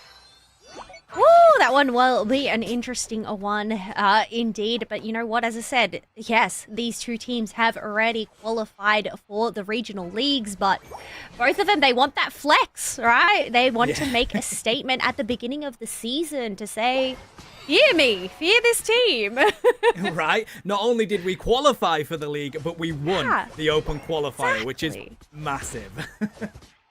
Exactly. Well, otherwise, so far, pretty much stock standard stuff, as we do have Dhelmise just chunking a bunch of damage on that Dweeble there. Unable to knock it out, but Leon going in for a bit of an invade, trying to hide in the bush, but they do get punished there. Yeah, not an easy task when you already have those Icicle Shards online. I do love the fact that MTZ are bringing out Bertolo Sylveon again with a quick rotation to that top lane. Quick rotation. It looks like they're going to have that 4 versus 3 up in that top half. The Guerilla Tactics only having the 2, but the Icicle Shards have landed on that Mimikyu, being able to just shred it down and wipe it out. And this is Lost MTZ's chance to push on forth and look at getting some points on the board for themselves. Yeah, taking a little bit of a lead at the moment, but still in this early game, as close as we expect it to be level-wise, points-wise, still a Dwebble on the side of Lost MTZ, but with Durare managing to get this in, we will now have Crustle. Yeah, that's the skipped level 4 completely. Straight to level 5. Bless them. That's how much they were struggling for experience. As we do see Tibby going mega on the Mewtwo. Exia is going to pull in Relly, but the pushback comes through. It's going to be a KO nevertheless, as Guerilla Tactics getting aggressive here. Cut the lead down to 3 points for Lost MTZ. Yeah, it is still very much early days, but you want to try and get in as many points as possible. I'm unsure whether any of these players would be stacking, and oh my gosh, Fizzy with the Dhelmise steal on that Reggie drag. See, these are the Dhelmise plays that we want to see. Right, that's the one hooks we want to be witnessing. It's the new Rock Tomb of 2026 is what we're saying here, as Fizzy does get back, manages to find the Bertolo again, but they don't have the damage to find the KO, bless them. I feel like that Mystical Fire is actually such a great choice on that Sylveon. That way, as demonstrated, if they get yoinked, they're able to go and dodge away. Otherwise, those birds get shredded up real quick, especially when you have an Icicle Shard Sylveon over on that side. Landed on Mewtwo, but I guess having that safety on pad, they're not going to get knocked out there. He'd be very close to getting their Mega again on the side of this Mewtwo. Jurare's trying to hold them strong because they know that! Oh, insane Blissey steal on the Regieleki. Lost MTZ are going to be fuming about that as they look to find the KOs here, Callow. Tibby holding on strong with that Mega up, and they're going to bring it straight to the face of Lost MTZ. Mimikyu finding the KOs as well. That's a double as Guerilla Tactics looking to dominate the top lane. Look, they may have been chilling on the bench for a while and cooled on off, but I've got to say, Guerilla Tactics, they are starting to heat up with these steals. It's what we expected, wasn't it? We thought it might be a 2-1. We'll see if that does be the case, but Guerilla Tactics are definitely well in this game as they bring it to Bertolo here, looking to find the KO. The beams will connect. Now it's Crustle Jurare against the world here. They will fall, and Guerilla Tactics will find even more points. Yeah, 87 points to 219 as we reach that 6-minute mark. But that is just going to create so much space for Guerilla Tactics if they do decide to go with those aggressive plays when those wild Pokemon spawn in Lost MTZ's central area. Otherwise, Mewtwo is able to make it out of danger there despite the Spinstoys. But once again, another yoink from Tibby to bring back that Latias means they end up getting knocked out. And it looks like Glaceon is going to show face here again. Jose finds the KO. Rally's not able to get themselves out of their Glacial stage. On the field, passive has been broken, at least with that hook. These evolutions proving themselves to be very sticky for Guerilla Tactics to find. Yeah, sticky indeed. They do not want to get hooked on in. But you know what? When you can't land a hook on an opponent, you might as well land it on the buff. But they still ended up losing it. Was it Sylvia that locked it in? Yeah, I think so. Looking at the bottom of their feet as they go to defend this pad so far, but Guerilla Tactics caught in the middle of it here. Rubble Rouser's going to hold them strong. Fizzy is going to fall. Blissey taken down as well down here. Niat trying to bring it onto the side of Mew. They're going to be taken down. Tibby trying to run onto the pad. Lost MTZ looking to bounce back here, Kello. Yeah, looking to bounce back considering we do have a Registeel that has spawned in on the board. 5 members are here ready to go. Great Rock Tomb to go and block out that Mewtwo. That way they cannot go get the steal. But Crustle ends up getting isolated out with that Anchor Shot, but the Whirlpool is unable to take down this beast just yet. Oh, Snow finds one. They're going to take down Crustle as well. Guerilla Tactics looking for the rebound here. Lost MTZ widely. They're just going to take what they can, get out of that position, go grab this experience. Because right now they know it's all about the levels and they need to keep a lead over Guerilla Tactics where they can. Well, considering these levels, we do have the Mimikyu currently at level 12, but it's pretty much even for Lost MTZ with 4 level 11s and the 1 level 10. It's really just going to come down to that final fight, but before that, we have a Regieleki on the board. Yeah, and Guerilla Tactics want to show face for that. Snow trying to be a little bit cheeky here, get a 50 dunk down in that bottom lane, but now they've got to deal with 2 right in their face. This is going to be it in the top lane, though. The Glacial stage will come through as they rip down Mimikyu. Here we go. Guerilla Tactics bouncing on back. Infinite Sideburn's going to come through as Tibby holds strong, and Lost MTZ lose their top lane attack, so they go score bottom. Yeah, they ended up losing 3 members, but the other 2 members being that Crustle and that Sylveon have gone and successfully broken that bottom pad. Now they're able to go recalibrate, considering Guerilla Tactics have secured this Regieleki. So they're going to need most hands on deck here to go and defend. As expected, a close game as we will ever see. Of course, coming into final stretch, that point difference isn't going to mean much. We've got a minute before Groudon takes to the field as Guerilla Tactics are going to allow that Lecky to put some pressure on so they can go grab the Drago. Jurare, though, looking to see if they can take it a little bit too early. Mew secures it for Guerilla Tactics. Yeah, I was like, whoa. Circling about. I guess Guerilla Tactics have got 2 steals above Lost MTZ. But yeah, unsuccessful there. Unsuccessful Anchor Shot there on that Blastoise, but that is just going to delay and distract while the Mimikyu shreds up this Regirock. Holding strong is Fizzy, trying to see if they could prevent the approach. Lost MTZ do get in, but not before the objective is taken by Mew. And now they're giving everything they've got. Just before Groudon here, Glacial Stage is going to come through. They do manage to find Mimikyu. Daddy Leon is taken down here. Lost MTZ with a huge advantage, Kello. Yeah, 4 members of Guerilla Tactics have been wiped on out. Lost MTZ have all members ahead, and you can see on that mini-map there, they're going in right for the rip. Oh, that they are. They've got the rip on the side of the Glaceon, but here comes Fizzy. Will it be enough? No, it won't. Lost MTZ managed to grab the Groudon. They do need to score, though, but with this buff now on their side, they do enough to find the KOs on Guerilla Tactics. Can they get in and score with a minute 40 on the clock? That was a disgusting rock tomb from Terraria on that Mimikyu to just block him on out. But, I mean, yeah, a minute 30 on the clock. Lost MTZ, yes, they have these Groudon buffs, but they are still behind in points. Mewtwo is up here, looking to interrupt, but no, they don't end up stopping that Sylveon. That's huge, because now Lost MTZ are currently winning this game. They've got a minute 15 left. They find the KOs. Guerilla Tactics, though, they've taken down Crustle. Now they've got themselves a tasty Groudon buff. This is so close. It's going to come down to the final push from Guerilla Tactics.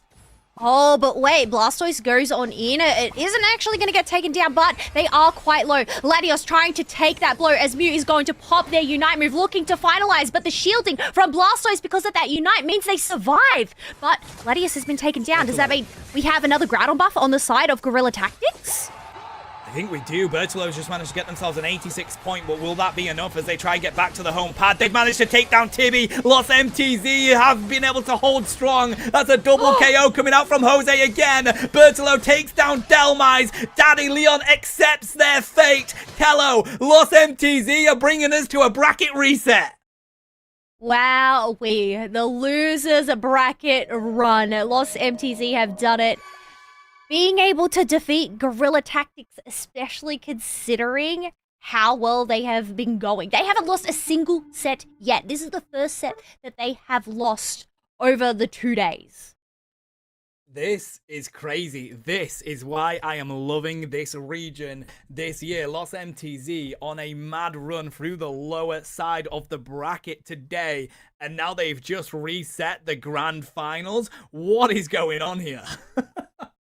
Oh my gosh. Look, it's just we like the unpredictability. Okay, this is what keeps things on our toes and keeps things exciting. You know, sometimes it's fun to be caught off guard. Yes, Lost MTZ, as I said, they have definitely proven me wrong. And just looking incredible right now. But yeah, once again, our bans. We actually had the Miraidon ban on Lost MTZ there. Oh no, that Guerrilla, sorry, they flipped it over. Flipped on the name. So Miraidon rather than the Mega Lucario. But pretty much, was it the same? Yeah, pretty much the same bands. Yeah, that's interesting. Rather than banning out the Delmise was the last one.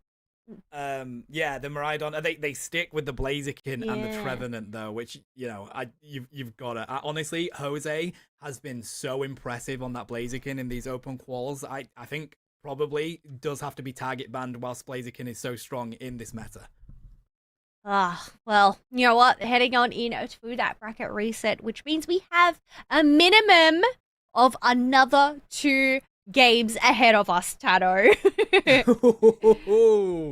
I mean, it would not surprise me if this goes down to game 3, but Lost MTZ are continuing with their momentum. That's the biggest thing, isn't it? They hold strong. They've been consistently winning in this lower bracket. Looking at the lower bracket here, they've already had plenty of game 3s already. The quarterfinals against Rework Esport Core, game 3. The semi-final against Avalanche, game 3. They're comfortable in this position. Well, this is their... Oh, no. It was the start of the day. They did have the 2-0. Well, they have, like, the mixture and the last losers finals as well. But, I mean, yeah, that's the thing, is looking at these patterns. It's a 2-0, 2-1, 2-1, 2-0. So does that mean we're going back to do a 2-1 again? I mean... You know, the patterns? I believe in the power of patterns. I believe in maths, so I think you might be right there, Kello. Yeah, I don't know. Who knows? I mean, as I said, once again, unpredictability. We can't we cannot solve this problem. That's just no impossible, Tano. Sorry. No matter how great your math is, just no. I'll be brutally honest. My math ain't that good. I'm not very good. No, my math ain't great either. Well, we try our best, but we ain't that good at the mathing. No. We're Unite players. What? Yeah, we're Unite players. What do you expect? We can click the A button. That's it. We just. I sometimes push the B button too. Okay. Yeah, every now and again. Every now and again. Yeah. Sometimes I fancy it. Depends how I feel. Depends on what side of the bed I woke up on. Hopefully the good side today.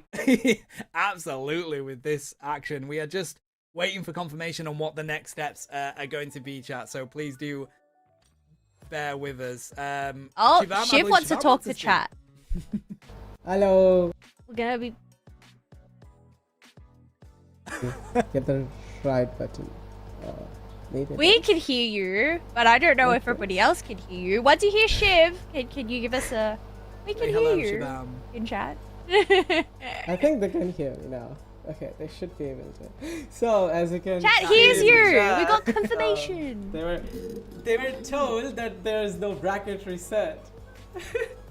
Oh! And I'm just reading it in chat now. But now there's no bracket reset. Oh! So does that mean... Wait, so does that mean Lost MTZ are the open qualifier winners? No. Earlier they said that there is no bracket reset. Now they told them that there is a bracket reset. Because that's basically how the bracket works. You know? I mean, yeah. Like, so wait, there is or there isn't? There is a one. There is one bracket reset, yeah. So, there is a bracket reset. Okay, so... Let's wait for that to be set up. They're just teasing us. That's all it is. I mean, to go from right, we've won that, we've got a bracket reset, to then be like, oh, we're not bracket resetting, we've won the whole thing. To then be like, okay, now we are bracket resetting. I think in the end, whether there's a bracket reset or whether there isn't a bracket reset, it's more. You know, it's practice for teams, yes, but in the end, both of these teams have secured their spot in the open, in the regional league. So I think even if they end up doing this next set, it probably isn't going to really do much besides... Just more action, more practice, isn't it, really? More content for Ghatlue's channel here. More practice for us. For us. More entertainment for you guys. Yeah. You want to entertain us? We'll Let me entertain you. Bum, bum, bum. Nevertheless, I mean, what a huge effort from our qualifiers here today. They've made it to the league. Guerilla Tactics, Lost MTZ, Avalanche, Ghatlue Palette. They have been so impressive over this weekend, Kellan. We can't, you know, excite them up enough. Given them into the league, we've already engaged Team Pets, Komai, and BH3. What a league we have. I'm so excited. I'm so excited. I know it sounds like I'm not excited, but also it's like 3 a.m. But I am very excited to see you here, okay? Yes. I mean, the fact that you're here with it being 3 a.m. shows how excited you are. It is the commitment. We love it. It's almost 4 a.m. actually. Oh my gosh. I haven't eaten. Just saying. Oh, but I guess while we are waiting for confirmation for what is going to be happening with this bracket reset or not, I do want to remind you folks that yes, we have EU coverage here. We do have coverage for all of the other regions as well. So after we have figured out what is going on and where to go next or where to catch any of the other regional actions, we have Bruno Monkey currently covering Brazil. We'll have Toto Unite, who I think hasn't started just yet. LATAM hasn't started yet. Starting very soon, 15 minutes. Very soon. Yeah, so LATAM starts at about 15 minutes, so there you go. So I guess anybody that wants to catch any of the LATAM North and LATAM South action will be over on Toto Unite. And then much later on, when I will be sound asleep, of course, we are going to have Steel Agent Kyle and crew covering the NA Top 8 over on that channel as well. So you have all of your regions covered, and yeah, I hope y'all are just enjoying or the Unite game. Yeah, I mean, a huge shout out to these people that are putting on these productions, Kello. It's we've seen people be so excited that they do get to watch these open qualifiers and they're able to actually get involved with the action that's going on. So a huge shout out to all the people that have put the effort in to bring these two people. I mean, you're there at nearly 4 a.m. in the morning on the mic right now. There's people that Shivam, for example, in the background is currently running this entire thing by themselves. It's such an amazing effort from these people. Do you know what I mean? So we can't state enough. A huge shout out to everybody bringing you these open qualifiers, chat. Shiv needs extra hands doing production, doing the observing, putting up with us rambling. Like, that is a big job, okay? So, honestly, but also for bringing this together. Like, I don't know if anybody has tuned into some of the other regions, but we do have to make note of our beautiful overlays here. Oh my God, yes. So, sometimes you just got to make things snazzy and look great, but they are all matching. All 4 streams are matching with their regional colors. Did you know that? Top level attention to detail, right?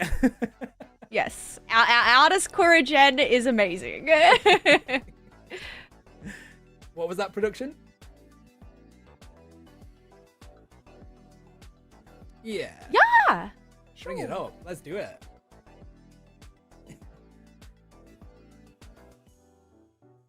Ooh, okay. Here we go. Tano. Yeah, these are our top 8 teams for Brazil, so make sure you go watch who are going to be the 4 that make it through. Shogunoto are there on the side of the winners, Tuzzy Esports, of course, and Moom Esports and Aegis Flame.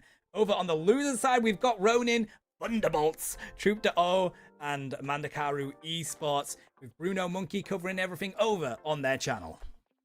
Yes, I guess those folks that aren't familiar as well, because the league, it's only a LATAM league, it's 1 spot from Brazil, 1 team from Latin America North, and 1 team from Latin America South. So they have 5 invited teams across those 3 different regions that have already been locked in. So I think there is so much on the line for these 3 regions, knowing that there's only that 1 invitation amongst the 8 of them.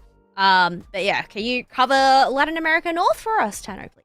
Yeah, here we go. A huge shout out to Toto Unite covering the whole of LATAM North and South by themselves. Amazing cast, amazing production. We have on the winner side Hunters, One Trick, CACM Esports, who were amazing in the Unite Legends Showdown, by the way. Los Fossiles here.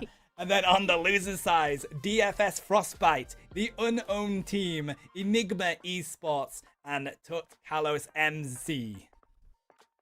The unknown team. I love that name. The unknown. It's just that little tie to that Pokemon clever.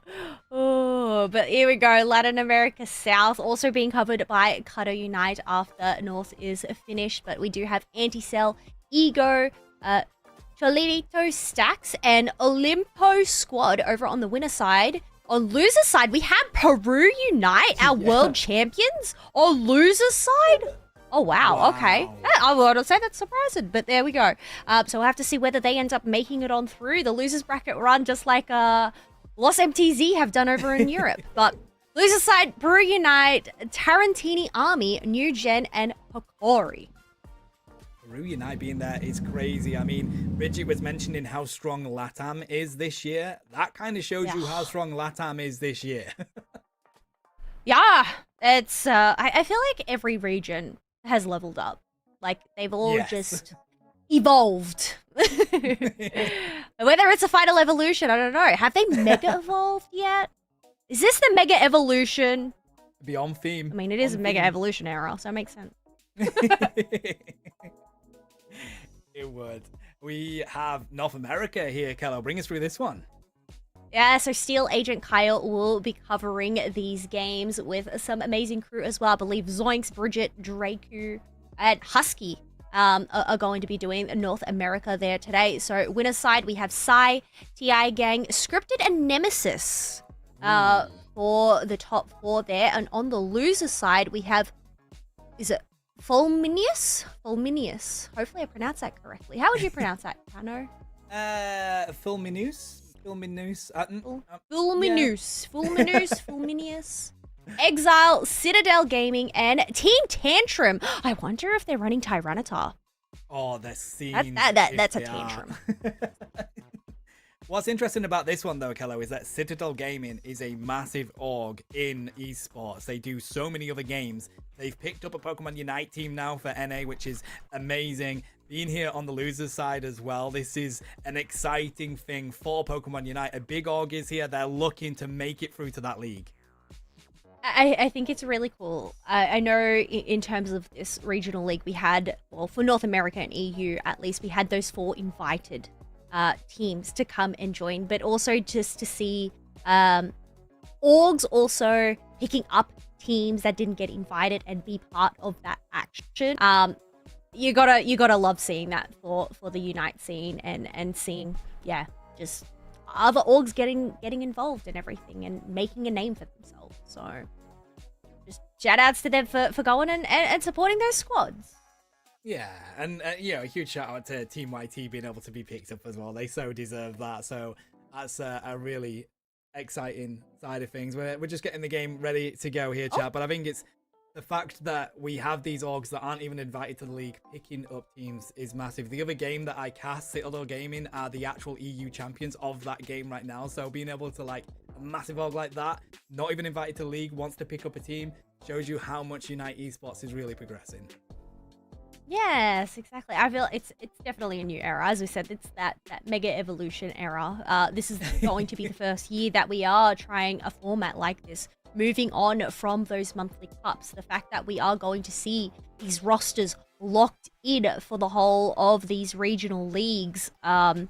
This is something that Unite Esports hasn't seen. Like, obviously, we've seen it over in the Asia side with Japan and SEA and India having their leagues, and the fact that we're going and doing this format and kind of just being synonymous across the board is great to see, because I always felt like it was kind of that divide having the different formats. So yeah, I'm interested to see how it goes and turns out. And I mean, hey, today I think is a great standpoint here, considering these games, they have been very intense. They have. It's exciting to see the off season like kind of become this and see these teams that have been competing for so long in this off season. There's been a lot of action here in EU, plenty of leagues, plenty of tournaments. We've already talked about how a lot of these teams played in EUL earlier on, a huge EU league that Unity Clash put on. So to be able to see them get to this stage, and now it's the open qualifiers, this is it for the championship series to be on the official league. It's amazing to see these teams develop and get to where they are right now. Lost MTZ, Kello, they were 2 teams that have come together just in the weeks leading up to this championship series, and they're now here in the grand finals reset. Like, what a story that is. Oh, I know. I love that. Just those stories. And I think that just also goes to demonstrate the importance of the grassroots scene and everything in terms of being able to make these teams flourish and begin. I know we were teasing earlier and everything, but it's like, EUL, Unity Clash, they birthed them. And I think just that proudness that you all feel, being there to be able to foster those ties and those relationships between these players is such an important and a heartwarming thing to feel as well. It is, although I will say, as a caster, it makes it heartbreaking when you're casting these games and you've got so many teams that you love, and you're like, you can't pick a winner, and you're like, oh, I really want them to get through, but I really want them to get through. It makes it tough. Yeah, it really does. And I think, when you continue to watch them so much, you start to build these connections as well, and it's just like, honestly, there's no limit to favorites. Is the rule in my book. I have too many favorite Pokemon. I can have too many favorite players and teams, okay? Not too many. All of them. All of them. Spread the love equally. Even though we don't. Get some love. This is it, though. We're getting into the reset here, Kello. Guerilla Tactics, Lost MTZ, the final best of 3 to see who wins the open qualifier. Oh my gosh. We have a Urshifu on the field here, but it looks like Blaziken has been let out from that ban jail and is been picked up by MTZ there. And Chari King on that Miraidon. I mean, Miraidon, I feel like, has just been such a powerful pick over these past 2 days. Yeah, definitely kind of deserves the crown of one of the best attackers in this game so far. I'm so intrigued at the fact that they've given Jose access to the Blaziken. They're actually going to put that in the bottom lane whilst they allow the quick Evo for this Eevee. Oh, Nayat on this Latias going in with an invade against this Kubfu, knowing that Kubfu doesn't have that great secure or early game. Nonetheless, Snow is still able to get that Boltoy and stop Nayat in their tracks. It's going to be a bit difficult if they can get that Urshifu still online. They're going to stay in this area. I mean, they will reduce it coming into the lane at the 9-minute mark, but if they still get that buff, Kello, there's a lot of time that you've wasted to still have an Urshifu. Here comes Bertolo as well to stop them, and it will work.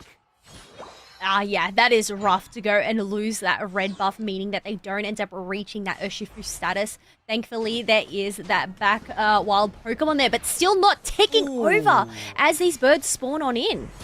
Surely able to get something here. Yes, they do. So, Guerilla Tactics, they were held a little bit, but now we've got the Fists of Fury coming on through with Water Bear, but Lost MTZ, they're going to throw everything at this as Blissey is going to fall. Jose's here, tries to get a sneaky 17 dunk in, but is not allowed. No, not allowed. That is some great defense, especially when Lost MTC had more than half of their members over Guerilla Tactics, and now looks like the pushback is in their favor. Yeah, Shifu's going to go back and get the help that they need. Crystal providing that assistance. The Mega Mewtwo is so tough to deal with in these early stages. It's such a good bit of power spike for them. Regidrago about to spawn on the field. Tibby will not let Niat free.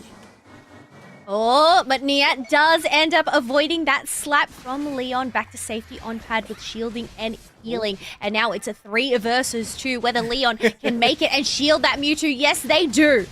Oh, Mega again for Tibby, but it's not going to save him this time as they do find the KO. Jose still looking to get onto Blaziken, so close to doing so. Regidrago still uncontested, while Lost MTZ bring the entirety of their team to defend this pad. Yeah, it's a 5v5 up in this top path as Mewtwo is also coming to join the party. We do have those birds spawning in slowly, but it looks like Urshifu is going to retreat and focus their efforts on this Regidrago while the rest of them go and brawl it out. Blissey ends up getting taken down amongst the mix. Yeah, I think now that Urshifu's gone to go score in that bottom lane, it's meant that Guerilla Tactics doesn't have the pressure that they needed to defend this so far. Juare is going to score. Like this from Chari King. Stay down that flux zone. Get ready to get that enhanced charge beam. Stops Niat from getting the score in. Points do come from Lost MTZ, but not as much as they were hoping. Snorlax go over that jump pad as we do have that Regieleki spawning on here. But we can see Lost MTZ, because they push on fourth, they have lost a bit of HP there. Reggie still is getting soloed down by Urshifu in that bottom path, but looks like Blaziken is there to lock it in for Lost MTZ. Oh, Tibby falls again just as they get their Mega. If this Lecky goes through, that will be a huge overcap that they can find. The Spin Toys connects as well. Blissey will go down. Lost MTZ, they're going to go up the flux zone. They don't care just yet, but they do break the pad. Snow keeping them in it with these scores. Yeah, that was, I believe, a 32 over dunk because of that Regieleki crashing on through. 89 points to 124. So I guess with that 40 dunk, Guerilla Tactics aren't too far behind, but it looks like they're just going to go recoup down in this bottom path. Look at dunking this 15, but get denied by that Crustle. Oh, that charge beam looking to see if they can find the KO onto the Blastoise. Really is going to be able to escape. A Shithu shut down by Jose. Guerilla Tactics losing so much of their damage with that gone. Crustle falls as well. Bright Future Meteor Storm here trying to see if they can at least get a little bit of space for Guerilla Tactics to regroup. But Lost MTZ, they score the points anyway. Bertolo holds them strong just here. Lost MTZ on the retreat. Latias and Sylveon up the creep without the paddle, unable to get out of that flux zone alive. But now the push is back from Guerilla Tactics. This goal is left on 3 points, so that is going to be a 26 over dunk. But it is still not enough to take the lead over Lost MTZ, as we also have Blastoise collapsing. Keeping it as a close game, though. Look at these levels, pretty much on parity, points-wise. Not that much difference between them, especially with that score. This is a brilliant set. I mean, it's a bracket reset. Both of these teams so close in this mid-game. Yeah, it's only a 21-point difference there between these squads. There you go, I do know math. But just a little poker damage from that Sylveon warding off Guerilla Tactics. Seeing how much wild Pokemon is on the field, I can see why they do not want to take that fight. Yeah, it's interesting that Lost MTZ, they always want to put some importance on this Regieleki. A lot of the time over the Reggie buff. It's such an interesting tactic by them. I think they like the pressure that Lecky puts onto the opposition so they can go get farm and even try and get both objectives as they can, as Niat here is going to try and see if they can sneak in. Going to be held strong by the Crustle. The zoning coming out from Jirare again here whilst they allow Birdslow to get down. Who's going to take it? It's none other than the Sylveon. Getting both objectives is massive for Lost MTZ. Yeah, that is massive indeed, especially because Miraidon isn't here to go and defend this pad. Lost MTZ are going to take the opportunity. Crustle, Fizzy is there to stop it with a huge X-Scissor. Oh, there's the Infinite Cyburn coming through as well. Hydra Typhoon, eject button used to stop a Shifu from bringing the damage to Birdslow. But here comes the Miraidon. They've got the enhanced charge beam cutting them off there. Relly's not able to get past the Rock Tomb. The block is massive from Snorlax as they try to push them back. Guerilla Tactics finds the KOs as Lost MTZ have to quickly retreat. Yeah, no points on the board for Lost MTZ. Instead, they end up giving some KOs over to Guerilla Tactics. 3 level 12s over on their side, and we do have them just going and retreating because there's so much wild Pokemon on the field once again. Oh, and they're just going to see if they can go and take it all. Guerilla Tactics have a lot of experience they can absorb here and give themselves even more levels. We do have 2 level 13s on the field, and I feel like this final fight is going to come down to whether they can shut down Jose on this Blaziken. Gibby, they want to go find this Blastoise. Oh, Blissey ends up getting taken down. Means they're not going to be able to help this Crustle, which ends up falling down left. Next, it's only Chari King left to try and defend a 1v3. But wait, back up with the Shifu is here.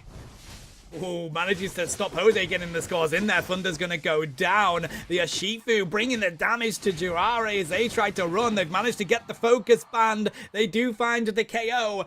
30 seconds left. Looking at the levels, pretty much on parity again. Kello, still 21 points between these two teams. It could really be anybody's game at this point. We don't know what is going to happen, but I guess all efforts are going to look at taking down this Blastoise, who is forced to use their Hydro Typhoon 15 seconds before Groudon spawns. Miss Blast is going to come through as well from Niahe. That is so huge as Lost MTZ are actually using everything to find the early KOs. They will have a slight few seconds advantage with Crustle not being here just yet. Groudon's on the field. Looks like they're going to go for the rip here. Bright Future Meteor Storm's going to rain on down. Guerilla Tactics trying to see if they can get in. Power now coming out from Snorlax. They're on the objective. Groudon so weak so far. Tibby is going to find the KO. Guerilla Tactics have bounced back strong. It's all down to Niat and Jirare here, but now Niat falls. Jirare's trying to hold strong. Snorlax may have a massive HP pool, Kello, but it's not enough against 5 players of Guerilla Tactics. Oh my goodness, the risk that Lost MTZ ended up making there was huge, and it did not pay out in their favor because they ended up just getting completely team wiped by Guerilla Tactics, and now they have that advantage, 224 to 161. They can just go and retreat and save these shields because they do not want to give them over to Lost MTZ considering how close, but no, that's not going to stop them. They want to go and break tier 2 as well. I think they're going to need to because Lost MTZ have an easy way of rescoring themselves with that T1 being up. So a brilliant effort to make sure that they extend their lead, but now Lost MTZ trying to see if they can get some buffs here, break onto that T2. Birdslow trying to rush to get their rally taken down. Guerilla Tactics have now got all the advantage they need to continue to win this game. Yeah, look at this. Miraidon just makes quick work of that Snorlax who's sent back to the Pokemon Center. Blaziken is able to get a KO on them. However, they quickly end up meeting their demise and losing that Groudon buff that they just secured. All right, so bracket reset. Guerilla Tactics is going to take game one. You mentioned it, the patterns. It's all about the patterns. Hello, will we go to a game 3? I don't know. Who knows at this point? Lost NTZ, they got to bounce back if they don't. Guerilla Tactics takes the entire thing. Yeah, well, yes, in the end, it's, as you mentioned, it's all for that title, all for making that statement. And, you know, Guerilla Tactics, they may have been taken down 2-0 beforehand by Lost MTZ, but I guess it just took a bit for them to warm up, right? Considering they were on the bench for quite a while. Yeah, it can be tough, to be fair, just having so long watching your opposition with you not, getting that practice in. So Guerilla Tactics have at least managed to warm up now. They're going to take game one of this reset as we have a look at the stats here. I mean, Lost MTZ, they tried to limit Snow on that Urshifu, but as soon as we hit that sort of mid-game, boy, that was not an easy task.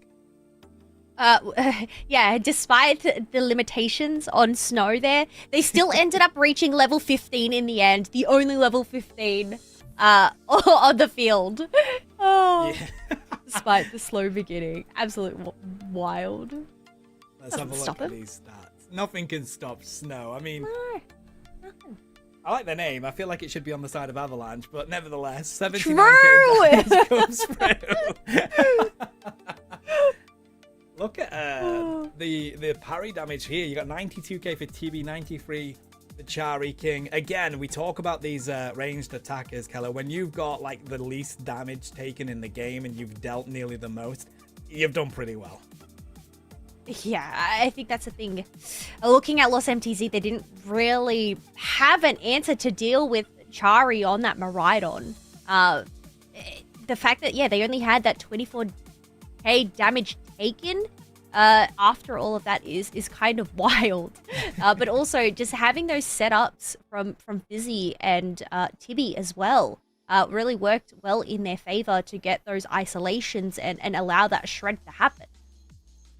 I love the fact that Tibby has found their sort of rotation for their all-rounder when their Serena is taken away from them. Tibby is such a brilliant all-rounder player, but Mewtwo X out of all of them being there, okay. That's what I was like, wait, Mewtwo X is back? Like, my mind is just exploding right now. Like, what? Never would I have thought I would see the day, considering how low in the meta Mewtwo X has pretty much been. It's always been Mewtwo Y. That's been the dominant Mewtwo. But the fact that they are making Mewtwo X work and work well, yeah. Hey, you gotta love it. Love it, hate it, I don't know. It's both, a bit of both. I think, as a speedster player, personally, I hate it, but I love Tibby, so I love that side of it. I think that's one thing that I love about this. When you see these Pokemon, like Cypher recently, for example, dominated day one yesterday. It's great to see these Pokemon kind of come back out and really be the meta that you wouldn't expect to see them, Kello. It's great. Yeah, I guess that's the brilliance with these patches, right? Is you have Pokemon come and rise up and be popular again, and then others end up dropping off. And I think it's just heading into this new season, the fact that we do have, somewhat similarities, but also just a freshness to it as well. But it's not too overdone where it's very overwhelming and too much to take in. Like there's that familiarity. I can't pronounce this word. Familiarity. I can't. Close enough. Let's try. I can't math it. I can't speak English. I mean, it is like 4 a.m. for you right now, so I think that's valid. The familiarity of it. I mean, that's an everyday, any time of the day, week thing. So it's not a time thing. I was giving you an hour. Thank you. Nice try, but no. You are right, though. You are definitely right. It kind of, when you are comfortable with those Pokemon, and the balances, the ins and outs of which ones come into the meta. I gotta say though, we had like fluctuations. We had Blaziken out of the meta for about 5 minutes, and then they buffed it. So I'm still annoyed at that. we're talking about annoyed. I'm annoyed they buffed Glaceon. But I don't know if we're speaking about that now. I agree. I've still not got over the Glaceon, Mr. Mime, and Mew meta. Like, I ain't got over that yet. Oh my gosh. Oh, well, yeah. It's, flashbacks. I think Gonna have nightmares when I go to sleep. Thanks, Tano. Yeah, sorry. I think they're secretly bringing it back, I'm telling you. They've buffed Glaceon, next it'll be Mime, then it'll be Mew. I'm telling you. Oh, you know what? I actually wouldn't mind some Mime buffs. I would definitely be keen for some Mime buffs. You know what? Me, so long as they nerf Glaceon as well, me too. Because I like Mr. Mime. I like the way that it plays. I like that some teams in EU as well. I've seen them play it so well. Some of them take it in the central area when it's been buffed. So give me some of that action. Yeah, there we go. Did you mention my Mr. God, that's Mime? so big. Mr. Mime. That's a big push. Yes. He is. He's he's got very long arms. Have you got a name for him? While we're waiting, Mr. Mime. Just Mr. Mime. Okay. Are you one of those Pokemon players that names their Pokemon? Like when No, you're playing... I don't. Neither do I. Neither do I. Oh, it depends. Like I did name my shiny Bunnelby in ZA Maple. Then that's the only Pokemon that's been named out of my whole playthrough. That's valid. I'm the same. I like saying the Pokemon like name, like what they are. Like that's what I like saying. So I'm with you. Yeah. Ah, each to their own. I don't think that's the brilliance of it. They have that option there. 100%. If you do wish to. Yeah. Folks, I guess, we'll have to wait and see whether we're going to have a Game 3 situation on our hands as we are about to head on to the second game. Looks like we have a Guerilla Tactics. Because they're on the bottom, I'd say they were in that second pick position then. So MTC chose first. Yeah, which is interesting because they're bringing Zero Aura out on Jose at the moment. True! Yeah. Interesting. Let's see if Fizzy's back on the Dalmise. I mean, Jose, last time they were on Zero Aura, it didn't go their way, but it does mean that they've probably banned that Blaziken from them. Yeah, that would make sense to go and ban away that Blaziken, but that doesn't mean we get to see Dalmise. We'll have to see which Dalmise we end up getting, the 50 good part or the 50 not so good part. Because, yeah. But I don't know, it's Fizzy on it. I feel like last time we saw them, it was pretty decent. Yeah, I mean, the thing is, these players, they're so good. I just think Dalmise, that hook, it's really a tough skill shot at the moment. Jurare. Oh, yeah. Oh, they are going to take down the Delphox as well. It's a tough lane with something like that, isn't it? Well, yeah, going into a Dalmise and a Miraidon as a Phantom and a Fennekin, that is definitely a rough matchup, especially when you have the central laner coming just to add that extra pressure. Just laughing at Snow trying to get that 14 dunk in and just absolutely denied by Jurare there. Look, they end up getting denied. They're not going to continue to push that. Instead, it looks like they're making their way up to the top half. They do end up missing out on that ambush. So great dodge from them.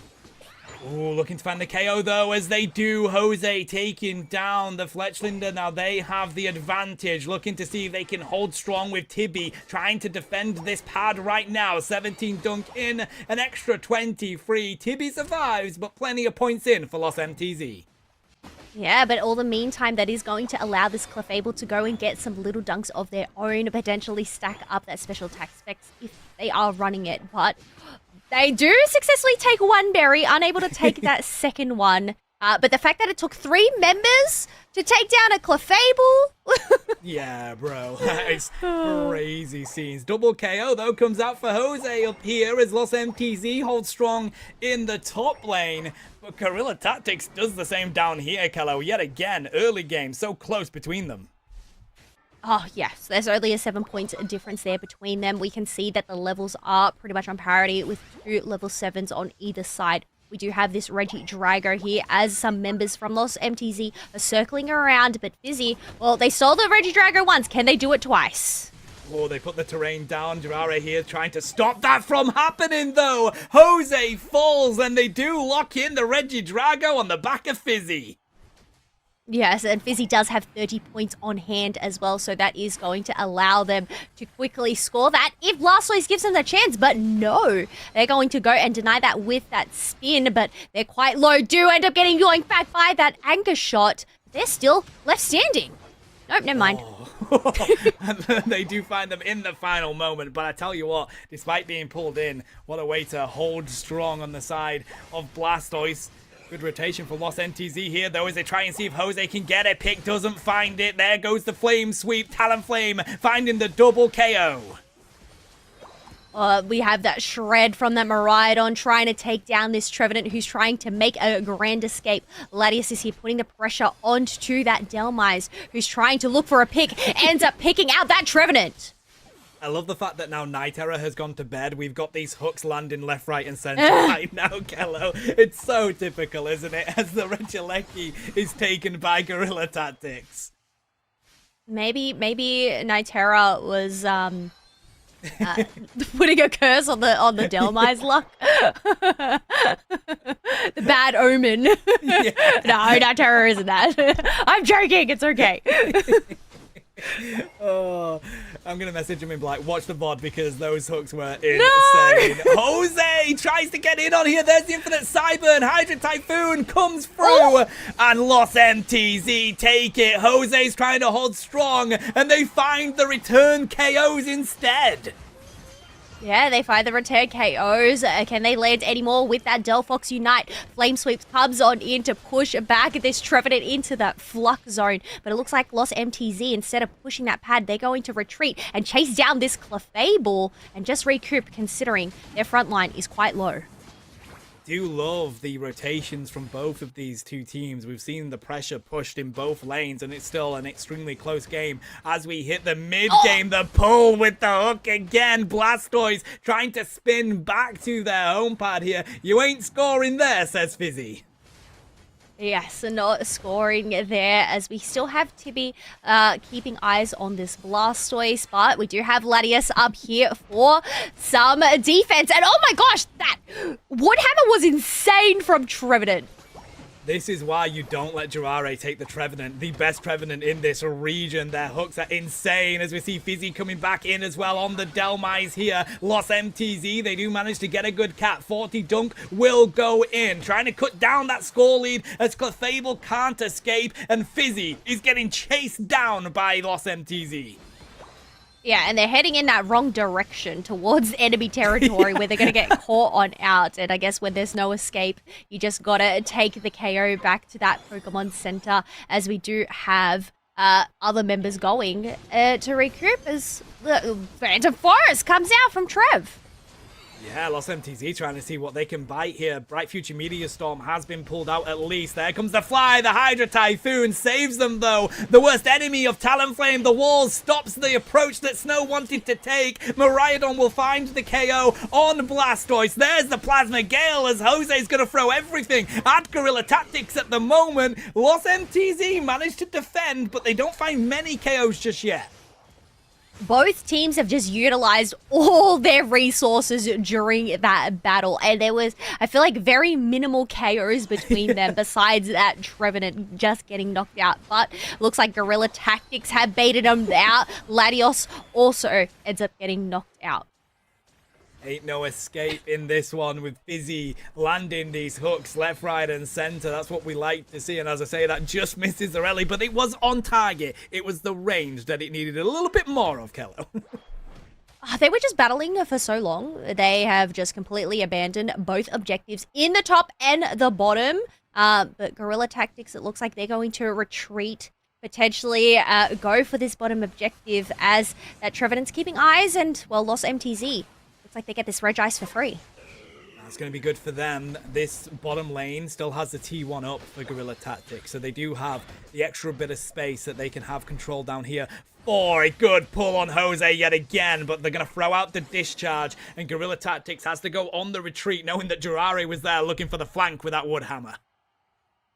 Yeah, they don't, even though they end up getting that pick, I guess they just don't have that burst available to them. Considering Talon was focusing on that Regieleki, Chari King wasn't in sight, but, you know, it is still going to just pull them away, waste some time, and allow Guerilla Tactics to go and, well, I was going to say farm up wild Pokemon, but looking at the minimap, there is no wild Pokemon over on their side.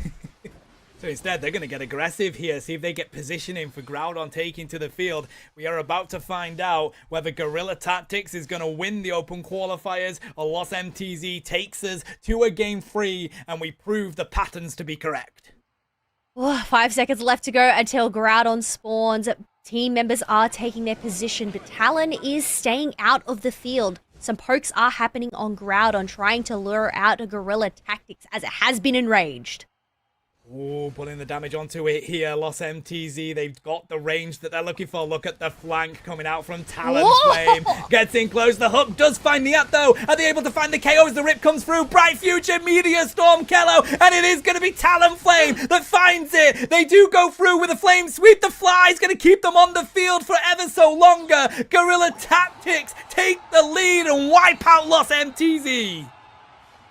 Oh my gosh, 154 to 303, but that is a team wipe of Lost MTZ, so they're not going to be able to stop the dunks from coming on through. There is still 1 minute and 15 seconds left on the clock, so Lost MTZ could potentially make a comeback, but I don't know, Guerilla Tactics, they're looking ever so powerful, especially with this oh my gosh, the yoink, the isolation, like, they're sitting in the middle! Oh, absolute legends. Aww. A well-deserved moment for them here. Niat coming to show the love. Aww. Oh, let's go. This is so cute! I'm going to cry. Let's go. Wait, Delphox did. Bertolo. Fireworks. Bertolo, we need your fireworks. Oh, this is so cute. Wait, but This is don't why knock we out love this Bertolo. region. Look at this. We just hear Shiv screaming in the In back. our Oh region. my god. Oh my gosh. Party's over, folks. Wrap it up. Wrap it up.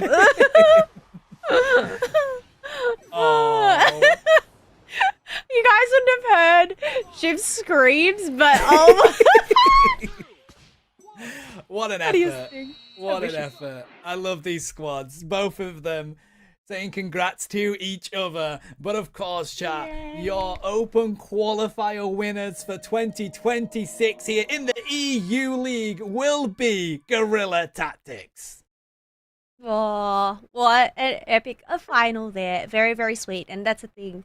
In the end, both of these teams have made it on through, so we will be seeing them all season long. And I'd say, considering it is a round robin, they're going to end up meeting again later on. But yeah, 403 to 202 being that final score for this squad. What I love about the teams that we know are in this league is that any of them can win it, Kello. That's the best thing about this EU League, and it is going to be unmissable Pokemon Unite action. Yeah, I'm so excited. I'm so happy. That was so heartwarming. It was. I think it's just seeing that support between them is just it's really sweet. It is. Getting all emotional. What good sportsmanship as well. That's what we Yeah. like to see. A brilliant What it's effort all by about. these squads. Oh, I'm all What it's warm all inside. Wow, fuzzy feeling. Oh. Look at these. Let's have a nosy at the stats whilst we have the opportunity to do so and see how that one shook out. Because again, another close one coming into that final Groudon fight, but Guerilla Tactics so strong. The rip. The rip. The rip. I mean, I can see where they're getting at, but yeah, very risky, especially when there's a Talonflame on the opposite side. Yeah. Oh, I guess, yeah, looking at these stats, I felt like they were brawling so much Yeah.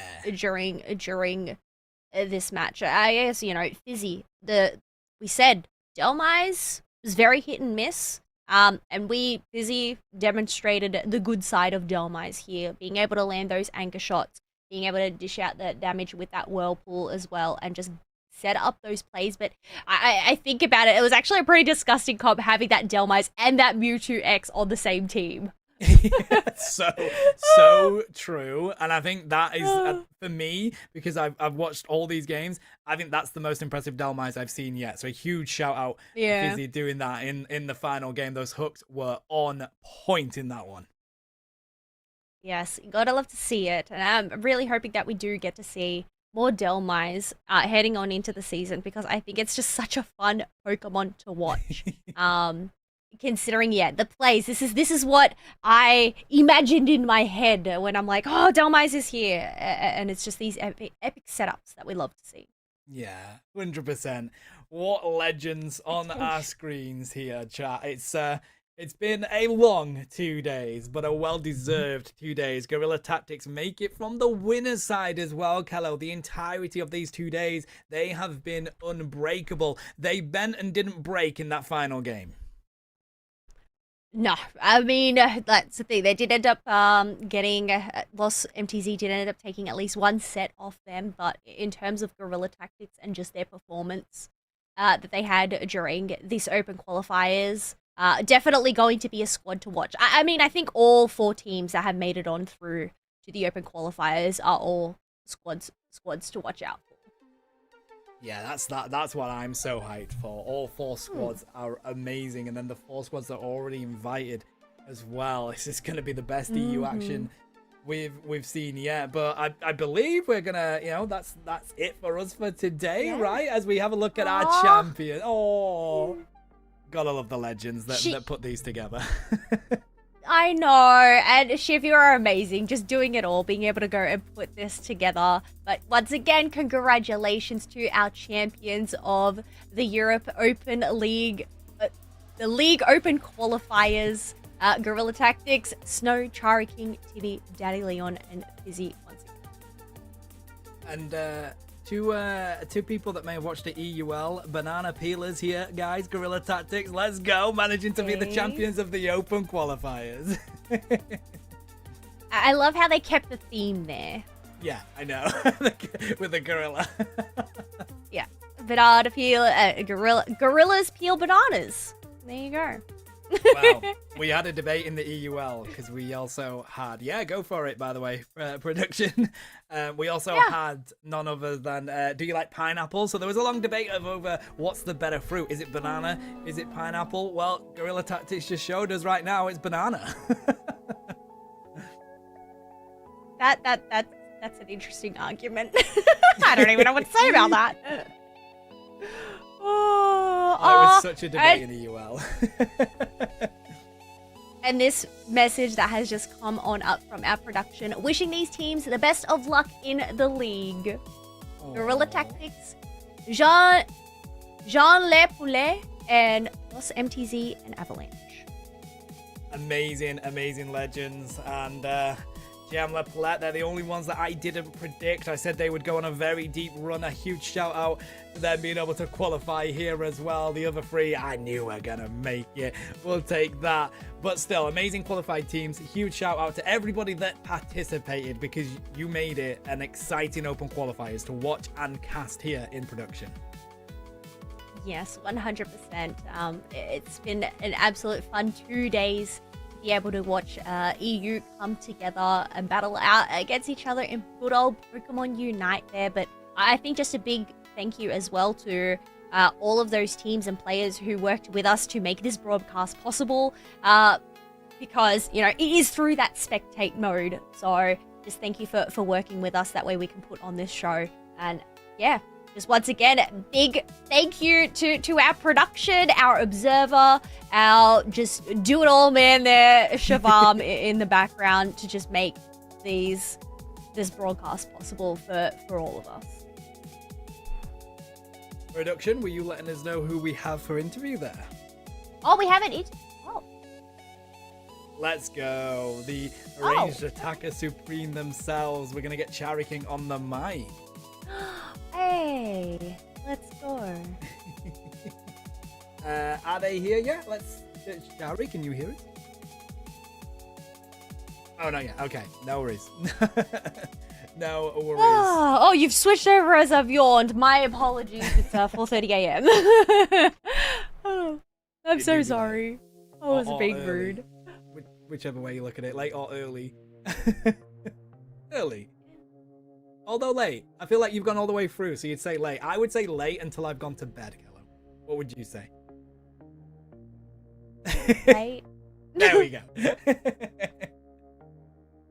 Till you go to bed, it's the same day, isn't it? I go to sleep and I wake up and it's exactly the same day. Yeah.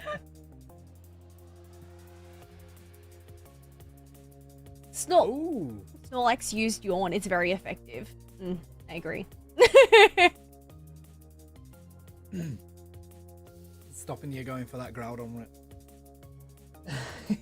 Yes. No. Oh, I don't know what's worse.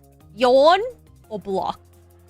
Like, getting blocked out and pushed out of the Groudon pit is rough. And there we go. We have the legend, Chari King. Welcome on in. Once again, congratulations to you and Guerilla Tactics for being the champions of the Europe Open qualifiers here. How are you feeling after this long 2 days? Oh, I don't think we can hear Chari Can't King. hear. Can't hear me. You're No. gonna say we cannot hear you. Are you muted, Damn buddy? Am I muted? Hello, can you guys hear me? I don't know if the sound is very bad. Testing, testing. Hello? Hey? Hello? Hello? Hello? Hey, we can you hear you! Yes. Fantastic. Alright. I mean, it's been a very grueling 2 days, honestly, to play the game consistently and kind of having to always focus up on the game and be like, okay, how do we play this game? How are we going to play against these guys? And kind of figuring out the draft as we come along. I mean, that's always taking a lot of brain power. And of course, it's like you always have to be focused and in doing everything you want to do. Yeah, it does take a lot of brain power. I admire you and the team for, you know, just that mental capacity to keep on going, because they are long days after all. Definitely. Yeah, I guess like you as we talk about the mental capacity, Chari King, of course, when you get into that grand finals on the winner's side, you've got a little while before you're playing again. Like, how does that feel as competitive players? Because yeah, you get a little bit of a break, but then do you feel like you do get a little bit cold as you're trying to work out what team you're going to be up against? I mean, we usually try and we take a game at a time, and when we're sitting in grand finals, it's about rewatching our own games and seeing where we can do stronger. I think we discovered halfway through about the Mewtwo pick being really good for our team. We were like, oh, it's gonna work really well. The poll is working so fantastically with us, and the rest of the teams can't really do much, especially when they triple ban our top laner Tibby, which was even funnier for personally. But it's definitely also about watching. It's about definitely also watching the enemy teams and seeing how they ban and how they pick, which had been the key for us. I think our best games of drafting, at least, were definitely our first game against Rework Gear, because they had such dangerous players overall, and we had to figure out how to kind of make sure they couldn't get ahead of us. I love the triple ban on Tibby. I was going to say the triple ban on Tibby, that is some respect right there. Yes. Just recognizing how much Tibby is a threat. And even though we were saying, yeah, there's 3 bans, I feel like we need more bans at this point. Tibby, you know, they're not limited to just those 3 Pokemon there. I mean, listen. We just banned everything from Tibby. Ban everything from Tibby. He's got to go. He's got to go. Make sure he can't play the game. Because that's the plan for playing teams. No, we want to see more of Tibby playing, and I'm glad that we do get to see that moving on into that league for the season. But I guess, yeah, since this was just that first step, open qualifiers, being able to make it on through, having seen who is also qualified along with those invited teams, I guess, how are you feeling just being amongst that mix, and are there any teams that you're really looking forward to getting to verse during the season? I think definitely one of my top teams that I would love to play against is Komai and BH3. But of course also Los MTC, because I'm good friends with all of them and I enjoy playing and talking with them a lot. So it's always fun getting to match them in tournaments, for example, because afterwards we know there's some nice fun banter that will go on after, of like, oh, I won against you, oh, you won against me, oh, I'm better, like kind of that kind of thing. Oh, I love that. That's really sweet that you're all friends and you all support each other and that friendly banter and that moment at the end where you all came together in the Groudon pit was so sweet. We were all melting behind the scenes here, just at that. So I think to be able to create those moments, not just with your team, but then with other teams as well, is really special. And I hope we get to see more of that as well. Yeah.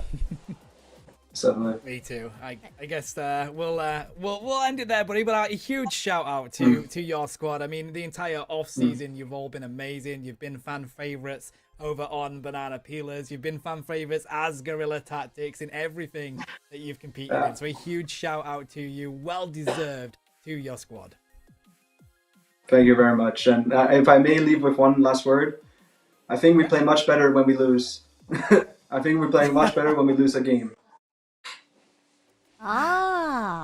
Tactic. Okay, like does it what? Just create that fire in your souls, and That it's will. like, no, we've lost. We need to make a statement and prove a point. Exactly. That just It's about ignites something. build on it. It gets the fire going. Yeah, we have to win the next game. That's how it goes for us. Need that I love fuel. Need that. Well, we'll take note moving into the end of the season, and I guess whether we recognize that pattern. But thank you once again, Chari King, for coming in and speaking to us and doing the interview. All the best to you and the team for the season, and just get some good rest. You deserve some good rest after this. Oh, I'm gonna Thank you go once back into again. my bed. I have school tomorrow. All right, thank you. I guess that's also going to be us. That starts wrapping on up.